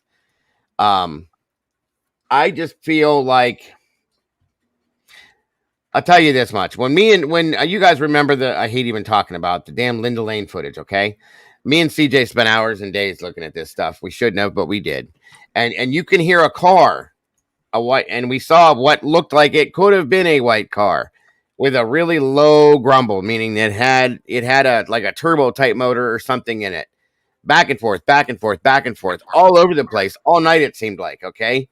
In the hours that Jeff's talking about, in the hours that we saw, other hours, all like from midnight on, it seems like. And you could keep hearing that. It wasn't, Elantras don't sound like that, I'm sorry. So I don't think it was the Elantra. We looked at the skid marks that were out on the road. Elantras don't do that either. They don't have that motor in it, okay? You're Something right. that had some kind of a power. And then we see that other vehicle that I found to be a BMW, okay? That's a little car. And it also has a lot of power. So I don't know if that car's connected or not connected that we were hearing all night, or any of that. But there is a car driving around all night for whatever reason. Okay, I'm sure there was other cars too that we didn't see. That's why I don't like the Linda Lane footage. I don't like the way that it shows certain things, and I'm sure it was put out for a reason. Maybe there's something in it that I'm not seeing or I'm not putting together. But I feel like, with this exculpatory evidence, that's what I was saying. Go ahead. Maybe I'm just trying to figure out how I'm trying to say this. Maybe she was picked up and brought back. Okay. And maybe it was Bryan. That's what I mean. Maybe that's what that evidence is. Maybe she can say, guys, I know it wasn't him because I was with him. Or because he picked me up and took me to this place, and then he picked me up and brought me back to my home. Maybe that's what it is. I'm not putting her with Bryan, and I'm not putting, saying that that's how that went down, but he could have just been a friend of some sorts, maybe to her, or she knows, or maybe the girl that he knew is friends with her, the Asian girl that everybody has put together with him. Maybe they're friends, and that's how this is known. There's other options that could make this happen, guys. Okay, and that's what I'm saying. That is a very real possibility. It's not something that is not true. We don't have proof of it. That's right, but we don't have proof of the other side of it either. Nellie B, that's a good question. So if he was involved, like if he came to get them, he never went into the house. He came to get them and he dropped them off in the morning. That would fall, we were talking about this moments ago, that would fall under the setup. The setup happens before. So he has some type of involvement. He has some type of knowledge. The setup, as opposed to the being framed, right? Mm-hmm. Yes, sir. Yes, sir. His car was there, and they're using that to set him up. So that's why I struggle. You know, whether I look at it as a setup or framing, it's hard because each one has pros and cons. It's going to be a challenge. Yes. You know, to me, it just makes more sense as a setup, but I can also see it the other way too. Absolutely. Yes, sir. Here's the problem that we have to come up with if this is the case. What's the motive on both sides of that? The motive. What would be the motive to set him up or to frame him?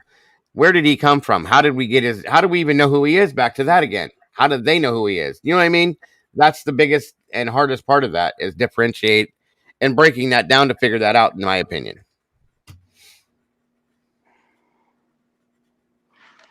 I think the last time we spoke, the motive, once we learn what the motive is, yes, not that we ever will, that's going to get us closer to identifying who did this. Sure.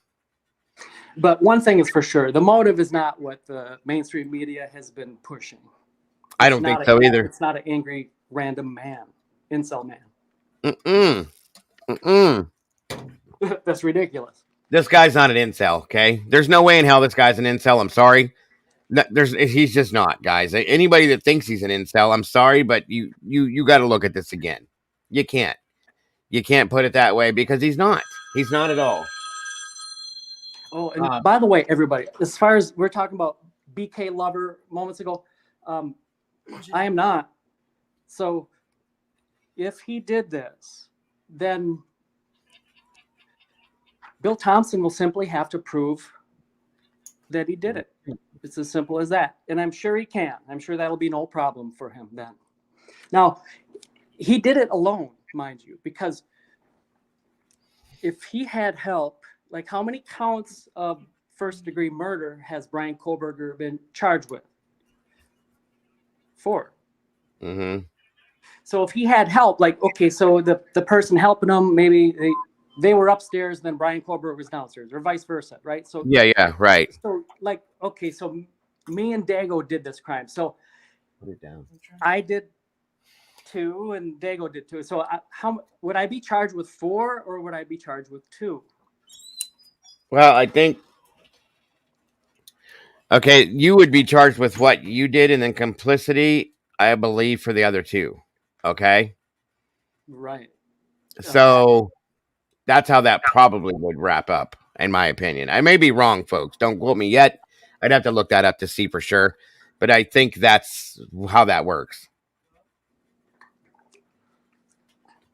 As you guys know about me, this will not even see trial. Yeah, I'm on the fence with that now. How about that one? I was on the fence before with whether he was guilty or not. Now at this point, I'm on the fence with whether or not he's going to even make it to trial, because of what we're seeing now. I'm really leaning towards the point that I don't think it may make it to trial. I am. I'm not there yet, but I'm leaning that way, because I'm sorry, but the prosecution is dropping the ball all over the place, like they're covered, like their hands are covered in butter. They really are. This is not cool. And I'm a little nervous, I'll be honest with you, because I've been on the fence. You guys know this. Eddie, you know this. I've been on the fence as to whether or not Bryan is guilty or not of doing this, okay? If he is guilty and he gets off, oh, Lord have mercy. That's bad. That's real bad. They just set a mass murderer free, okay? We can't do that. We can't do that. And I don't want that at all, which is what I've been stressing to all these people that keep calling me a Kohberger lover. I want the real person to face real justice. That's all it is. Or the real persons to face real justice. So again, if the funny thing is the prosecution is the one doing it. And then it takes me back to the whole thing that you had talked about before, Eddie, with the whole thing set up by design, right? Mm-hmm. And it makes you look at the prosecution like, really? It's weird. It's very strange, in my opinion. I've never seen, nor could I imagine anything like this at all. And that's the case, guys. Either way, somebody's losing out in this, 100%. There's not 100%. Somebody's losing out in this. There's no two ways about that. That's The exactly families. The families of the 4 victims. and that's what I was saying earlier. That's the part that has me so pissed off right now, because either way, what's going on with this, the families. I felt so bad Friday, knowing that they were all there. The ones that were attending were there, seeing this go down. This 3-ring circus that it was. Okay, imagining how they're feeling at this point. Trying to feel like confident that law enforcement and the judicial system is doing its job for them, when in turn, this is what we're seeing.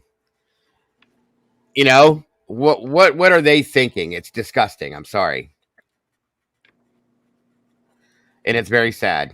I feel so bad for them. Yeah. They're going to have so much more. The prosecution has so much more. You just wait. They're going to get him. They can prove he did it. And I want to see it. I totally want to see it. I really do want to see it. Yeah, and I want it to great. be real. I want it to be real, Eddie. That's the thing. I want it to be real and true. And I would love to believe that Bryan is the one that did this at this point. With everything we've gone through, I would love to be able to say, okay, they got it. That's real. That's real evidence. That's real proof. There he is. Burn him at the stake. What do we want to call it? You know what I mean?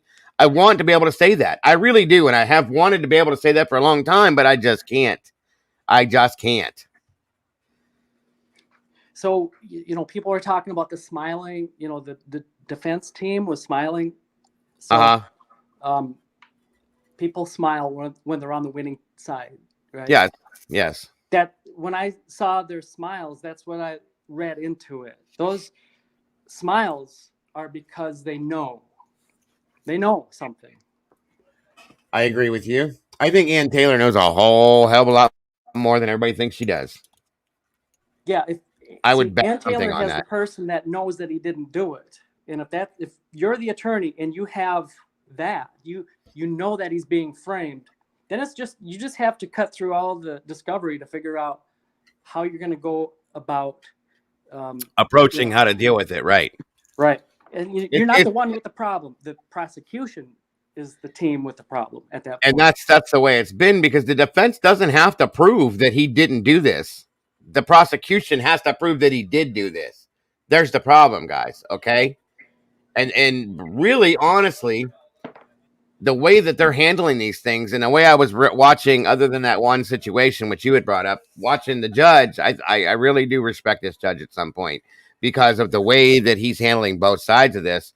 He's not allowing the prosecution to play the game, but at the same time, I think he's being fair with the defense as well, and saying, okay, like who, like he said, like you said, who, who is this affecting, in a sense like that. So, and I know, Eddie, you noticed it like I did. Tell me that Thompson was not frazzled that day.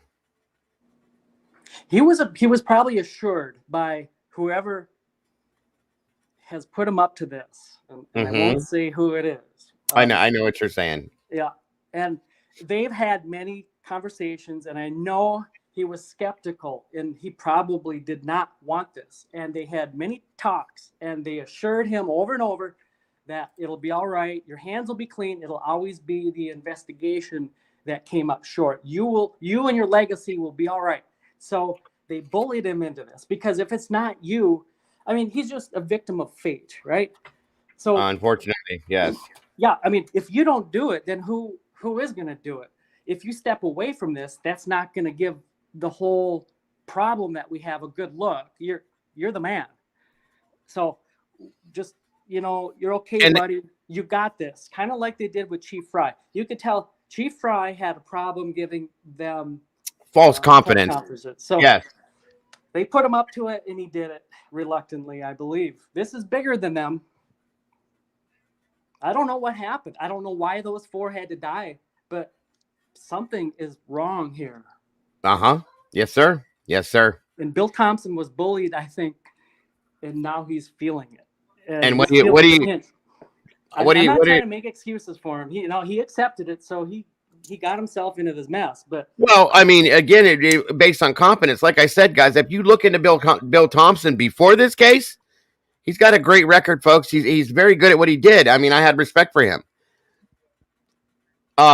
Looking at it the way it is now, I've lost that respect because, like Eddie just said, he accepted this.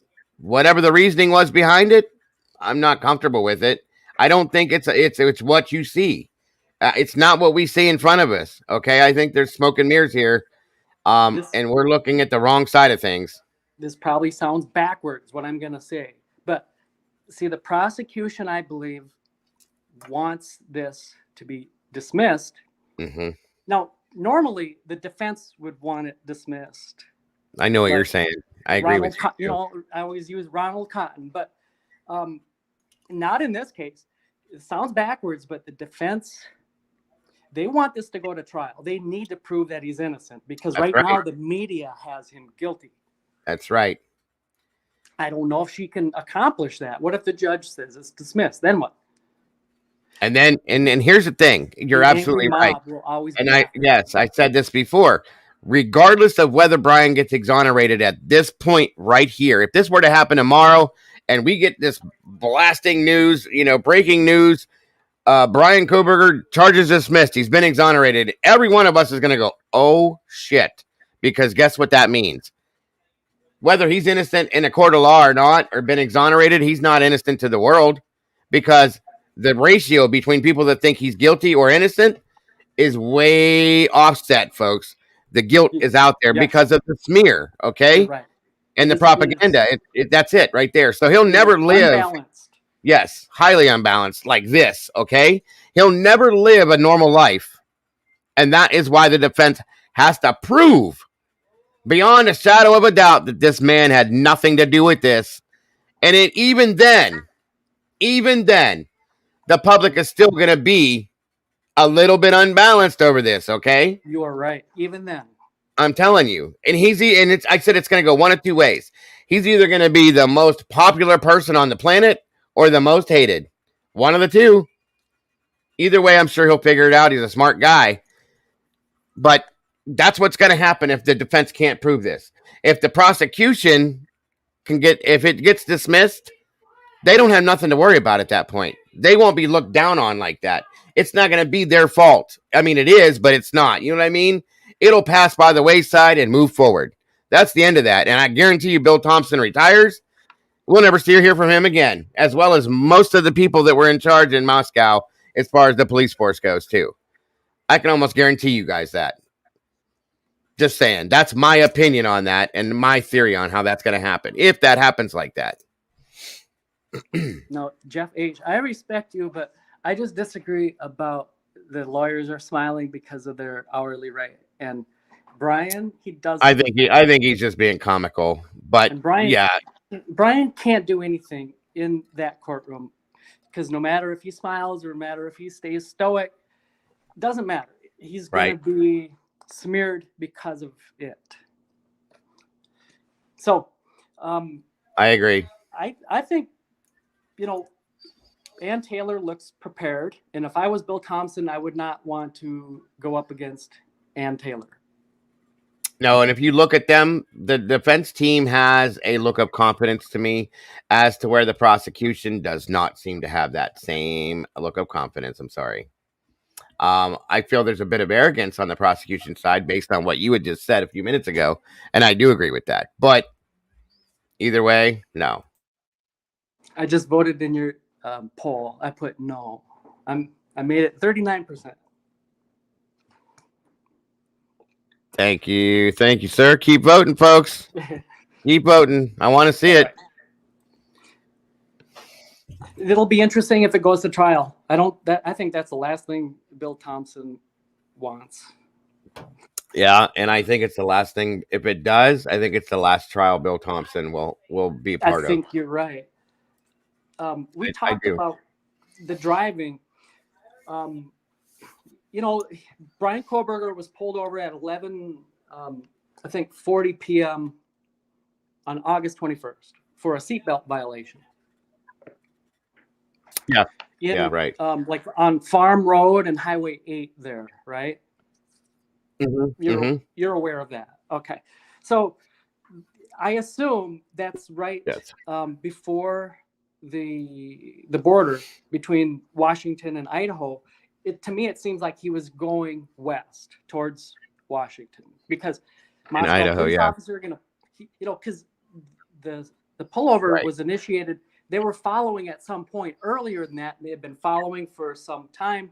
So finally, they turned on the lights and then pulled him over. So the question on that pullover that I have, and this is an interesting thought, is where did that stop initiate? When did they begin trailing him? In other words, Right. and for what Right. reason? Was it just an That was innocent yeah. violation, like I don't know, not using a signal? Because at that hour, maybe who's out at that hour? Maybe people that just are doing drug dealing or whatever. But and at that point, he had I believe he still had a Pennsylvania plate on his car at that point, right? yes, Yeah. right. So that could have been part of like, why is this out of state guy driving around this time of night? What is he doing here? Is this like you said, a drug situation, so on and so forth? So yeah, I can go with that. Did you know I learned something when I spoke with Jay is for Justice, that he was detained, not arrested, but just detained for moments during that. Did you know that? No, I didn't. Jay's pretty good solid with her. source. Yeah, You she's know, got we a don't lot of see. good Yeah, information. she's got her stuff together. I respect her a lot. Oh yeah, She's got definitely. a different opinion than I do, but that's okay. And that's the same with me. Like I said, I respect others' opinions, even if they don't agree with me. Me and Daniel have gone back and forth with different opinions this entire time on this, but I still have a lot of respect for him. I have a lot of respect for Jay, for Justice as well. We don't have to agree, folks, but she's a very good source in my opinion. I agree with you, buddy. Yeah, she's solid. So I don't challenge that. If he was detained, now I've been thinking about that a lot. What was he detained for? What does that look like? Usually it's, we suspect that you're driving under the influence. Maybe you can, that's detained, right? Like, would you hop out of your car and do these tests for us? Maybe that's being detained. Yeah, you're detained when that happens until you get charged with the DOI. Correct. Yeah, we pull. Do you know why we stopped you this evening? Because you didn't use a turn signal, or maybe you're swerving or whatever. So yeah, sure. They know what to say to initiate the conversation. So maybe it's also, and here's where you got to put on your tinfoil hat. Maybe they began trailing him as he came out of King Road area. Now I'm not saying that by saying that, I'm not like, oh, he's been surveilling them, it's not like that. What if, because again, a blind squirrel eventually finds a nut too. That's so right. in the That's PCA, right. They have him in this area 12 times. They can't be, I don't think they can be wrong on that. I think that's going to match up to something. So yes. Like if you're going to be in an area in the town of Moscow, where you might get drugs, it might just be on that King Road area, right? Maybe that's a notorious place for that. I don't know.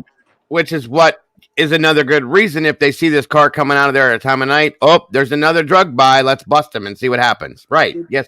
Yes, you're thinking the same as me. Maybe they followed him beginning in that area, and then they pulled him over right before he went into the state of Washington, and they're like, you came out of, what are you doing in that area of King Road? What brings you out this evening? Thinking that they have him on some kind of a drug buy or something. Yes, I agree. Do you mind if we search your vehicle? And there's so with the tinfoil hat I got on, we're going to use a canine to check this out because we don't believe you, right? Mm-hmm. Now notice, if that is the case, notice what they didn't end up with. He's not doing all these drugs, right? Nope. They didn't catch him on that. That's a fact. Yeah, he's not driving under the influence of alcohol. He's not having drugs in his vehicle. So if those are the reasons why they pulled him over, we just don't know. Why? How come we can't see that, under a FOIA request too? That's suspicious. That you should be able to. That's weird. I agree with you. Because doesn't there have to be a connection to that, to this. I agree. I Idaho think so. 4. I definitely think so. Yes, sir. And then A lot of same people with- think it was over drugs. I agree. I agree. At that point, we've been told that that's a hot spot. Okay, we know that. I think so. We don't have that proof for sure, but we've been told that, and we've seen it multiple different ways. So yeah, that would be the perfect reason, and I've seen it happen here. A car goes through a high drug area. You know what I'm saying? They come out of there. They're going to get pulled over because they want to see. Did you just buy drugs? Is that what you're doing? You're part of the problem. Let's deal with this. That's what it is, folks. Well, didn't Truth and Transparency have a body cam of at those 500 King Road apartments where there was someone who called 911 because he wasn't feeling quite well because he what did he do? Was he under the influence and that was the problem? Like he had too many I think that's how that was. Yeah. So yeah, maybe the law enforcement know that that's an area and they have to be watchful of. Yes. This is also interesting, but I just struggle. Does he have a connection? Does he know something? Or was it just random? It can be either. It's hard to believe the random side of it because it's too ironic, okay? It's hard to believe it's random. Just totally just the pinwheel, the dart landed on him. Like perfectly. Yeah, exactly. Yeah. If that's random, that's the most amazing random situation I've ever seen in my life. And that would again fall under the heading of framed, right? We'll use that from now on. That was him being framed. He knows nothing. It's just random. Yes, that's it. If he's being set up, then he has to know something. And I think if that's the case, connection is supporting of that. He's being set up. He knows something that Bethany knows, or and vice versa. Yeah. Mm-hmm. By the way, I think I did come across one of your videos. You were looking to find the source of Richard Batante's, during the course of his investigation, it became known that Bethany Funk has information material to the charges against Mr. Kohberger. Yeah. Portions of information is exculpatory to the defendant. That, by the way, I've learned, I think you were searching for it, that is one of these documents that we cannot see. I don't know where it is, but the date of that document is March 22nd, 23. 03/22/23. Okay? And it's not in with the rest of the documents. It's not in. And no, I didn't think so. Titled Affidavit in Support of Motion for Out-of-State Service. So that's where that is. Okay. Is that the one that I just showed? Well, I'm not sure which one you're. No, that was the one I just showed was the ex parte for out of date. Okay, yeah. Sorry. Anyway, I got you. I know what you're saying. I'll have to go looking for that. Let me write that down, actually, Eddie, if you don't mind. Say that to me again, because I'm gonna. Can I text it to you after we? Do you want it now, or can I? Yeah, no. That's even better. Just text it to me. That way I'll have it in my phone and be no problem. That's perfect. Okay. Perfect. Thank you. That'll be good. And I can go find that and dig somewhere. I'll find it one way or another. But no, I'll get it to you right away. Absolutely. But I'm on the phone. I don't want to start, getting. Oh, yeah. You can send it when we're done. That's no problem. I appreciate that so very much, by the way. But I appreciate that. Twizzle Stick was wondering if you had an answer to Eddie. How does the blood not get tracked out of Xana's room? We've talked about that before. So there is a cleanup, and we were also talking in chat earlier about how can you prevent these victims from making noise? This is going to be very noisy, and the reason why you use a knife is because it's untraceable. So whoever planned this used a knife so that they could get away with it. Right. But so there is a cleanup, and I don't know if they were bound and gagged. That would be a way to make sure there's no noise, or they were drugged. I I don't think they were bounding. I'll just give you my quick on it. I think that it was either they were drugged or there was a gun held to their heads. That's the only way I think to keep it quiet. Yeah, and if there was a gun held to their heads, I think you would have to have two for Yeah. sure. Yes, absolutely. I think 2 and 2. I'll be Minimum. honest with you. Yes, And there's at still least, 2 different times. Yeah, Yes. there's still 2 different times.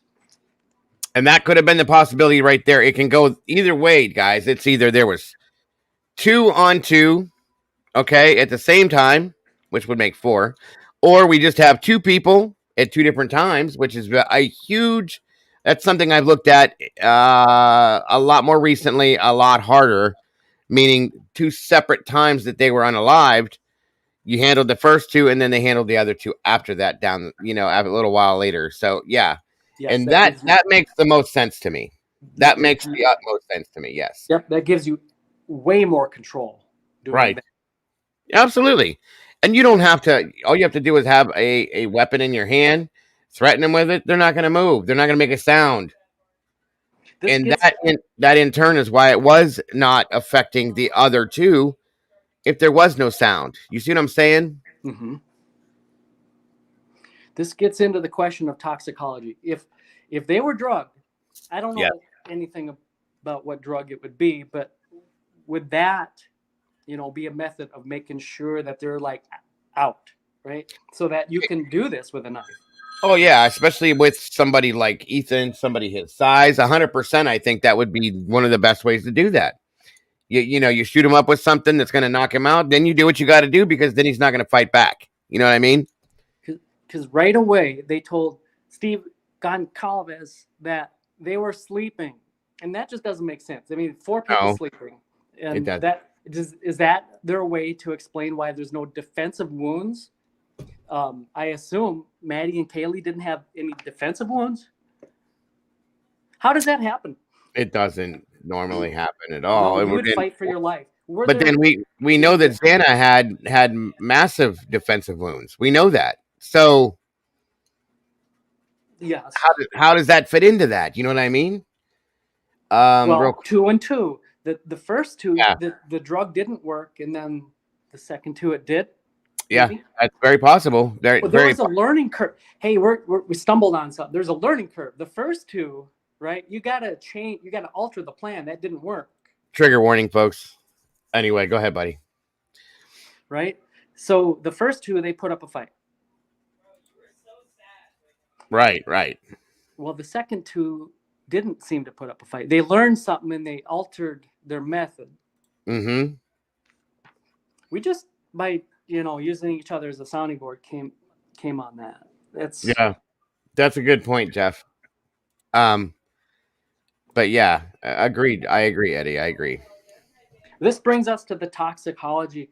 I wonder if there was toxicology done, but again, if this doesn't go to trial, we're never gonna hear the 911 call. Of course. How many people whose voices were on it? We're never gonna learn about the autopsy results. Is there any like signs of being bound that could leave bruising? Can you bind someone without leaving bruising, like duct tape? Would that do it? I don't know. I mean, I think there's ways to do it, but you have to have some sort of a background that taught you that. You know what I mean? Mm-hmm. In my opinion, that's opinion. Yeah, a ligature wouldn't. But is there like a sheet, a big sheet? It depends on what you bind with, and ligatures would leave, I think, marks. Of course, ligature marks. Duct tape would leave some sort of a marking on it, which again we don't know because we haven't seen anything on an autopsy report or anything to tell us that. Go ahead. Why would 3 officers want to be at that autopsy? Are they curious to see what? That's the question of the year, buddy. Why were they there? Right. Why were they there? I can put a list, maybe other things to cover at a different time. It's probably, I don't want to read into your mind, but time to be shutting it down for the day. I need to get. We've been going for quite a while, and Yeah, we definitely should bring it down for the day. But I do appreciate you having me up. As always. no. I appreciate you coming up here as always. I love to hear what you have to say. I like getting into your brain and listening to what you're thinking about. And tomorrow is going to be a good one because we're going to take turns bringing people up, and we're going to do it with respect as we do, and do it the right way, folks. Because there's a lot of people that have a lot of opinions. So, and I want you to hang on to that stuff we were talking about earlier, because I do forget things, Eddie, and remind me tomorrow so we can pull that stuff up to look at it while we're doing that as well. Okay. Will do. All right, buddy. Once again, so very much appreciate you and love listening to what you have to say. I wanted to hear what you thought about this today and tomorrow, and all the rest of you the same. Again, buddy, I hope. Oh, let me pull this before we do anything else. Let me finish this poll here. We only got 58% of it done, so a lot of people didn't want to vote on it, I guess, and that's okay. But will the trial happen on October 2nd? 57% of you said yes, and 42% said no, with a total of 221 votes. So not everybody voted. That's okay. I at this point I'm leaning, folks. I don't know. I don't know if it will. I don't know if it will. It would be interesting. I think it would be so one-sided. I don't think Bill Thompson wants any of that. And would you want to go fighting against Ann Taylor right now? No. That team looks so confident. They know something. Yes. And it would be so much easier for this to be dismissed and for him to just walk away from it, shut it down. There's going to be a little bit of maybe a little bit of backlash off of it. They don't care. He's going to retire, in my opinion, from what I think, and he's moving on with his life. He'll never have to think about it. He'll never have to think about it again. You know what I mean? Unless he has lied. Did you get a chance to watch Truth and Transparency's most recent? If he not has yet. lied, well, it's interesting. The Trap, I think. Something about like I saw Ann Thompson sets the best trap or something like that. Yeah. Or Ann Taylor. I'm sorry. I did that again. Yeah.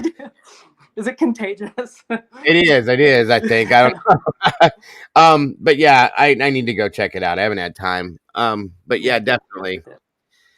So I hope it, by the way, I hope it does, I'm hoping it goes to trial, but I just can't see that it is possible. I can agree. And like I said, if it doesn't go to trial, it's going to be a hell of a lot of work to fix this guy's life. If he's innocent and if he's guilty, oh God forgive, and God, Or maybe by that time there will be some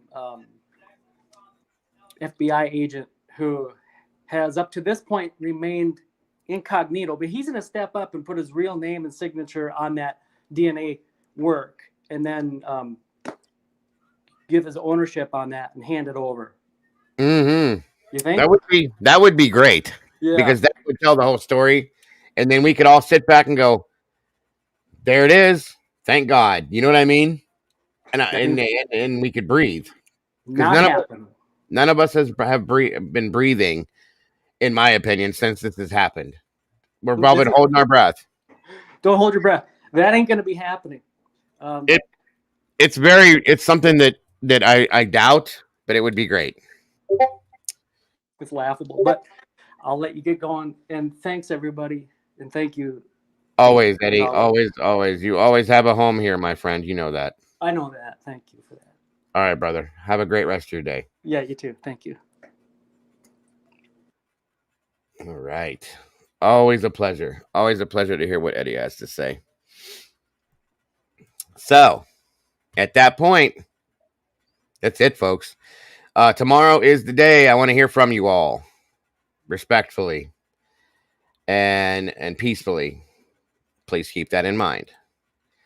Because I want this. You guys deserve to have the opportunity to speak your mind, your opinion, your thoughts, your theories, all of it, folks.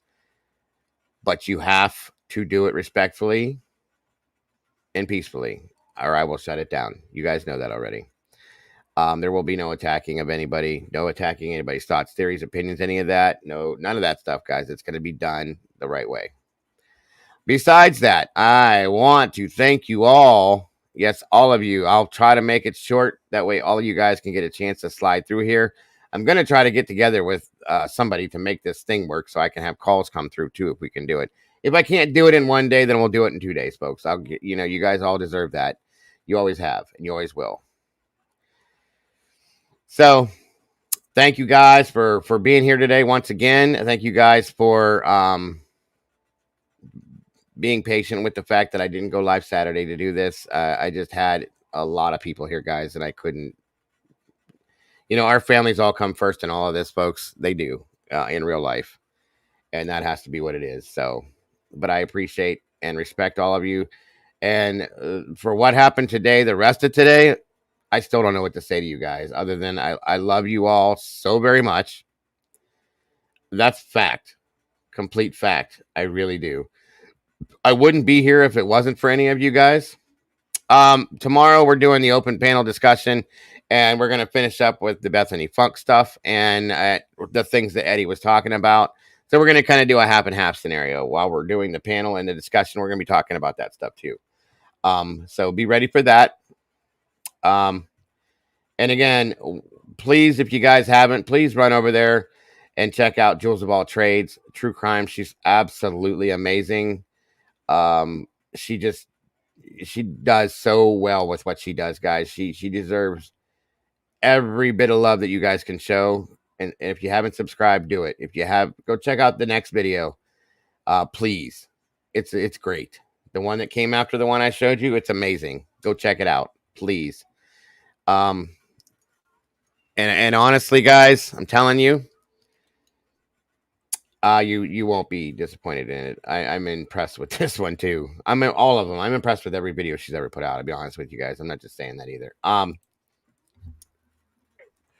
So be ready for tomorrow. Bring whatever questions you got, your theories, your thoughts, your opinions, your feelings. I want to hear them all. I will try to get everybody through this. And one day, if not, we'll do 2. It's fine. It's worth it. I don't care. I hope you guys have an amazing rest of your night.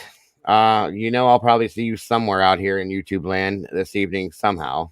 Thank you all once again for being here.